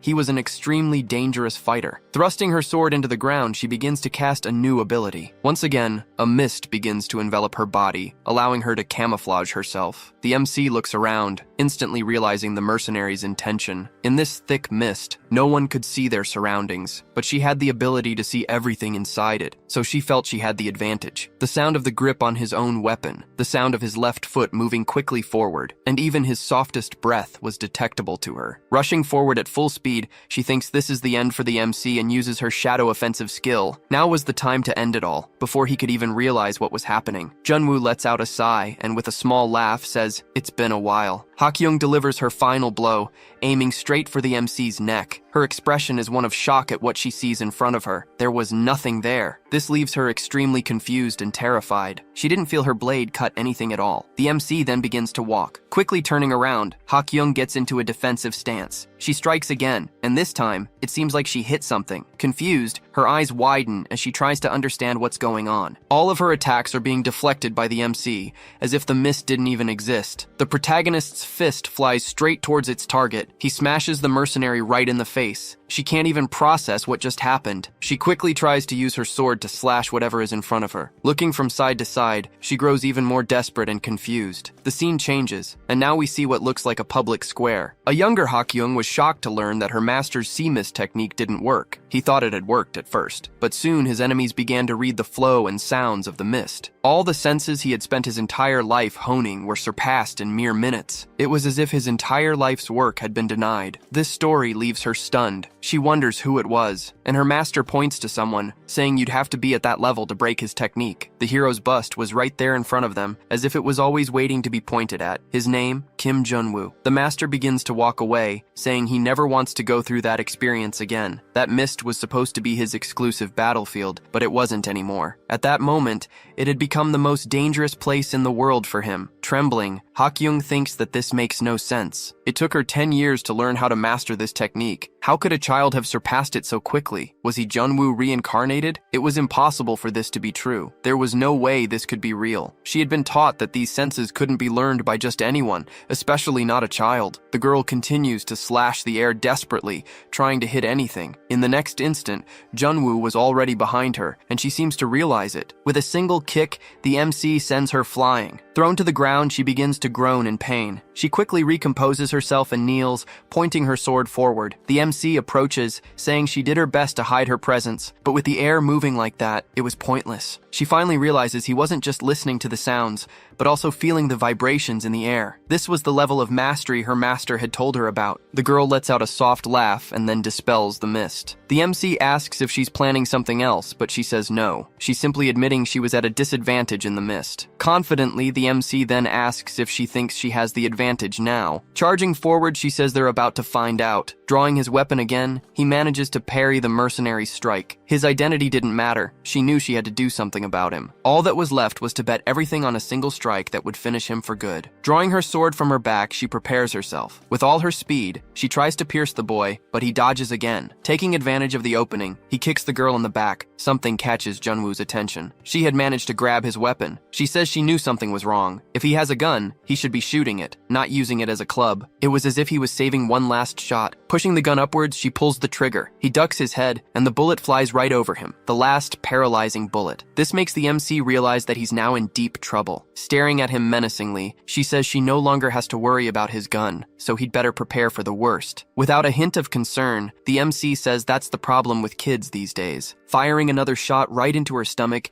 he activates another skill. The girl is shocked as she thought he was out of ammo, and as she falls to her knees, she hears the MC say that young people always think they know it all. The Pandora's box penalty activates and begins to consume the caster's emotions. He had a negative bullet. Finally, the girl collapses to the ground, defeated. An excruciating pain hits the MC's head now that the penalty has been activated. He couldn't use more ammo than he had, or he'd face penalties from that special weapon. Seokdu used these emotion-consuming bullets as if they were regular ammo. Someone gets up groaning, and the boy looks back to see who it is. Chang-soo was heavily injured but still alive, and he says the MC should have used that on her sooner. Grabbing him by the shoulders, the boy carries him, saying that they survived. Several people begin to approach their location. They are quickly surrounded again by a bunch of thugs. Contacting someone on his earpiece radio, one of them reports that the target is surrounded. Alpha Team is down, and the man with the mustache is startled by this. He had forgotten about Bravo Team. The MC carefully assesses the situation. There were 15 of them here. Actually, there were about 20 people, and he can't fight them all at once. If he'd known this would happen, he would have brought Woosik. He doesn't want to turn into an emotionless psychopath. Clicking his tongue in annoyance, he aims his gun at everyone there. It seems he has no other choice. Suddenly, someone conjures a barrage of yellow projectiles,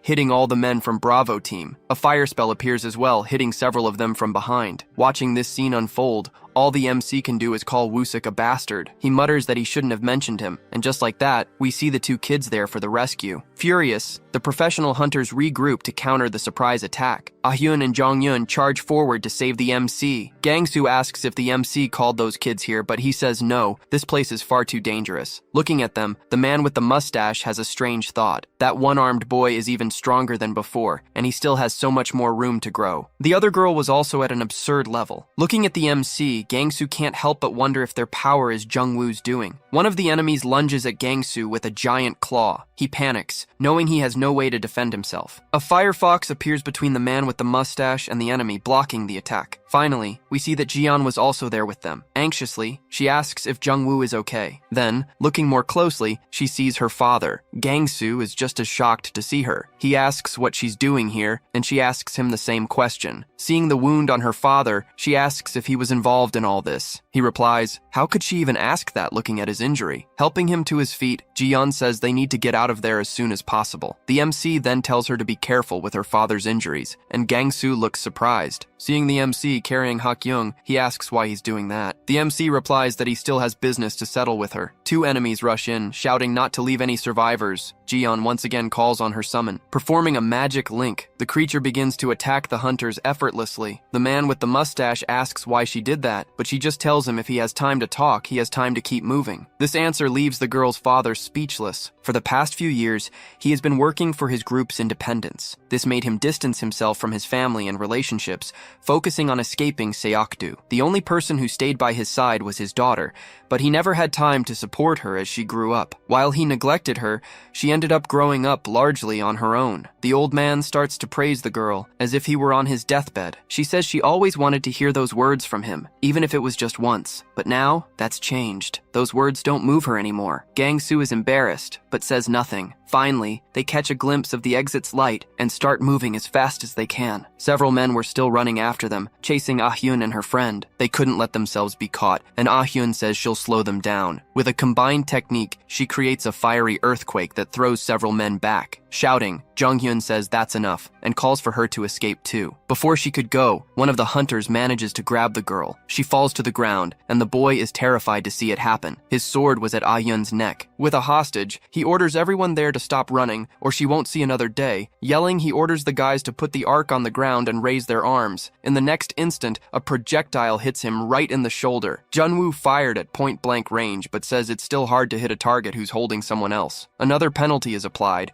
and he says he was aiming for his head instead of the shoulder. Thrown to the ground, the man starts to writhe in agony while the MC shows no emotion. He was really trying to finish the guy off for good. Everyone there is terrified to see how the MC is acting. Gang-soo looks haunted by this. He seemed like a different person now. As the captor throws Ah-hyun to the ground, the MC keeps his weapon raised, his presence exuding an enormous pressure. As Ah-hyun ran towards her group, the enemy team couldn't move a muscle. Their instincts told them only one thing. If any of them moved, they'd be sleeping in a wooden box tonight. The protagonist's finger was still on the trigger, and it didn't waver. Jung-hyun approaches him and grabs the barrel of his gun. Everyone there seems shocked by the sight of the protagonist. The boy tells the MC that it's enough. Even a frightened Jiyeon agrees with her friend. Ah-hyun calls the MC's name one more time and tells them they need to get out of there. Finally, the MC seems to have come back to his senses. Without a word, he just turns and starts walking towards the dungeon exit. The three of them sigh in relief that the situation was resolved without any major incidents. Still, the enemies were all paralyzed with fear after seeing that. Looking back, the man with the mustache warns them that they must have sensed it, but he'll say it anyway as a courtesy. It would be better not to follow them, otherwise they would really die. Someone asks if they're really going to let them leave just like that. Junwoo looks at his friends and tells them to take it to a safe place as quickly as possible. Ah-hyun asks about the MC, and he says he's going to finish some business with the mercenary, who was still unconscious. The others start to run, leaving the MC behind and telling him to be careful. The boy just watches them go without saying a word. As soon as things calm down, he wakes the girl up with a slap. Startled, she asks what's going on, and the MC tells her she has a phone, so she should call director Go Seokdu for him. Furious, she asks why she should do that, but something cuts her off. Touching her wound, he says that his mind isn't right at the moment. If she doesn't want to become pig food, she'd better call Seokdu right now. This terrifies the girl. She has no other choice. The director's phone starts to ring as he sits in his office. He answers, asking if the job was done. But the one who replies is the MC himself, greeting the director, and this startles him. He says he missed seeing him today, but is glad they can at least speak on the phone. The man quickly understands the situation. Still, he's curious and asks why he called. The MC quickly brings up the director's son and daughter-in-law. He wants to know if the director is to blame for the death of Ah-hyun's parents, which catches the old man's attention. Furious, he starts cursing, but the MC asks if the incident from 2 years ago was also his fault. Seokdu gives him a warning. Digging this deep won't end well for him, but the MC says that was the wrong answer. He always thought monsters were the threat that could destroy the world, but after all this, he discovered he was wrong. This world isn't being destroyed by monsters. Quite the opposite. It's being destroyed by people like him. He asks what the director thinks Kim Junwoo would say if he saw this, and the director replies that dead men tell no tales. Junwoo says that in that case, he's just destroying what the dead have built. Did he really think he was capable of replacing Junwoo? Furious, Seokdu screams into the phone, asking who he is, but the MC says it doesn't matter. What matters is Seokdu's own life, so he should guard it well. He's going to need it when the bill comes due. We see a phone thrown to the floor, shattering completely. The one who threw it was director Seokdu. Seokdu, he was clearly rattled by the threat. The scene changes, and we see a headline about the kidnapping of an Acres Guild member. Several news reports also cover director Seokdu's statement, saying there were no kidnappings, only tests. The news spreads quickly and effectively,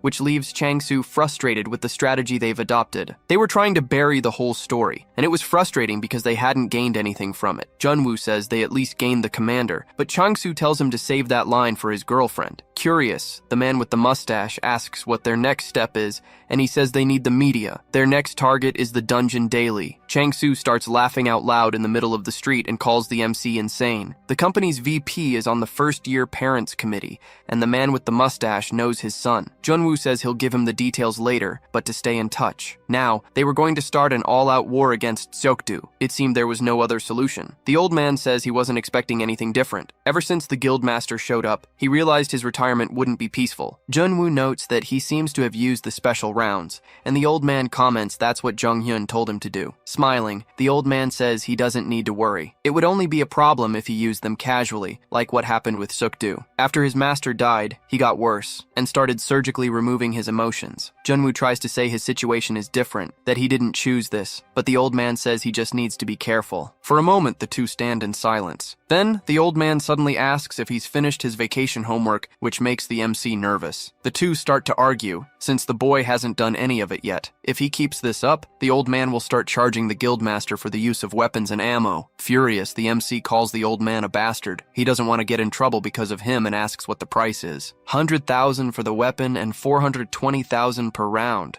which totals 3.6 billion won. Jiyeon appears, yelling that the raid camp is reporting in. Sitting in a chair, she says she completely forgot about it. They can't fail this test, or they'll have to take extra classes during the vacation. Jong-yoon asks if she wants to go with him to check out a new guild that's accepting trainees, and she gets excited about the idea. Ah-yoon asks if they can go right now, but he asks about Junwoo. Jiyeon says he probably already did it, and Ah-hyun agrees, adding that they're always doing things without them. The next moment, the door bursts open, and the MC was standing right there. He looked absolutely furious, which made everyone there a little nervous. Breaking out in a cold sweat, the MC begs for their help with his vacation homework, and that's how the chapter ends. Want to know what happens next? Then ask for a new part in the comments, and as soon as the new chapters are out, I'll start working on it.